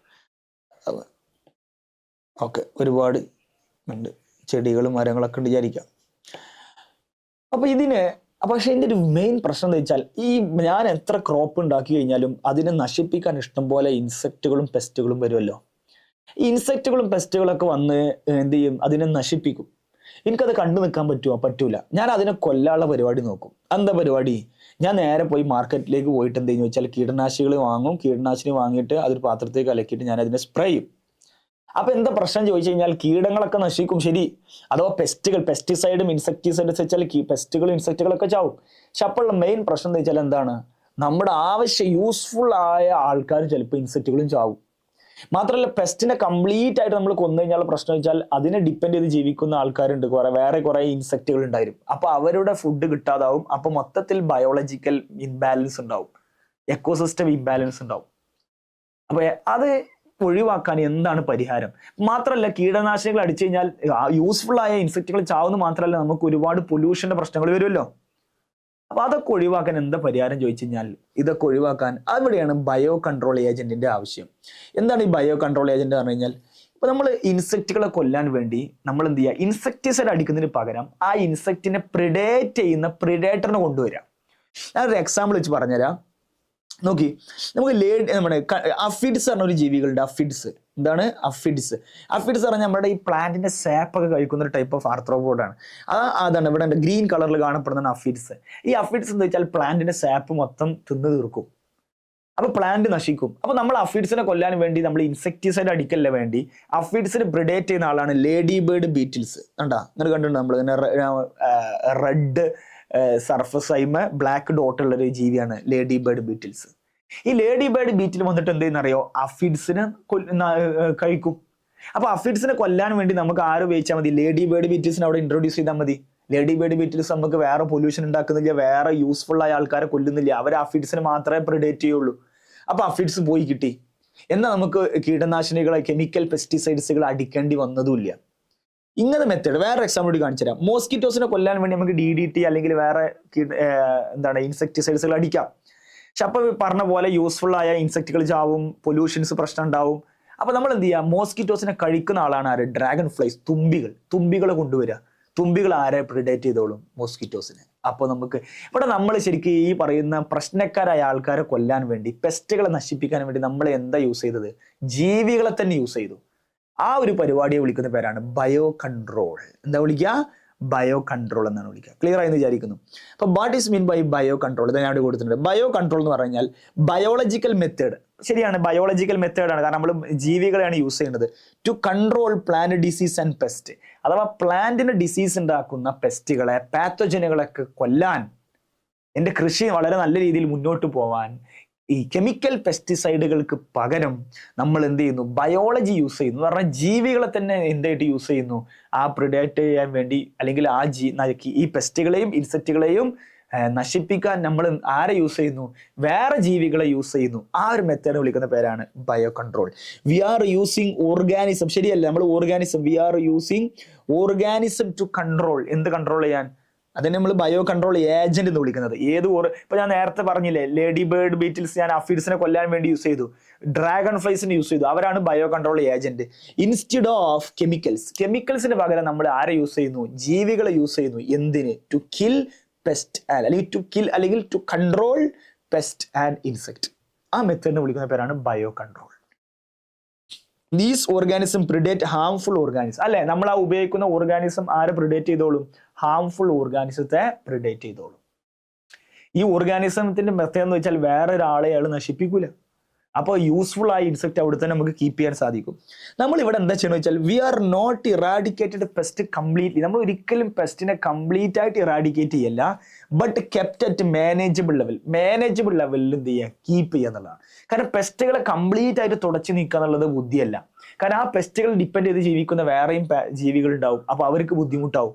അപ്പൊ നമ്മൾ എന്ത് വെച്ചാൽ ആ പെസ്റ്റുകളെ കംപ്ലീറ്റ് ആയിട്ട് നമ്മൾ എന്ത് ചെയ്യുന്നില്ല, ഇറാഡിക്കേറ്റ് ചെയ്യുന്നില്ല. പകരം എന്ത് ചെയ്യുന്നു, കെപ്റ്റ് അറ്റ് എന്താണ്, മാനേജബിൾ ലെവലിൽ എന്ത് ചെയ്യുക, സൂക്ഷിച്ച് വെക്കുക. എന്നിട്ടൊരു എക്കോളജിക്കൽ ബാലൻസ് ഉണ്ടാക്കുക എന്നുള്ളതാണ് നമ്മളിവിടെ യഥാർത്ഥത്തിൽ എന്ത് ചെയ്യുന്നത്.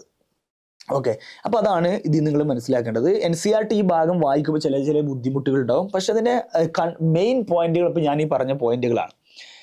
ഓക്കെ, അപ്പൊ ഇവിടെ പറയുന്നുണ്ട്, അഥവാ നോക്കൂ, the contrary to conventional farming practices which are often use chemical method. നമ്മൾ സാധാരണ ഇതിൽ എന്താ യൂസ് ചെയ്യുക, കെമിക്കൽ മെത്തേഡാണ് യൂസ് ചെയ്യുക എന്ന് പറഞ്ഞാൽ ആർട്ടിഫിഷ്യൽ ആയിട്ടുള്ള കെമിക്കൽസ് യൂസ് ചെയ്യും ടു കിൽ, ആരെ കൊല്ലാൻ, ബോത്ത് യൂസ്ഫുൾ ആൻഡ് ഹാംഫുൾ എന്താണ് ഫോം ഇൻഡിസ്ക്രിമിനേറ്റ്ലി. നമ്മൾ സംഭവം ഉദ്ദേശിക്കുന്ന ഹാംഫുളിനെ കൊല്ലിക്കാരം, പക്ഷെ അവിടെ യഥാർത്ഥത്തിൽ ആരും ചാവുന്നുണ്ട്, അതിന്റെ കോൺസിക്വൻസ് ആയിട്ട് യൂസ്ഫുള്ളും ചാവുന്നുണ്ട്. അപ്പോഴാണ് നമ്മൾ ഏത് മെത്തേഡ് യൂസ് ചെയ്യുന്നത്, ബയോ കൺട്രോൾ മെത്തേഡ് യൂസ് ചെയ്യുന്നത്. This is a holistic approach that seek to develop understanding webs of interaction between the myriads of organism that constitute field and fauna. അവർ ഉദ്ദേശിക്കുന്നത് അറിയാം. അപ്പൊ നമ്മൾ അതിന് പകരം കൊണ്ടുവരുന്ന ഒരു അപ്രോച്ചാണ് നമ്മൾ അവരുടെ ജീവികൾ തമ്മിലുള്ള ഇന്ററാക്ഷൻസുകൾ മനസ്സിലാക്കുക. ആരൊക്കെയാണ് പ്രേ, ആരൊക്കെയാണ് പ്രിഡേറ്റർ. അപ്പൊ അങ്ങനെ ഇന്ററാക്ഷൻസുകൾ മനസ്സിലാക്കിയിട്ടുള്ള ഒരു മെത്തേഡാണ് നമ്മൾ ഇവിടെ എന്ത് ചെയ്യുന്നത്, അപ്ലൈ ചെയ്യുന്നത്. അതാണ് അവർ പറയുന്നത്. അഥവാ ആ നമ്മുടെ കൃഷിയിടത്തിലുള്ള ഫ്ലോറ ആൻഡ് ഫോണ, ആ ഫ്ലോറയും ഫോണയും തമ്മിലുള്ള ഇന്ററാക്ഷൻസ് മനസ്സിലാക്കിയിട്ടുള്ള ഒരു മെത്തേഡാണ്. Organic farmer hold that view that eradication of creature that are often describe as pest is not possible but also undesirable. അതിന്റെ അർത്ഥം മനസ്സിലായി നിങ്ങൾക്ക്? അഥവാ നമ്മൾ പെസ്റ്റ് ഉണ്ടല്ലോ, നമ്മൾ പെസ്റ്റ് എന്ന് വിളിക്കുന്ന ജീവികളുണ്ടല്ലോ, അവരെ എന്താണ് view that eradication of creators, അഥവാ നമ്മൾ ഇറാഡിക്കേറ്റ് ചെയ്യുക എന്നുള്ളത് എന്തല്ല, പോസിബിൾ അല്ല എന്ന് മാത്രമല്ല, ബട്ട് ഓൾസോ അൺഡിസൈറബിൾ, അത് നല്ലൊരു മെത്തേഡും അല്ല. എന്താ പറഞ്ഞത്, അഥവാ നമ്മുടെ പെസ്റ്റുകളെയും ഇൻസെക്റ്റുകളെയും കംപ്ലീറ്റ്ലി ഇറാഡിക്കേറ്റ് ചെയ്യുന്നത് എന്തല്ല, പോസിബിൾ അല്ല എന്ന് മാത്രമല്ല, അത് അൺഡിസൈറബിളും കൂടിയാണ്. അത് എന്താണ്, നല്ലൊരു മെത്തേഡ് അല്ല. For without them beneficial predatory parasite insects which are depend upon them food as host would not be able to survive. കാരണം എന്താ ചോദിച്ചാൽ, അവരെ ഫുഡായി ജീവിക്കുന്ന മറ്റു ആൾക്കാരുണ്ടല്ലോ, അവർക്ക് എന്താണ് പിന്നെ ഫുഡ് ഇല്ലാതാവും. അപ്പൊ നമ്മൾ കംപ്ലീറ്റ് പുല്ല് തിന്നുന്ന റാബിറ്റ് ആണ്. അപ്പൊ റാബിറ്റിനെ കംപ്ലീറ്റ് ആയിട്ട് നമ്മൾ നശിപ്പിച്ച് ജീവിക്കാം, പുല്ല് അവിടെ ഉണ്ടാവും. പക്ഷെ എന്താ പ്രശ്നം, റാബിറ്റിനെ ഡിപ്പെൻഡ് ചെയ്ത് ജീവിക്കുന്ന ജീവികൾ ഉണ്ടാവില്ലേ, അവര് നശിക്കൂലേ. അപ്പൊ എക്കോളജിക്കൽ ഇംബാലൻസ് ഉണ്ടാവൂലേ. മാത്രമല്ല മറ്റൊരു തമ്മിൽ കോമ്പറ്റീഷൻ കൂടൂലേ, അങ്ങനെയൊക്കെ പ്രശ്നങ്ങൾ സംഭവിക്കും. അപ്പൊ മുയലുകൾ തമ്മിൽ കോമ്പറ്റീഷൻ കൂടും, മുയലുകൾ ചാവും, മൊത്തത്തിൽ പ്രശ്നമാണ്. അപ്പൊ അതാണ് കംപ്ലീറ്റ് ആയിട്ട് കൊല്ലാത്തത്. Thus use of bio control measure will greatly reduce our dependence on toxic chemicals and pesticide. Yes, അത് നമ്മളിപ്പോൾ പറഞ്ഞ use of bio control measures കൂടുതലായിട്ട് യൂസ് ചെയ്താൽ എന്തിനു മേലെയുള്ള ആശ്രയം കുറക്കാം, എന്തിനു മേലെയുള്ള ഡിപ്പെൻഡൻസി കുറക്കാം, നമ്മുടെ കെമിക്കൽ പെസ്റ്റിസൈഡിന്റെ മേലെയുള്ള ഡിപ്പെൻഡൻസി നമുക്ക് കുറക്കാന്നാണ് പറയുന്നത്. അപ്പൊ ഇതൊക്കെയാണ് ഇതിൽ എന്ത് ചെയ്യണത്, ഒരു കൃത്യമായി പറയുന്നത്. പക്ഷെ ഇതല്ല, നമ്മളിപ്പോഴും പോയിന്റിലേക്ക് എത്തിയിട്ടില്ല. ഈ മൈക്രോബാണ് നമ്മുടെ ചാപ്റ്ററിന്റെ നമ്മുടെ ഡിസ്കഷൻ.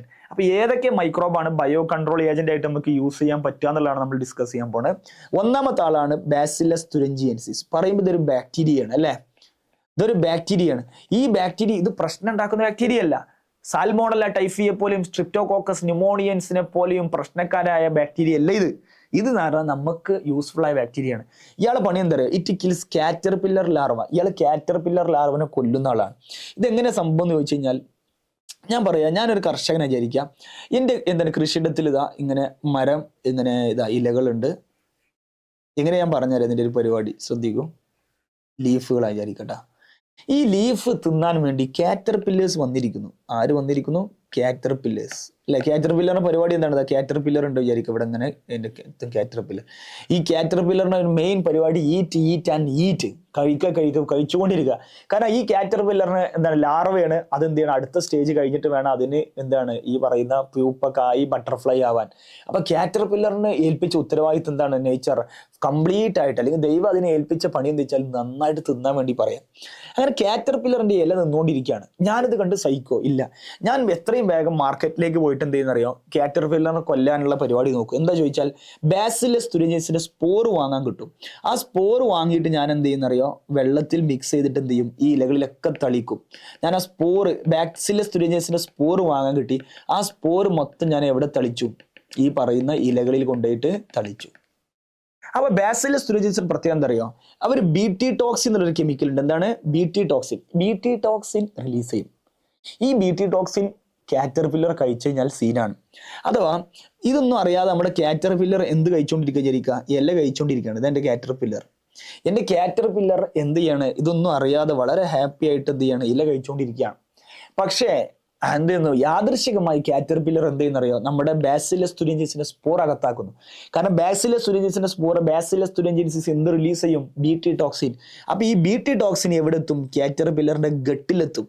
അവിടെ മിഡ് ഗട്ടിൽ വെച്ച് ഈ BT ടോക്സിൻ ബാക്ടീരിയ പ്രൊഡ്യൂസ് ചെയ്യുന്ന എന്ത് ഫോമിലാണ് നിങ്ങൾക്ക് അറിയാം, ഇനാക്റ്റീവ് ഫോമിലാണ്.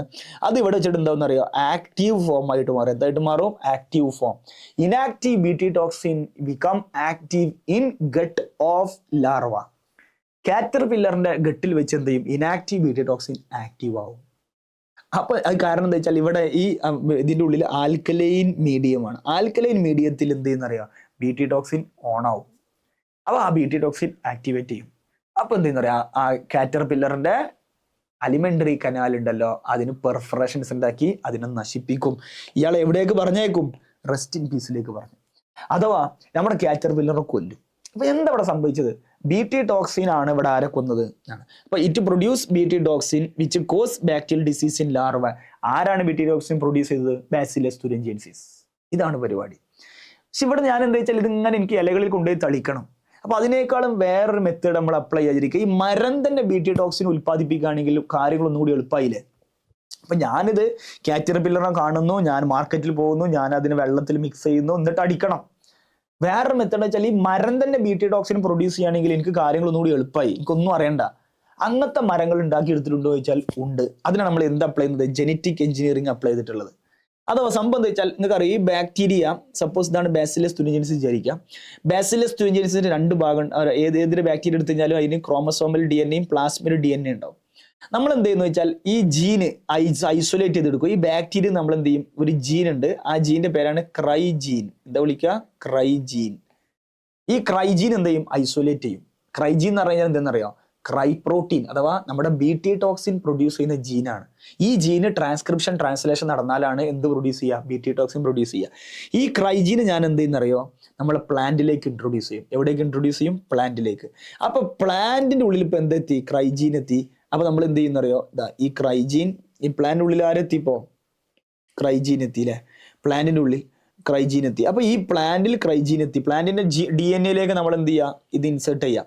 അപ്പൊ പ്ലാന്റിന്റെ DNA ക്രൈജീൻ എത്തി കഴിഞ്ഞാൽ പ്ലാന്റിന്റെ DNA ട്രാൻസ്ക്രിപ്ഷൻ ട്രാൻസ്ലേഷന് വിധേയമായാൽ ക്രൈ പ്രോട്ടീൻ റിലീസ് ചെയ്യും എന്ന് പറഞ്ഞാൽ BT ടോക്സിൻ പ്രൊഡ്യൂസ് ചെയ്യും. അപ്പൊ പ്ലാന്റ് എന്ത് പ്ലാന്റ് ആയി, BT ടോക്സിൻ പ്രൊഡ്യൂസ് ചെയ്യുന്ന ഒരു പ്ലാന്റ് ആയി. ജനറ്റിക്കലി മോഡിഫൈഡ് പ്ലാന്റ് എന്ന് വിളിക്കാം. അത് ഞാനിവിടെ എഴുതി, with the help of genetic engineering cry gene gene production of BT toxin അറിയാലോ, introduced into genome of പ്ലാന്റിന്റെ ജീനോമിലേക്ക് ഇൻട്രൊഡ്യൂസ് ചെയ്യും. കാരണം നമ്മൾ ടിഷ്യൂ കൾച്ചർ ചെയ്യുന്ന സമയത്തൊക്കെ അതിന്റെ ആദ്യം ഒരു സെല്ലിലേക്ക് ഇൻട്രൊഡ്യൂസ് ചെയ്യും. ആ സെല്ല് മൾട്ടിപ്ലൈ ചെയ്യുമ്പോൾ എല്ലാ സെല്ലിലും ഈ ക്രൈജീൻ എത്തും. അങ്ങനെ ക്രൈജീൻ എത്തി കഴിഞ്ഞാൽ പ്ലാന്റിന്റെ ജീനോമിൽ ക്രൈജീൻ എത്തി, പ്ലാന്റ് എന്ത് പ്രൊഡ്യൂസ് ചെയ്തോളും, BT ടോക്സിൻ. അപ്പൊ അങ്ങനെ ഉണ്ടാക്കിയെടുത്ത ഒരുപാട് പ്ലാന്റ് ഉണ്ട്. അതിന്റെ എക്സാമ്പിൾ ആണ് BT കോട്ടൺ. ഏതാണ്, BT കോട്ടൺ എന്നുള്ള ഒരു എക്സാമ്പിൾ ആണ്, നിങ്ങൾ പഠിച്ചിട്ടുണ്ടായിരിക്കും. ഇനി വേറൊരു എന്താണ് ബയോ കൺട്രോൾ ഏജന്റ് ആണ് ട്രൈക്കോഡെർമ. അതൊരു ഫ്രീ ലിവിങ് ഫംഗസ് ആണ്. ഫ്രീ ലിവിങ് ഫംഗസ് എവിടെ കാണപ്പെടുന്നത്, റൂട്ട് എക്കോസിസ്റ്റം ഓഫ് പ്ലാന്റ് ആണ്. It is effective bio control agent over several plant pathogen. ഒരുപാട് പ്ലാന്റ് പാത്തോജനെ നശിപ്പിക്കുന്ന ഒരു ഫ്രീ ലിവിങ് ഫംഗസ് ആണ് ട്രൈക്കോഡെർമ. അപ്പൊ ട്രൈക്കോഡെർമ മണ്ണിലുണ്ടെങ്കിൽ നമുക്ക് എന്ത് അപ്ലൈ ചെയ്യണ്ട, ഈ പറയുന്ന പെസ്റ്റിസൈഡ്സ് അപ്ലൈ ചെയ്യണ്ട. കാരണം ആരെന്നെ നശിപ്പിച്ചോളും, trichoderma. Used in treat plant disease എന്നൊക്കെ ക്വസ്റ്റ്യൻ വരികയാണെങ്കിൽ ആര് ആൻസർ, ട്രൈക്കോഡെർമയാണ് ആൻസർ. എന്തുകൊണ്ട് അങ്ങനെ ഒരു പറഞ്ഞു ചോദിച്ചു കഴിഞ്ഞാല്, ട്രൈക്കോഡെർമയാണ് എന്ത് ചെയ്യുന്നത്, ഈ പറയുന്ന പ്ലാന്റ് പാത്തോജനെ ബ്ലോക്ക് ചെയ്യും. പ്ലാന്റ് പാത്തോജൻ ബ്ലോക്ക് ചെയ്താൽ പ്ലാന്റ് ഡിസീസ് ബ്ലോക്ക് ആയില്ലേ, അതാ ഉദ്ദേശിക്കുന്നത്. അപ്പൊ ട്രൈക്കോഡെർമ ഒരു ഫ്രീ ലിവിങ് ഫംഗസ് ആണ്. ഇവിടെ കാണപ്പെടുന്നു root ecosystem of plant, effective bio control agent for several plant pathogen, used in treatment of plant disease. ആണ് ട്രൈക്കോഡർമയെ കുറിച്ച് അത്രയാണ് നിങ്ങൾ മനസ്സിലാക്കേണ്ടത്. ഈ ട്രൈക്കോഡർമ എങ്ങനെയാണ് മറ്റൊരു പാത്തോജനെ നശിപ്പിക്കുന്നത് ചോദിച്ചു കഴിഞ്ഞാൽ പല രീതിയിലും. ചില കെമിക്കൽസ് റിലീസ് ചെയ്തുകൊണ്ട് നശിപ്പിക്കാം, അല്ലെങ്കിൽ അവർ ഫുഡിന് കോമ്പീറ്റ് ചെയ്തിട്ട് നശിപ്പിക്കാം. അങ്ങനെയൊക്കെയാണ് ഇതിന്റെ രീതികൾ. അതൊന്നും NCERT പറയണില്ല. വേറൊരു വൈറസ് ആണ്. ഇപ്പൊ ഒരു ബാക്ടീരിയ, ബയോ കൺട്രോൾ ഏജന്റ് ആയ ബാക്ടീരിയ പറഞ്ഞു ബാസിലസ് തുരിഞ്ചിൻസിസ് കാറ്റർപില്ലർ നശിപ്പിക്കുന്നു. ഒരു ഫംഗസ് ആയ ബയോ കൺട്രോൾ ഏജന്റിന് പറഞ്ഞു ദാറ്റ് ഈസ് കോൾഡ് ട്രൈക്കോഡർമ. ഇനി വൈറസ് ആയ ഒരു എന്താണ് ബയോ കൺട്രോൾ ഏജന്റ് ആണ് ബാക്യുലോ വൈറസ്. ഇത് ആരെയാണ് അറ്റാക്ക് ചെയ്യുക? ഈ virus it attack insect and ആർത്രോപോഡ്സിനാണ് അറ്റാക്ക് ചെയ്യാം. Baculovirus used as a bio control agent in genus. അഥവാ നമ്മൾ ഈ ബാക്യുലോ വൈറസിലുള്ള ഒരു പ്രത്യേക ജീനസ് ഉണ്ട്. ആ ജീനസിന്റെ പേരാണ് ന്യൂക്ലിയോ പോളിഹീഡ്രോ വൈറസ്. ബാക്യുലോ വൈറസിലെ ഒരു ജീനസ് ആണ് ന്യൂക്ലിയോ പോളിഹീഡ്രോ വൈറസ്. ഈ ന്യൂക്ലിയോ പോളിഹീഡ്രോ വൈറസ് എന്ന് പറയുന്ന ജീനസിൽപ്പെട്ട ബാക്യുലോ വൈറസിനെയാണ് നമ്മൾ എന്തായിട്ട് യൂസ് ചെയ്യുന്നത്? ബയോ കൺട്രോൾ ഏജന്റ് ആയിട്ട് യൂസ് ചെയ്യുന്നത്. ആരെയാണ് നശിപ്പിക്കുക? Insect and arthropoda. പക്ഷെ അങ്ങനെ പറയുമ്പോൾ നിങ്ങൾ ശ്രദ്ധിക്കണം, എല്ലാ ഇൻസെക്റ്റിനെയും നശിപ്പിക്കൂല, എല്ലാ ആർത്രോപോഡ്സിനെയും നശിപ്പിക്കൂല. ചില സ്പീഷീസ് ഓഫ് ഇൻസെക്റ്റിനെ നശിപ്പിക്കുള്ളൂ. അപ്പൊ ഇവരുടെ ഇൻസെക്ടിസൈഡൽ ആക്ടിവിറ്റി എന്ന് പറഞ്ഞാൽ എന്താണ്? സ്പീഷീസ് സ്പെസിഫിക് ആണ്. എന്ന് പറഞ്ഞു കഴിഞ്ഞാൽ ഇവര് എല്ലാ ഇൻസെക്റ്റിനെയും നശിപ്പിക്കൂല, ചില പ്രത്യേക സ്പീഷീസ് ഓഫ് ഇൻസെക്റ്റിനെ നശിപ്പിക്കുള്ളൂ. അല്ലെങ്കിൽ എല്ലാ ആർത്രോപോഡ്സിനെ നശിപ്പിക്കൂല, ചില പ്രത്യേക സ്പീഷീസിനെ. അതുകൊണ്ട് നമ്മൾ പറയും ഇവർ സ്പീഷീസ് സ്പെസിഫിക് ആയിട്ടുള്ള ഇൻസെക്ടിസൈഡൽ ആക്ടിവിറ്റിയാണ്. നാരോ സ്പെക്ട്രം ആണ്. എന്താ നാരോ സ്പെക്ട്രം ആണ്? സ്പെക്ട്രം വളരെ നാരോ. സ്പെക്ട്രം നിങ്ങൾ ഉണ്ട്, electro magnetic spectrum, arrangement, gender is A spectrum, അങ്ങനെ നിങ്ങൾ കേട്ടിട്ടുണ്ടാവും. സ്പെക്ട്രം എന്ന് പറഞ്ഞാൽ എന്താണ്? ഇങ്ങനെ ഒരു അറേഞ്ച്മെന്റിനെ വിളിക്കുന്ന പേരാണ്. അപ്പൊ ഇവരുടെ ഇൻസെക്ടിസൈഡൽ ആക്ടിവിറ്റി നാരോ സ്പെക്ട്രം എന്ന് പറഞ്ഞാൽ ഒന്ന് ചുരുങ്ങിയ സ്പെക്ട്രമാണ്. എന്ന് പറഞ്ഞാൽ വൈഡ് സ്പെക്ട്രം അല്ല. നാരോ സ്പെക്ട്രം പറഞ്ഞാൽ ഇവർ എല്ലാവരോടും ഇൻസെക്ടിസൈഡൽ ആക്ടിവിറ്റി കാണിക്കുന്നുണ്ട്? ഇല്ല. ഇവർ എല്ലാ ഇൻസെക്റ്റിനെയും നശിപ്പിക്കുന്നുണ്ട്? ഇല്ല. ഒരു പ്രത്യേക ആൾക്കാരെ മാത്രമേ നശിപ്പിക്കുന്നുള്ളൂ. അപ്പൊ ഇവരുടെ ഇൻസെക്ടിസൈഡൽ ആക്ടിവിറ്റി ഏതിലേക്ക് ചുരുങ്ങി? ചില പ്രത്യേക സ്പീഷീസിലേക്ക് ചുരുങ്ങി. അതാണ് നാരോ ആയി അവരുടെ സ്പെക്ട്രം. അത് ഇപ്പൊ ഈ പറയുന്ന ബാക്യുലോ വൈറസിന് ഒരുപാട് ഇൻസെക്റ്റിനെ നശിപ്പിക്കാനുള്ള കഴിവുണ്ടെങ്കിൽ, അല്ലെങ്കിൽ ഒരുപാട് സ്പീഷീസിനെ നശിപ്പിക്കാനുള്ള കഴിവുണ്ടെങ്കിൽ അവരുടെ സ്പെക്ട്രം ബ്രോഡായി. പക്ഷെ ഇവിടെ സ്പെക്ട്രം എന്താണ്? നാരോ സ്പെക്ട്രം ആണെന്ന് മനസ്സിലാക്കണം. അതാണ് പോയിന്റ്. No negative impact. അപ്പൊ നമ്മൾ ചോദിക്കും, സാർ നമുക്ക് പ്രശ്നം ഉണ്ടാക്കോ? ഇല്ല. No negative impacts on plants, mammals, birds, fishes or even non target ഇൻസെക്റ്റിന്. പ്ലാന്റ്സിനോ മാമൽസിനോ ബേർഡ്സിനോ ഫിഷിനോ നോൺ ടാർഗറ്റ് ആയി ഇൻസെക്റ്റുകൾക്ക് പോലും എന്താണ് പ്രശ്നങ്ങളില്ല. എന്ന് പറഞ്ഞാൽ എല്ലാ ഇൻസെക്റ്റിനെയും ഇവരെന്ത് ചെയ്യുന്നില്ല? നശിപ്പിക്കുന്നില്ല. ഇപ്പൊ ബാക്യുലോ വൈറസ് അറിഞ്ഞിരിക്കുക, ജീനസിന്റെ പേര് അറിഞ്ഞിരിക്കുക, ആരെയാണ് നശിപ്പിക്കുന്നത് അറിഞ്ഞിരിക്കുക. ഇത്രയാണ് ബയോ കൺട്രോൾ ഏജന്റ്. ഇതൊക്കെ ആരുടെ ഭാഗമാണെന്ന് വെച്ചാൽ NCERT പറയുന്നത് integrated pest management, IPM, integrated pest management ഭാഗമാണ്. ഇപ്പൊ ഈ പറഞ്ഞ പരിപാടികളൊക്കെ ഇന്റഗ്രേറ്റഡ് പെസ്റ്റ് മാനേജ്മെന്റ് എന്ന് പറഞ്ഞാൽ NCERT കൊടുത്തൊരു ടൈമാണ് integrated pest management. Integrated pest management. Integrated pest മാനേജ്മെന്റിന്റെ പ്രത്യേകത എന്ന് വെച്ചാൽ അവരെന്ത് ചെയ്യാണ്? എല്ലാ ഇൻസെക്റ്റിനെ നശിപ്പിക്കുക എന്നുള്ളതല്ല, ഈ പറയുന്ന പെസ്റ്റുകളെ കൺട്രോൾ ചെയ്യുക by using biological method use ചെയ്തിട്ട്. എന്തിനു പകരം? കെമിക്കൽ പെസ്റ്റിസൈഡിന് പകരം. അതാണ് integrated pest management. Control the പെസ്റ്റിനെ മാനേജ് ചെയ്യുക ബൈ യൂസിങ് വേരിയസ് എന്നാണ് ബയോളജിക്കൽ മെത്തേഡ്. ഇനി ക്വസ്റ്റ്യൻ നോക്കാം. Which of the following can be used as a bio control agent in treatment of plant disease? Plant ഡിസീസിനെ treat ചെയ്യാൻ വേണ്ടിയിട്ടുള്ള bio. അപ്പൊ plant ഡിസീസിനെ ട്രീറ്റ് ചെയ്യുന്നുള്ള ക്വസ്റ്റ്യൻ വരികയാണെങ്കിൽ ആൻസർ ട്രൈക്കോഡർമയാണ് ആൻസർ വരിക. ക്ലിയർ? ട്രൈക്കോഡർമ. അത് NCERT പറയുന്നുണ്ട്. Select the correct group of bio control agent. ഇതിൽ ബയോ കൺട്രോൾ ഏജന്റിനെ തിരഞ്ഞെടുക്കാനാണ്. ബാസിലസ് തുരിഞ്ചിൻസിസ് ആണ്. Tobacco mosaic virus bio control agent അല്ല, അതൊരു വൈറസ് ആണ്. അത് ടൊബാക്കോ ഡിസീസ് ഉണ്ടാക്കുന്നതാണ്. ട്രൈക്കോഡർമ ആണ്. ബാക്യുലോ വൈറസ് ആണ്. ബാസിലസ് തുരിഞ്ചിൻസിസ് ആണ്. അപ്പൊ ആൻസർ B ആണ് വരിക. NEET 2019 ചോദിച്ചു. ഇനി ലാസ്റ്റ് ടോപ്പിക്കാണ് microbes as a bio fertilisers. Microbe bio fertiliser ആയിട്ട് എങ്ങനെ യൂസ് ചെയ്യാം? ബയോ ഫെർട്ടിലൈസർ എന്നാണ് ആദ്യത്തിനെ പറയാം. അഥവാ നമ്മുടെ കൃഷിയിടത്തിൽ, ഇപ്പൊ ഞാൻ നേരത്തെ കർഷകനാന്ന് പറഞ്ഞു, എൻ്റെ കൃഷിയിടത്തിൽ അങ്ങനെ കൃഷിയൊന്നും വളരുന്നില്ല. അപ്പൊ വിദഗ്ധർ വന്ന് പരിശോധിച്ച് മനസ്സിലായത് എൻ്റെ മണ്ണിന്റെ ഫെർട്ടിലിറ്റി വളരെ കുറവാണ്. എന്ന് പറഞ്ഞാൽ മണ്ണിൽ ന്യൂട്രിയന്റ് ക്വാളിറ്റി കുറവാണ്. ന്യൂട്രിയന്റ് ക്വാളിറ്റി കുറവായി ഞാൻ എന്താ ചെയ്യുക? സാധാരണഗതിയിൽ ഞാൻ വളമിട്ട് കൊടുക്കും, ഫെർട്ടിലൈസർ ആഡ് ചെയ്യും. അല്ലേ? നമ്മൾ മാർക്കറ്റിൽ പോയിട്ട് കൃത്രിമമായി ഉണ്ടാക്കിയ വളം അതിൽ ആഡ് ചെയ്യും. നൈട്രജൻ, NPK കേട്ട് നൈട്രജൻ, ഫോസ്ഫറസ്, പൊട്ടാഷ്യം വളങ്ങളൊക്കെ ആഡ് ചെയ്യും. അപ്പൊ മണ്ണിൽ ഇഷ്ടംപോലെ ന്യൂട്രിയൻസ് ആയി, ന്യൂട്രിയൻസിൽ പ്ലാന്റ് വളരും. ഇതാണ് സാധാരണ മെത്തേഡ്. പക്ഷെ അതിലൊരു പ്രശ്നം എന്താ വെച്ചാൽ ആർട്ടിഫിഷ്യൽ ആയ വളം ഉണ്ടല്ലോ, ഫെർട്ടിലൈസർ, കെമിക്കലാണല്ലോ, അത് വെള്ളത്തിലേക്കൊക്കെ പോയിട്ട് ഇതിന്റെ വാട്ടർ പൊല്യൂഷൻസ്, അങ്ങനെ ഒരുപാട് പ്രശ്നങ്ങൾ ഉണ്ടാക്കാം. അപ്പൊ നമുക്ക് എങ്ങനെ പൊല്യൂഷൻ ഇല്ലാതെ കൃഷി ഉയർത്താന്നുള്ളത്, അഥവാ മണ്ണിന്റെ ഫലപുഷ്ടി അല്ലെങ്കിൽ മണ്ണിന്റെ ഫെർട്ടിലൈസിങ് കപ്പാസിറ്റി അല്ലെങ്കിൽ മണ്ണിന്റെ ന്യൂട്രിയന്റ് ക്വാളിറ്റി എങ്ങനെ ഉയർത്താം, അതാണ് ബയോ ഫെർട്ടിലൈസർ എന്ന് പറയുന്നത്. Organism which enrich nutrient quality of soil. ഒരു ബെസ്റ്റ് എക്സാമ്പിൾ ആണ് ആരെന്ന് അറിയാം, നൈട്രജൻ ഫിക്സേഴ്സ്. നൈട്രജൻ ഫിക്സേഴ്സ് ആണ് എന്താണ്, നൈട്രജനെ ഫിക്സ് ചെയ്യുന്ന ആൾക്കാർ. അന്തരീക്ഷത്തിലുള്ള നൈട്രജനെ മണ്ണിലേക്ക് എത്തിക്കുന്ന ആളാണ്. അന്തരീക്ഷത്തിലുള്ള നൈട്രജൻ പ്ലാന്റിനെ അബ്സോർബ് ചെയ്യാൻ പറ്റില്ല, അത് മണ്ണിലേക്ക് എത്തുന്ന പല മെത്തേഡ് ഉണ്ട്. അത് ഒന്ന് ഇടിമിന്നലിലൂടെ എന്ത് ചെയ്യാം, ഇടിമിന്നലിലൂടെ അത് മണ്ണിലേക്ക് എത്താം, ലൈറ്റ്നിങ്ങിലൂടെ, അല്ലെങ്കിൽ നൈട്രജൻ ഫിക്സേഷൻ ചെയ്യും. നൈട്രജൻ ഫിക്സിങ് ബാക്ടീരിയ അമോണിയ ആക്കി മാറ്റും, അതിന് നൈട്രേറ്റ് ആക്കി മാറ്റും, നൈട്രേറ്റിനെ ഈ പറയുന്ന പ്ലാന്റ് അബ്സോർബ് ചെയ്യും. അങ്ങനെയാണ് ഇത് പോണത്, നൈട്രജൻ സൈക്കിൾ. നിങ്ങൾ ഒരു പക്ഷെ പഠിച്ചിട്ടുണ്ടായിരിക്കും. പക്ഷെ ഇവിടെ അപ്പൊ നൈട്രജൻ ഫിക്സേഴ്സ് എന്ന് പറയുന്ന ടൈപ്പ് ഓഫ് ജീവികളാണ് അന്തരീക്ഷത്തിലുള്ള നൈട്രജനെ പ്ലാന്റിനെ അബ്സോർബ് ചെയ്യാൻ പറ്റിയ രീതിയിലേക്ക് ആക്കി കൊടുത്തത്. അതാണ് നൈട്രജൻ ഫിക്സേഷൻ, മണ്ണിലേക്ക് എത്തിക്കുക, പ്ലാന്റിനെ അബ്സോർബ് ചെയ്യാൻ പറ്റിയ രൂപത്തിലേക്ക്. അതാണ് നൈട്രേറ്റും നൈട്രേറ്റ് ഒക്കെ. ക്ലിയർ? കണ്ട, ഇവിടെ അബ്സോർബ് ചെയ്യാൻ പറ്റിയ രീതിയിലേക്ക് NO2 - NO3 ഇത് പ്ലാന്റിനെ അബ്സോർബ് ചെയ്യാം. അപ്പൊ ഇങ്ങനെ ആക്കി തീർത്ത്. അപ്പൊ അതുണ്ട്. അപ്പൊ ഈ മണ്ണിൽ നൈട്രജൻ ഫിക്സേഴ്സ് ഉണ്ടെങ്കിൽ നമുക്ക് നൈട്രജൻ ആർട്ടിഫിഷ്യലി ആഡ് ചെയ്യണ്ട. മണ്ണിൽ നൈട്രജൻ കണ്ടന്റ് എന്ത് ചെയ്യും, മണ്ണിൽ നൈട്രജൻ കണ്ടന്റ് ഈ നൈട്രജൻ ഫിക്സേഴ്സിനെ കൂട്ടിക്കോളും. അപ്പൊ അതാണ് മെച്ചം. അപ്പൊ സിംബയോട്ടിക് നൈട്രജൻ ഫിക്സേഴ്സ് അതിന് എക്സാമ്പിൾ ആണ് റൈസോബിയം. അപ്പൊ സിംബയോട്ടിക് നൈട്രജൻ ഫിക്സർ ഉണ്ട്, അതാണ് റൈസോബിയ. റൈസോബിയ എവിടെയാണ് കാണപ്പെടുന്നത് വെച്ചാൽ റൂട്ട് നോഡ്യൂൾസ് ഓഫ് എന്താണ്, ലെഗൂമിനസ് പ്ലാന്റ്. ലെഗൂമിനസ് പ്ലാന്റിന്റെ റൂട്ട് നോഡ്യൂൾസിൽ കാണപ്പെടുന്നത് നമുക്ക് ഇവിടെ ഇങ്ങനെ റൂട്ട് നോഡ്യൂൾസ്, ലെഗൂമിനസ് പ്ലാന്റിന്റെ റൂട്ടിന് അവിടെ ഇങ്ങനെ ഉണ്ടകൾ ഇങ്ങനെ കാണാം, അതിനെ നൊഡ്യൂൾ എന്ന് വിളിക്കുന്നത്. ആ ഉണ്ടന്റെ ഉള്ളിൽ ആരുണ്ടാന്ന് വെച്ചാൽ ഈ പറയുന്ന റൈസോബിയ ഉണ്ടാവും. അതാണ് സിംബയോസിസ്. ആ റൈസോബിയ എന്ത് ചെയ്യും, ഈ പറയുന്ന നൈട്രജനെ ഫിക്സ് ചെയ്യും. ഇനി ഫ്രീ ലിവിംഗ് ആയി കാണപ്പെടുന്ന നൈട്രജൻ ഫിക്സേഴ്സ് ഉണ്ട്, അസോസ്പൈറലും അസറ്റോബാക്ടർ ആണ്, പേര് പഠിക്കാം. പിന്നെ ഉള്ളത് cyanobacteria example anabaena, nostoc, oscillatoria, ഇവരൊക്കെ നൈട്രജൻ ഫിക്സേഴ്സ് ആണ്. NCERT പറയുന്നുണ്ട്, in paddy field cyanobacteria serves a major bio fertiliser. Paddy ഫീൽഡിൽ കാണപ്പെടുന്ന ബയോ ഫെർട്ടിലൈസർ ആരാന്ന് വെച്ചാൽ സൈനോബാക്ടീരിയ ആണ്. NCERT സ്റ്റേറ്റ്മെന്റ് ആണ്, വിടരുത്. Blue green algae add organic matter to soil, അങ്ങനെ ഒരു പോയിന്റ് NCERT പറയുന്നുണ്ട്.